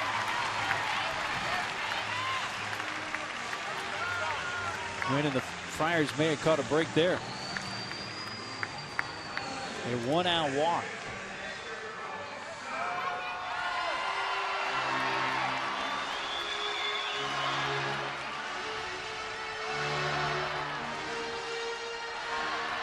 Two for 5, a first inning double, a 6th inning single to right, walked in the 8th.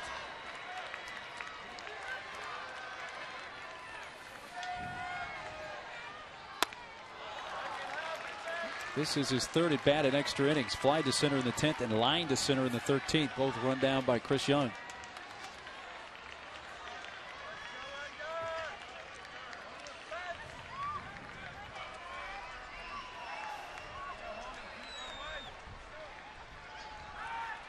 Rosales gets up in the D-backs bullpen.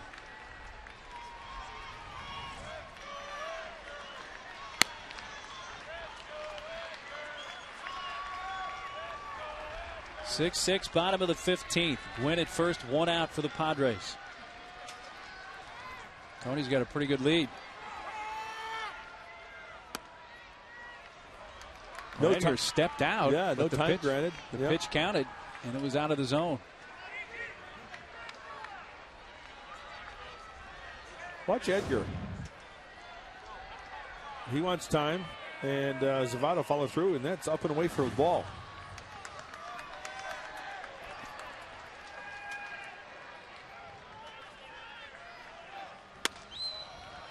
That misses away, 2-1.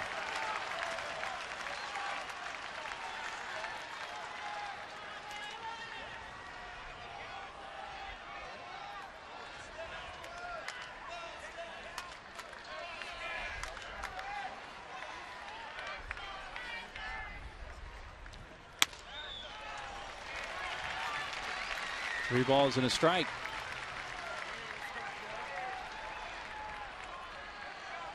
So the score's got it as 2-1, but that first pitch did count. Otherwise, the umpire would have put his hands up. Right. It's 3-1.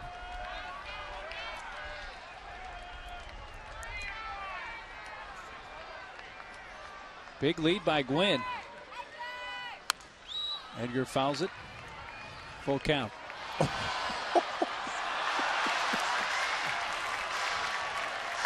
Some guy ran after that foul ball below us to our right. And on the run, he took that ball right in the chest. He had his hands out in front of, that guy there. He had his hands extended, the ball hit him right in the sternum.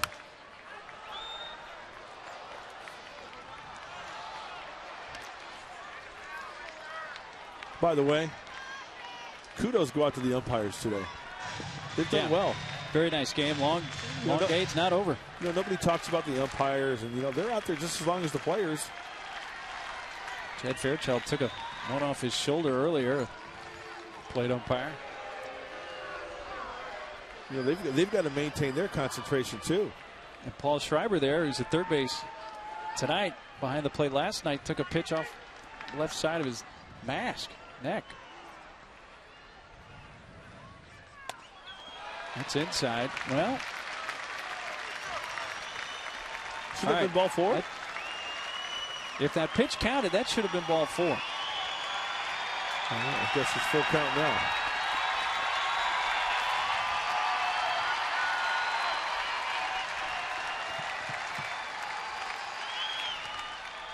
Tony draws a throw.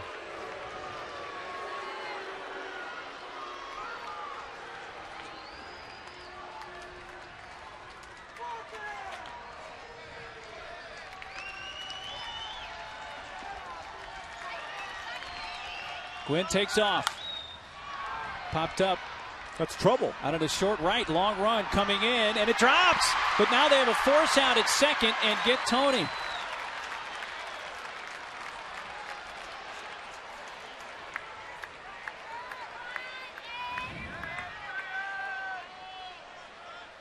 I thought Tony was going to read the right fielder there, having a long run. Oh, you know what? He may have thought that ball was going to be caught. So you got to, that's frustrating. Either way, because if he catches it, you don't want to get double off first base. And he kind of got caught no man's land. Yeah, and the ball's shallow enough to where if it does bounce, you're far enough away from second base where you get forced. Outside to Adrian.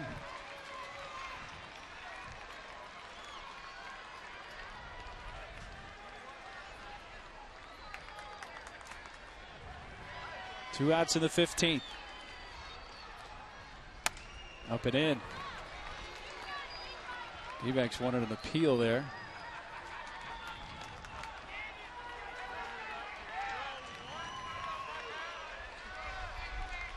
Infield shift on with the third baseman Reynolds way off the line.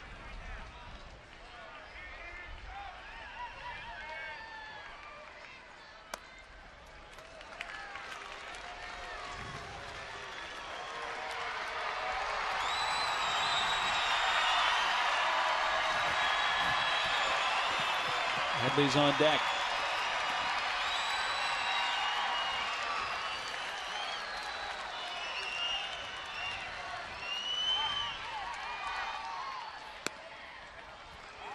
And that extends Adrian's streak now 6 games in a row with 2 or more walks. There's his second walk of this one.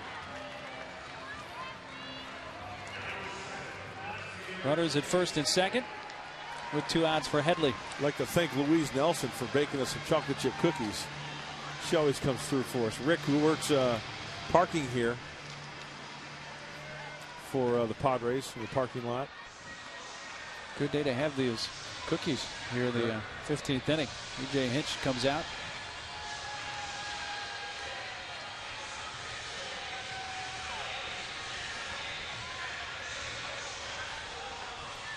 So with these cookies, so much for being Friar fit. That's all for Zavada. I'm going to go get Rosales. It's pitch.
Is the new pitcher. RCP Block and Brick, retaining walls, interlocking pavers, natural stone, everything for your hardscape needs. Create your dream yard today. Visit rcpblock.com. Fastball slider and a changeup for Rosales.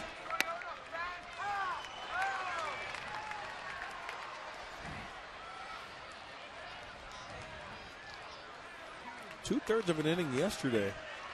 A couple knocks and a couple runs given up by the right-hander.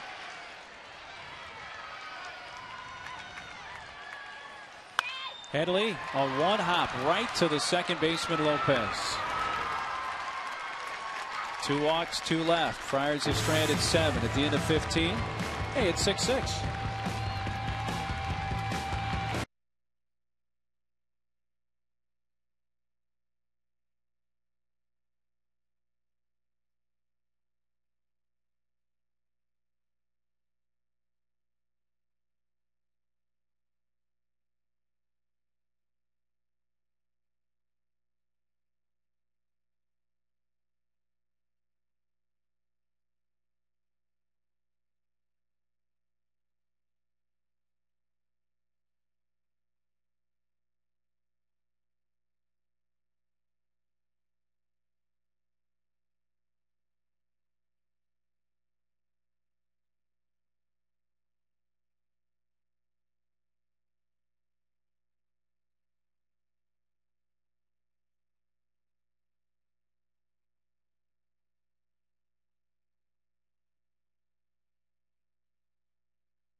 inning, 6-6, new pitcher. And Chad Godin, who was the starting pitcher here on Friday against the Diamondbacks, comes in relief. He last threw on Friday, 98 pitches on Friday. In 5 innings, 5 runs, 6 hits, 4 walks, 6 Ks. And not involved, I should say, was the losing pitcher. 8-0 Arizona was the final.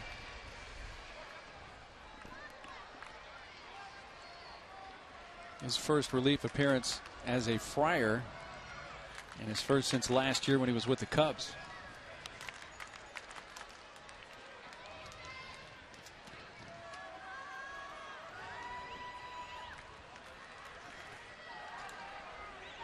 Parra leading off, takes a strike. The longest game in the major leagues this year was the 16-inning game earlier this season here at Petco between the Reds and Padres. This game will at least equal that.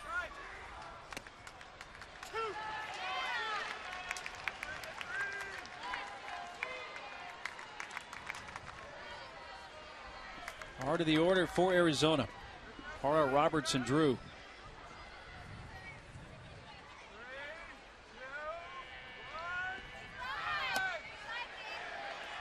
He went around. Parra fan says Paul Schreiber at third, with 1 out in the 16th.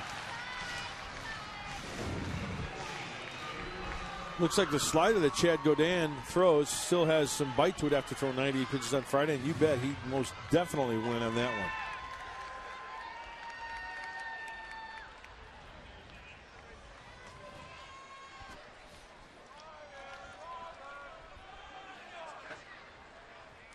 Ryan Roberts fouls it out of play right side. Well, I guess we better explain what the Dizzy Dean is going on here. You know, usually a guy doesn't start on Friday and relieve on Sunday. Right.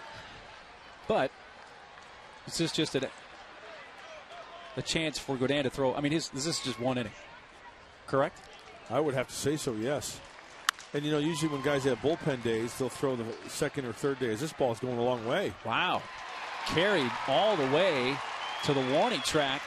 And Giles had to adjust and wound up with his back up against the out-of-town scoreboard.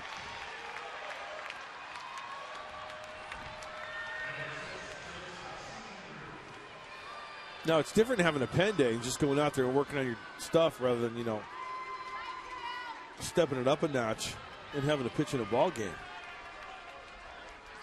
The adrenaline, the intensity level, a lot different. Well, there's Steve and Drew. Godin pitched here on Friday, 5 innings. Did pick up 6 strikeouts.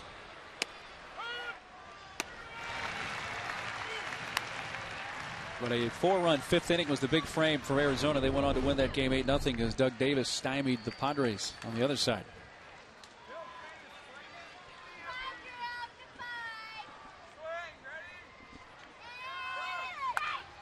Drew fouls it. Well, if this is just 1 inning for Godin, then if this game goes to the 17th, you're looking at a position player then, right? It's got to be somebody like Josh Wilson. Well, what's left in the holster? Pulled to right along the line, and that is fair. A one-hopper played well by Giles in the corner, but it still will be a double for Stephen Drew, his 4th hit. Well, you mentioned that Chad was scheduled to start Wednesday, correct? That in addition to what he started here on Friday. Hanging breaking ball. Well, the Diamondbacks have had some runners in scoring position in this extra innings, but yet could not capitalize. In the 12th, they had a leadoff double. Couldn't do anything. In the 10th, they had a 1-out double. Couldn't do anything. In the 13th, they had a 1-out double. Couldn't do anything. Had 2 on, 2 outs in the 14th. Leadoff hit in the 15th.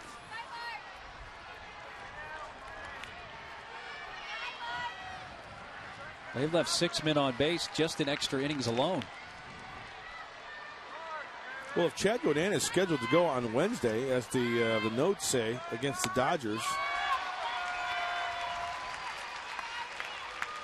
pitch today, off Monday, Tuesday.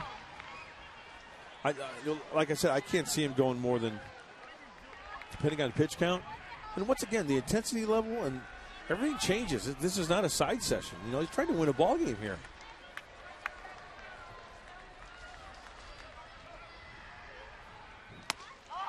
One and two.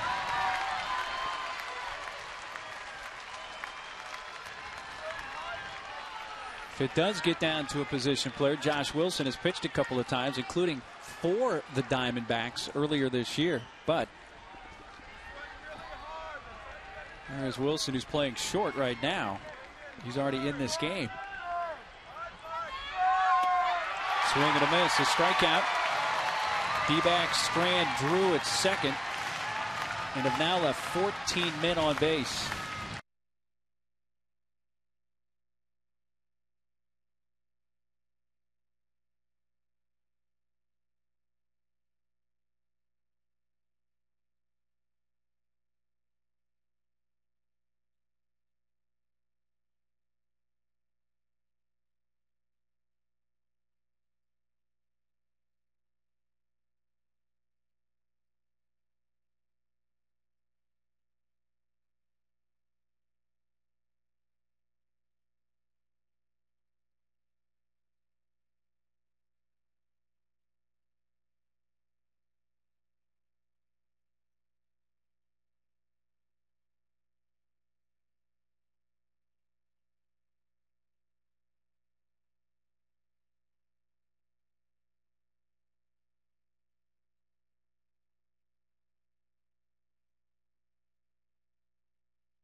Six, bottom of the 16th inning. Giles and the pitcher Godin due up, and Hundley. Leo Rosales first pitch popped up, and the shortstop Drew under it makes the catch. Well, here's the decision time.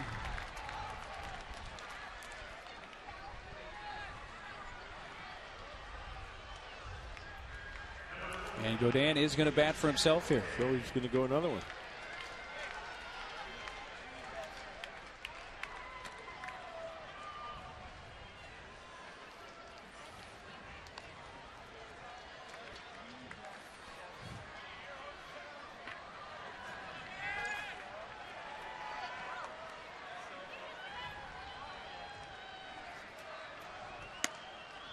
First pitch strike from Rosales.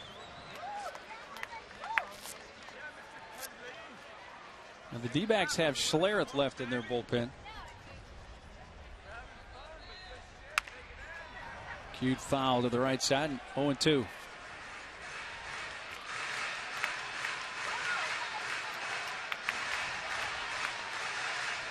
Godin broke the bat. Well, it's games like this where you wish you had Keith and Kevin who were working downstairs in the Sony Club so they could bring up some grub. They helped us out last extra inning game, but they're at home right now with their feet up, having some social sparklers and enjoying this extra inning ball game, rooting for the Friars. This would indicate Godin's going to try to come out for the 17th if it gets to that. I think so. 2 outs. Godin threw 13 pitches at the top of the inning.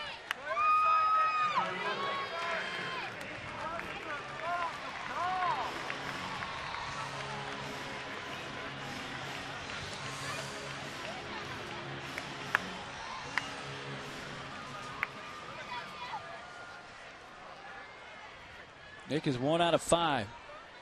An RBI single in the ninth. He walked in his last plate appearance in the 14th.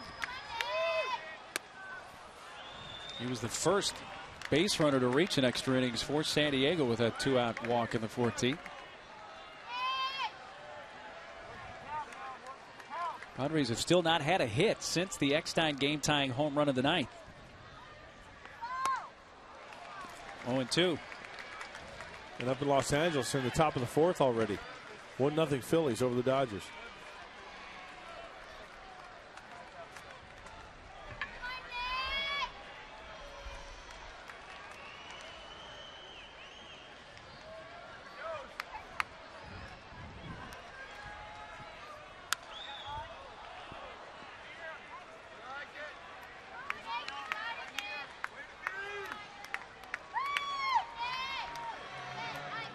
Four in the 5th for Arizona. They added 2 in the 6th to lead 6-0.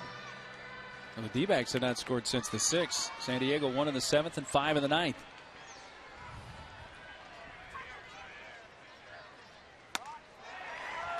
Three up, 3 down in the 16th. This now becomes the longest game in the major leagues in 2009. 6-6.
Little conference on the mound here. I don't know if he wants the ground crew to come out and maybe do some landscaping work. I'm thinking that's what it is. I mean, let's face it, 16 innings of pitchers. That's the deal. Here they come. Now look who's coming to the rescue, Luke Yoder. The man with all the tools.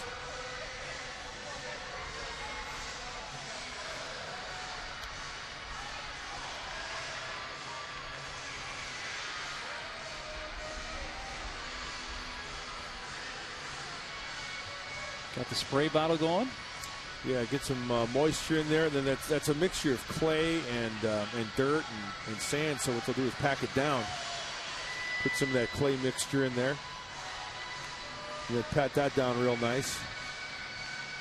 Luke's the man. He knows what he's talking about. He knows what he's doing out there.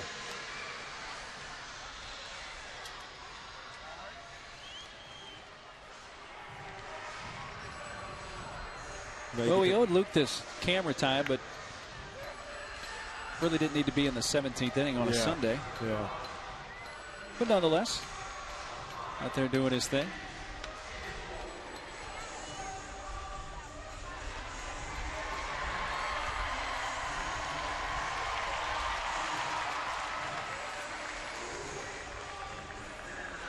Get the rake going.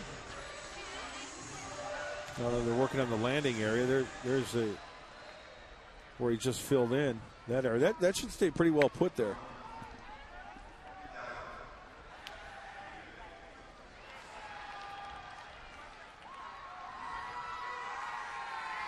Look at that. Voila. Just like that, right? Fixed up. Thank you, Luke.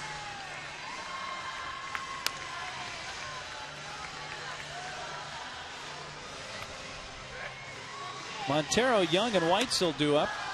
6, 7, and 8 in the Arizona 17th inning. Well, they're playing Bon Jovi halfway there. I hope that's not the case. Don't feel like playing 32, huh? No. Or 34?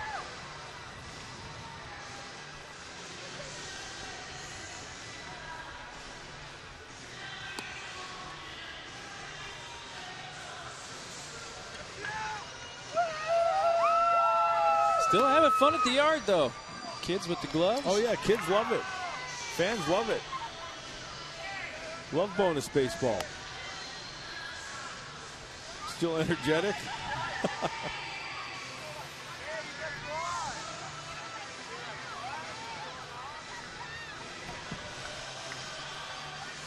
Rodin worked the 16th. With 13 pitches.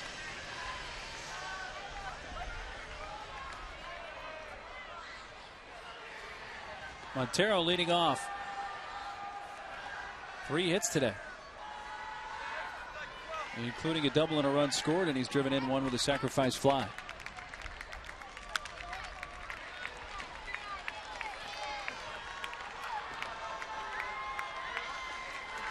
Do you have any plans tonight? I mean, I'm not asking you because I want to do something with you. Yeah. So I'm just wondering. Hanging with the fam and relaxing, but hopefully talking about a Friar extra inning win at some point.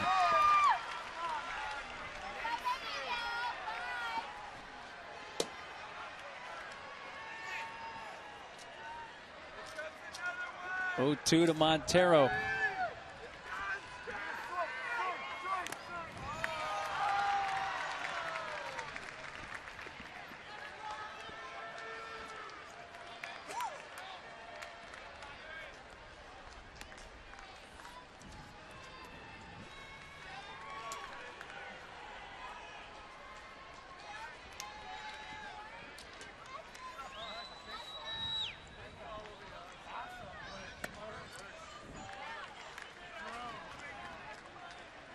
Now remember, we mentioned Chad Godin pitching on Friday. He threw 98 pitches. His velocity seems to be the same as if it was on normal day rest. 90 on the fastball.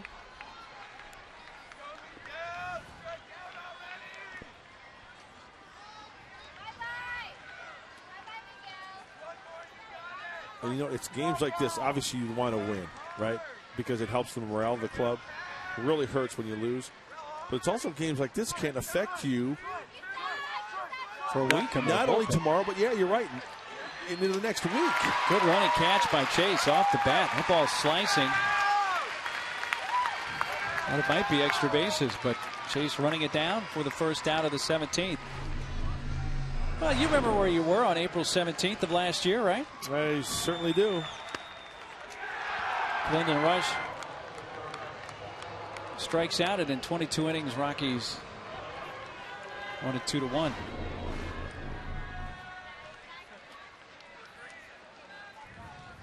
Yeah, we had to jump on the bird and fly to Arizona after that. And thank goodness it was only an hour flight. The Rockies had to fly to Houston and play the next day. Then when you came home off that road trip, the first home game, you went 13 innings against the Giants. Thanks for reminding me. Then 3 days after that, you went 13 against Arizona.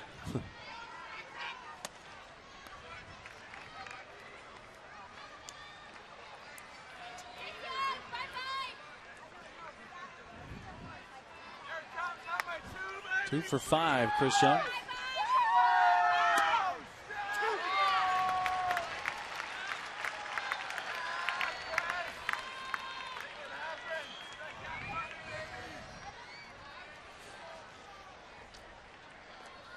He had a double in the 13th with 1 out, was stranded at third base. D-backs have had very good scoring chances in extra innings.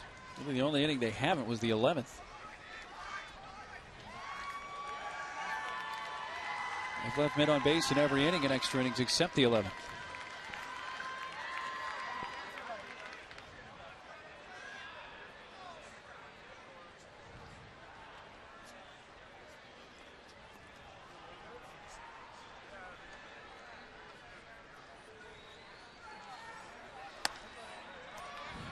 Up high, 2-2. No, at game time it was 71 degrees. It's starting to dip a little bit, huh? The temperature as we start to get more of the shade. Starting to get the shadows there on the field. They don't seem to be that bad though, because it's, you know, there's partly cloudy skies. You know what I'm saying? Yeah, but you get shade on the third base side. Right. Yeah. A little bit of daylight still on the first base side, right field.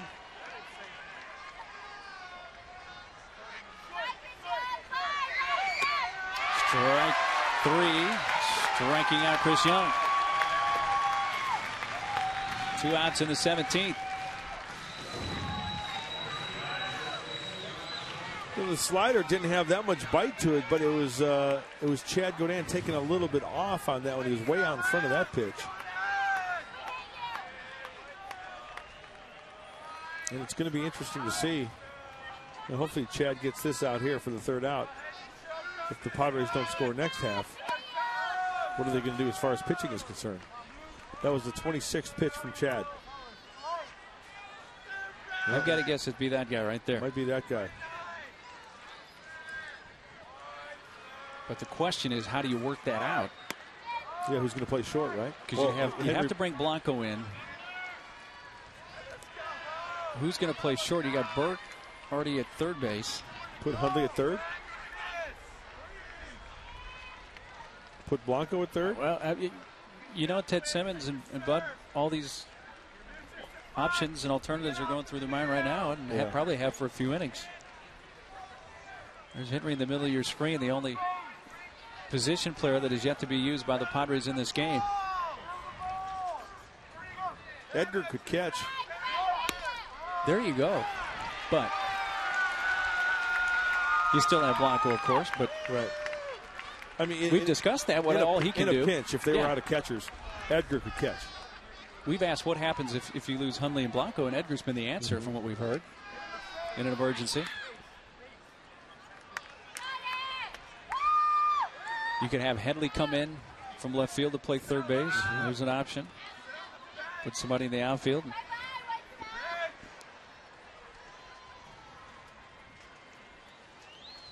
But now 3-1 to Josh White, so they'll just put him on. And that'll bring up the pitcher, Rosales.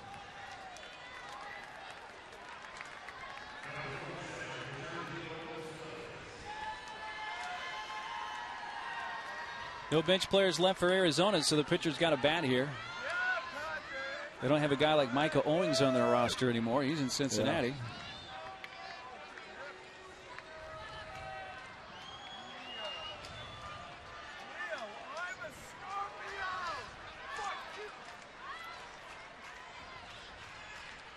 Rosales 0 for 2 with a couple of strikeouts this year.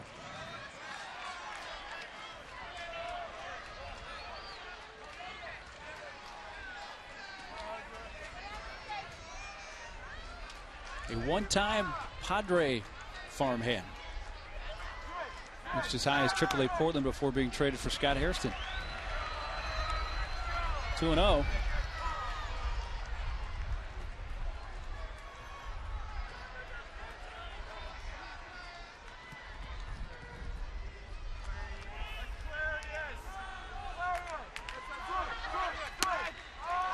Got the strike on the outside corner.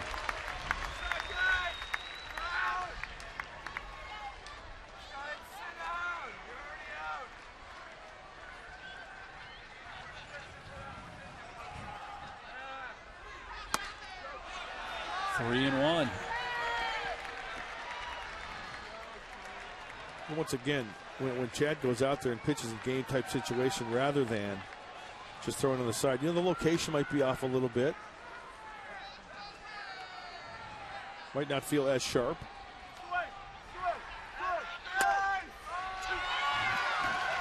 Full count. That's going to give Whitesell a running start from first.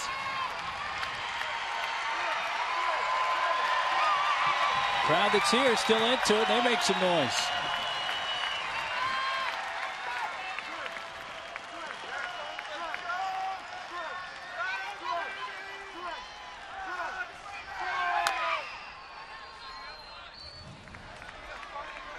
Foul to Lorenzo Bundy, their first base coach.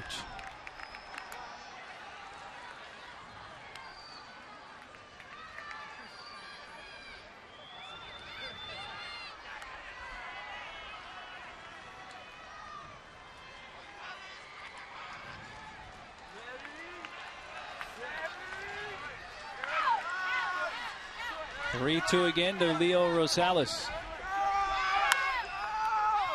Shortstop Wilson. An intentional walk and a man left on. Come back for the bottom of the 17th, won't you?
San Diego in game 3 of this 4-game series. There have been some games with runs scored in the 17th inning in Padres history. Go back to '89 at Dodger Stadium. And in '72 at Old Riverfront. Well, that one in 1989, I probably had something to do about that one. Against the Dodgers. I probably gave it up to take it into extra innings. We probably had the lead. I came in there and served it up, and everybody was mad at me. Oh, you're getting ornery here. Almost 5.5 hours into this game.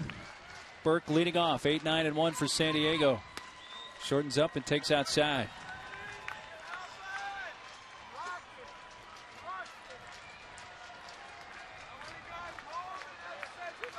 Singled in the 5th and scoring in the 9th on the Eckstein homer. That's been the last Padres hit, the Eckstein game-tying homer in the 9th.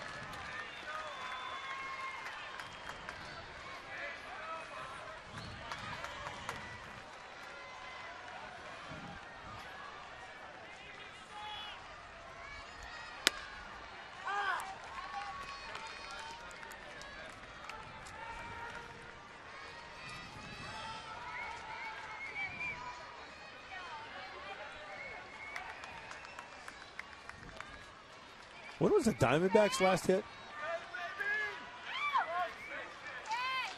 Drew, last inning. In the 16th, double. Fly ball to right center field. And Chris Young. Padres' last hit was at 3:50 this afternoon. The Eckstein game-tying homer. Yep.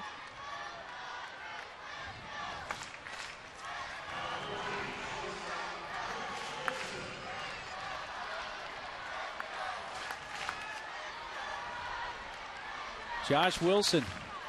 Look at Heath Bell's got the rally sunglasses on. Chow Sung Beck is in the house.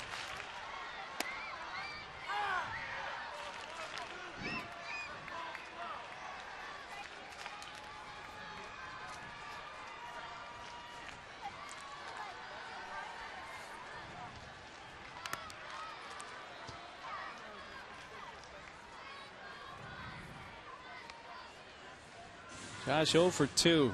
Line to center in the 12th and fan to the 15th.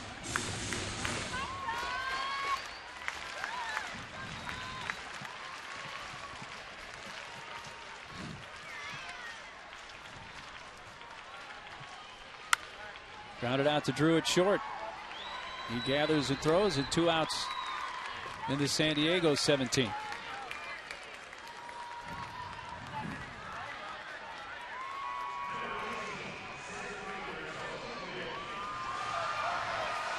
Top of the order, Tony Gwynn. Candace Walden is at home, hoping for a Friar victory. She's hanging tough. Having some pizza.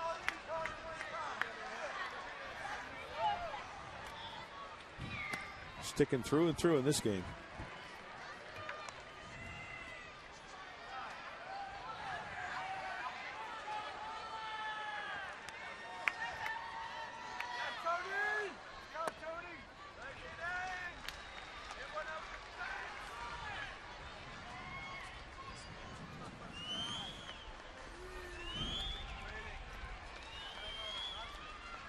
Two-0 from Rosales. Check swing foul.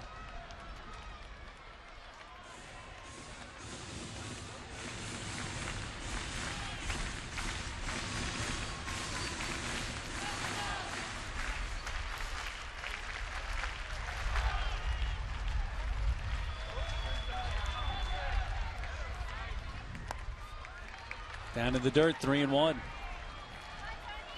I wonder how many baseballs they've gone through in this game. Dozens and dozens.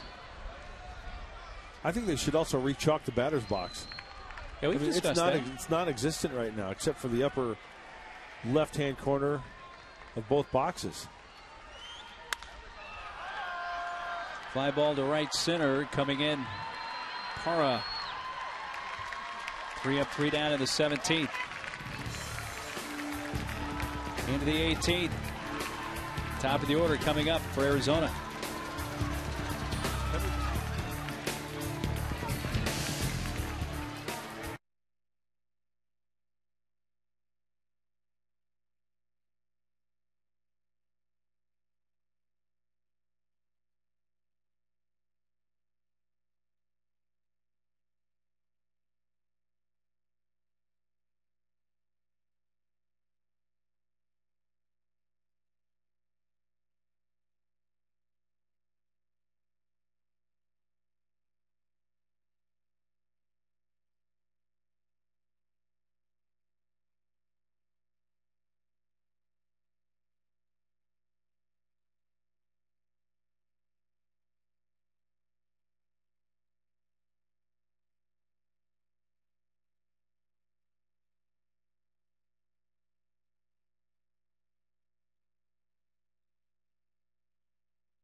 And breaking news from Petco Park. Your new pitcher moving from shortstop to the mound, Josh Wilson. Well, we've talked about it. It's been documented. Josh Wilson pitched for the Diamondbacks in an emergency situation. There you see the 2 games for Josh as a pitcher.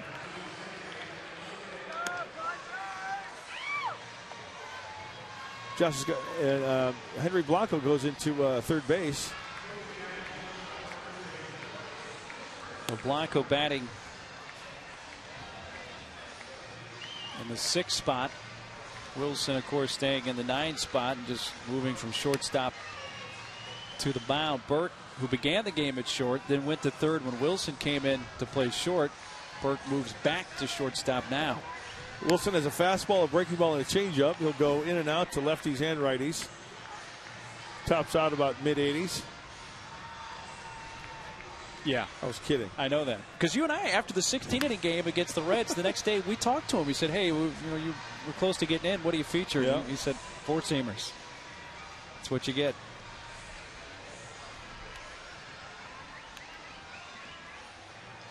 So position player Josh Wilson on the mound for the Padres here in the 18th inning. San Diego out of pitching. Top of the order, Felipe Lopez leading off.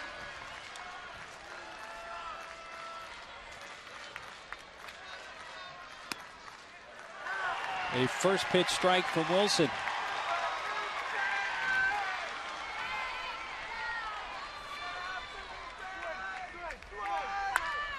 Line just out of reach of Burke and into left center. Cut off by Gwynn, and it's a leadoff hit for Lopez.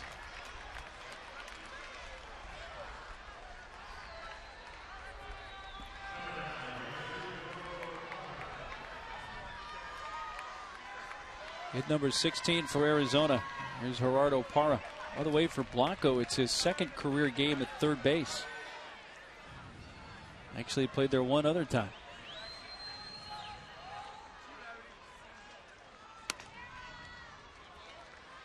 Blanco charging from third.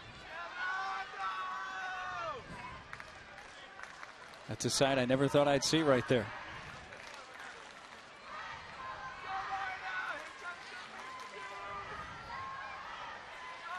July 25th of '97, Blanco played third base in his big league debut.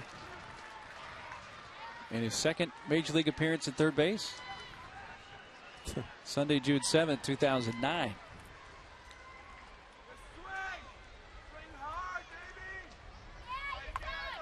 Parra lays the bunt down. Wilson will go to first. 1-3 on the sacrifice. Lopez down to second.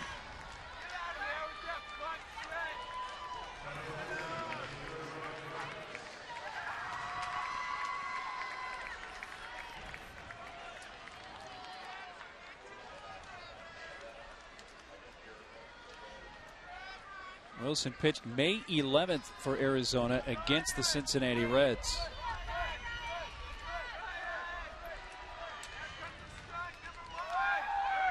Ryan Roberts fouls it back.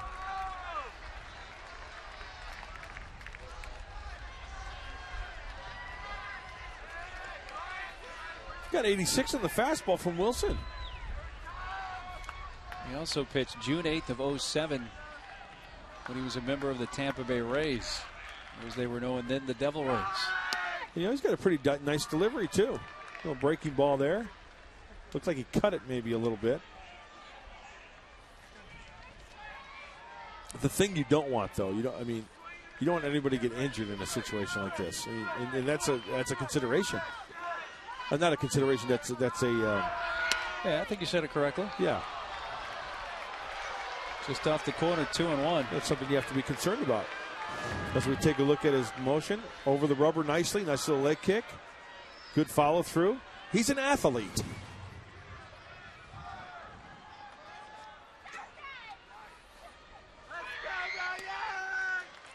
Wow. 3-1 on Roberts. I think I saw a changeup right there.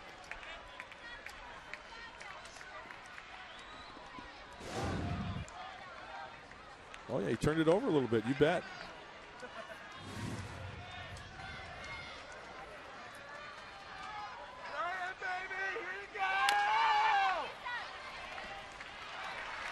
What's in a hitter's mind when they're facing a position player? I was just going to say, this is the type of game where if you get a hit, you're supposed to. Your teammates will say it doesn't count. I mean, they'll give you a hard time, obviously. And then if you don't get a hit, you're never going to hear the end of it. 3-2. He walked him way high.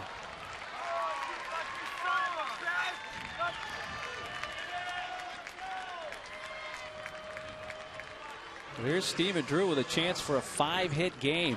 If you hit a home run off a position player that's pitching, you'll really hear it. Oh, it doesn't count. They're not going to count that one in your stats. Or they'll put like an asterisk next to it.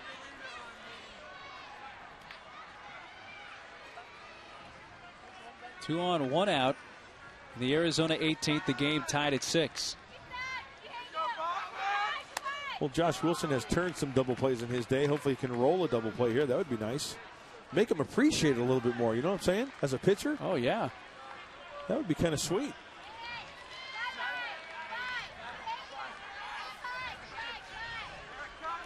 Drew doubled in the 16th, doubled in the 10th. Nice. 87.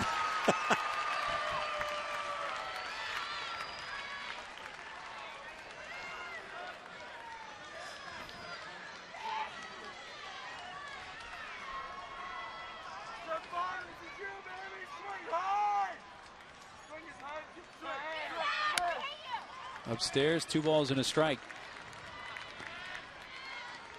Well, this is now the longest game in the major leagues this season as far as innings.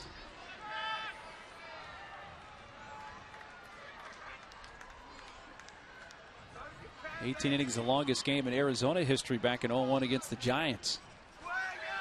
So they'll equal that. Popped up in foul ground. Hundley makes the catch right near the line in fair territory.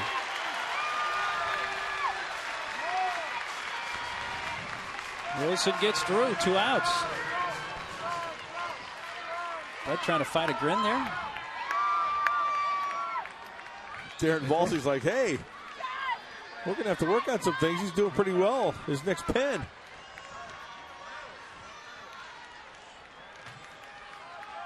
Might have to put him in the pen, huh?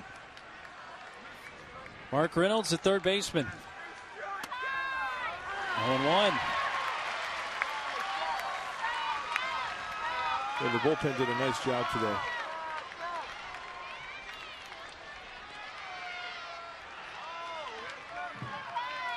Sean Hill on the left, Suai there in the middle.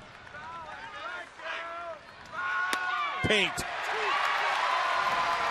0-2. Look at the paint on this one. That's 88, yo. Bueno.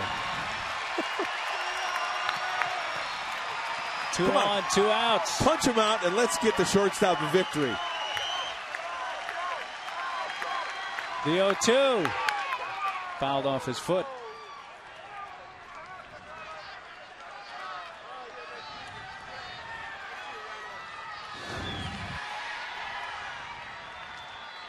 Wanted it up. Down and in.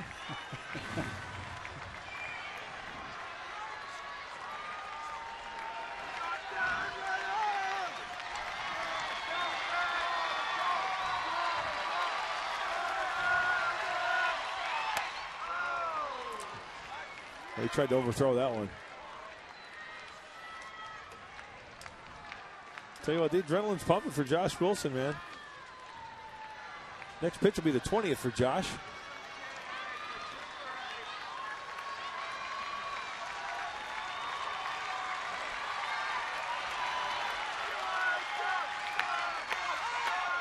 In the dirt and blocked by Hundley.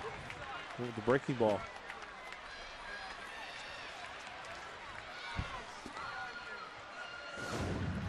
It's a pretty good breaking ball here. That's exactly where he wanted to throw it. You know, you bury it. Hopefully that he fishes after it.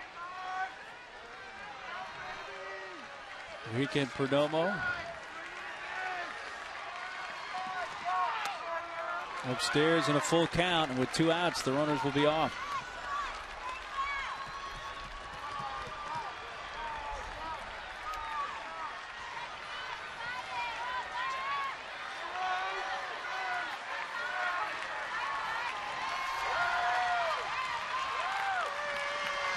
The 3-2 to Mark Reynolds. Instead, to step and look at second.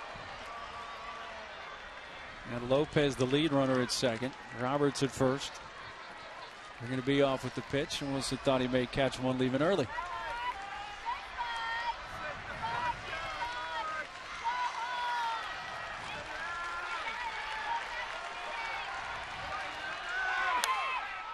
Foul in the air. That'll reach the seats.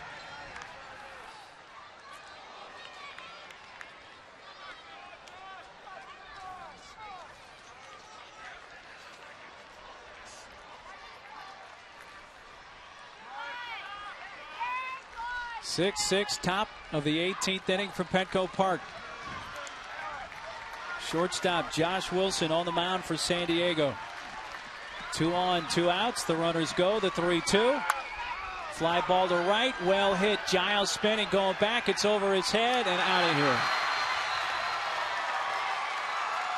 14th of the year for Mark Reynolds, and the D-backs take a 9-6 lead.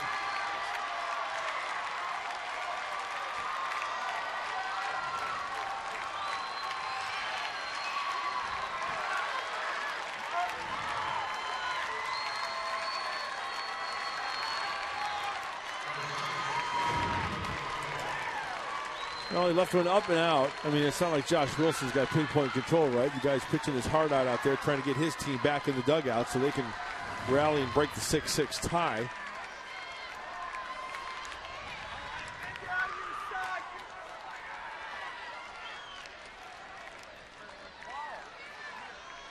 Well, he came with it a strike, is sending this to the bottom of the 18th, yep. Still tied.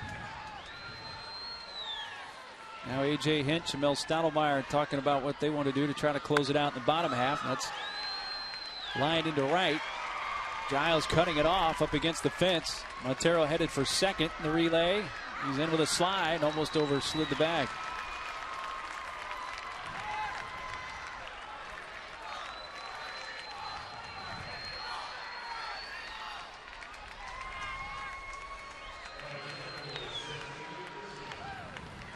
Oh, that's tough.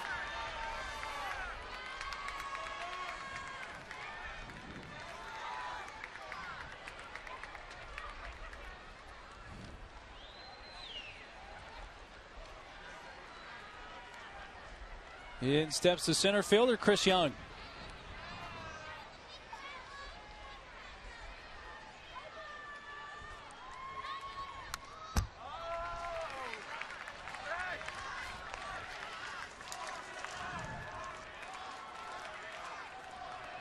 Doubled in the 13th, singled in a run in the 6th. In fact, his RBI in the 6th drove in the last Arizona run until the 3-run home run moments ago from Reynolds.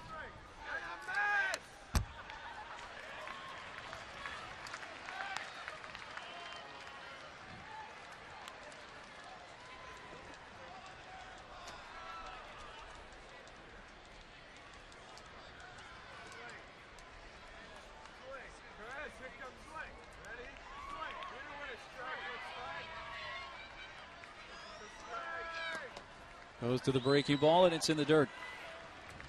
You know, another point, you know, we talked about the consideration of being concerned of somebody. I mean, Josh Wilson, he's out of his element out there, right? And you got to be concerned about throwing a lot of pitches and taking care of that arm. Popped up. Edgar adjusts to make the catch. D-backs get 3 on the 3-run home run from Mark Reynolds.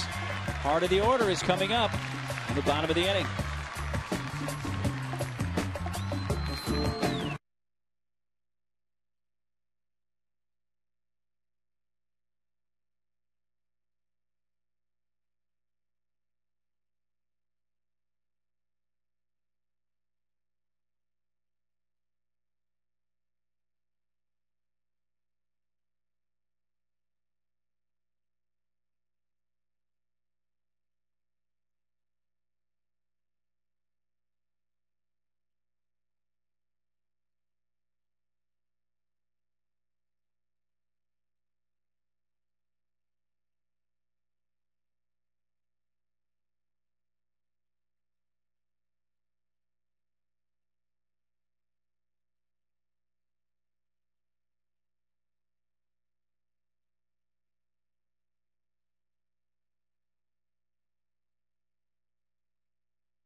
Inning, 9-6 Arizona.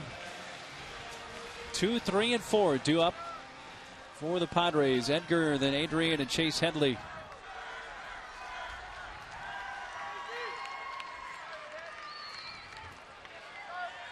Two for 6 today, Edgar.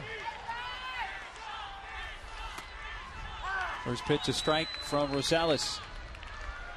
Well, the last Padre position player to pitch in a game prior to Josh Wilson today, Sean Burroughs, September 22nd of 2005 at Colorado. If you're curious, the last position player in Major League history to win a game on the mound, Brent Maine, for the Rockies, pitched the 12th when they beat Atlanta August 22nd of 2000. It would take a 4-run rally for that to happen here today. 0-2 on Edgar.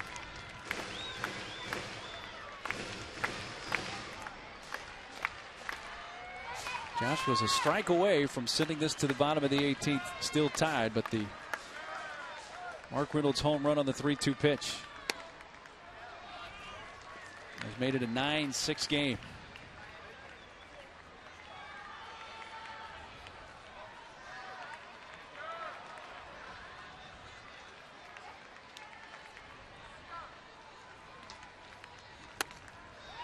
Strikeout, 1 out in the 18th.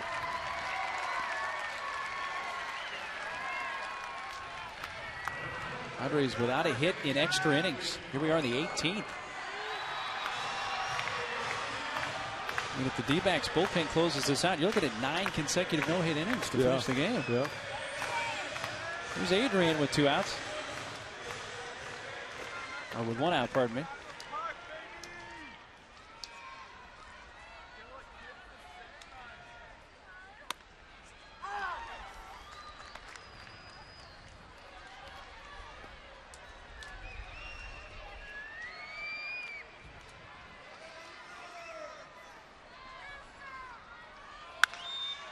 Adrian sends it down the line and left in the corner and up against the fence. What a grab by Ryan Roberts. Wow. He takes extra bases away from Adrian Gonzalez for the 2nd out of the bottom of the 18th inning. Roberts is fortunate. That's a padded part of the fence right there. He's lucky he didn't get his foot tangled up in something there. There was some give there. His foot slid across that padding. Well, what a catch.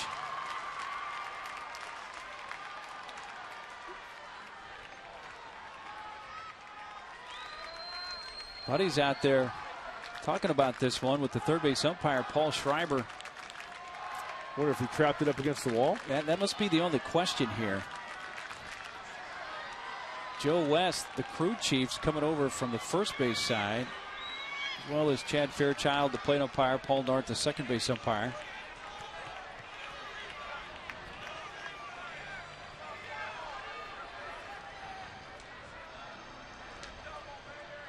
I didn't notice anything funny on the replay, but let's take another look here. Kind of tough to tell there. Looks like he... Yeah, I think he caught it. It started to snow cone out, but he hung on to it. Yeah, that's a legal catch. Yeah, he caught it. And I think Buddy's argument was the glove was right at the wall as the ball. This is what Buddy was probably thinking. And the ball hit off the wall and then went into his glove. Or did the wall help keep it in his glove, right? Right. Yeah.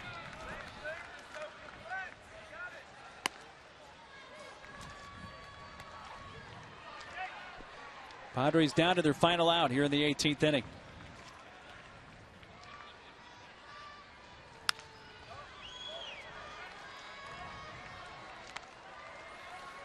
Well, the game-tying 3-run home run in the 9th from Eckstein has been the last San Diego hit.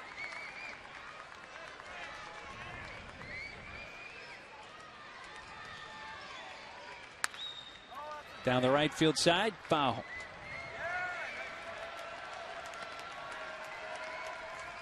Friars down to their final strike here in the 18th. This would be their first extra inning home loss of the year. They've been 4-0 in extra innings here at Petco Park in 2009.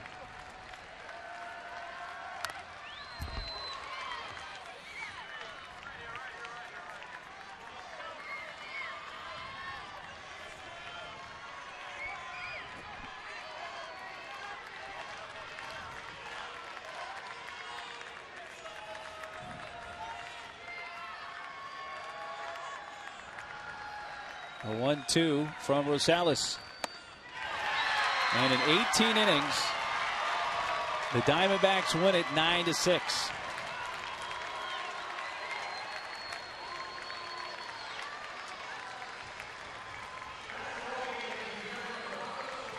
And the D-backs have taken 2 of the first 3 games of this 4-game series. A 5-hour, 45-minute, 18-inning tilt.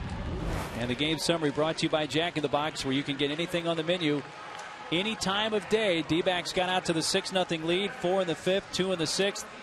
Coos homered in the 7th off Dan Herron.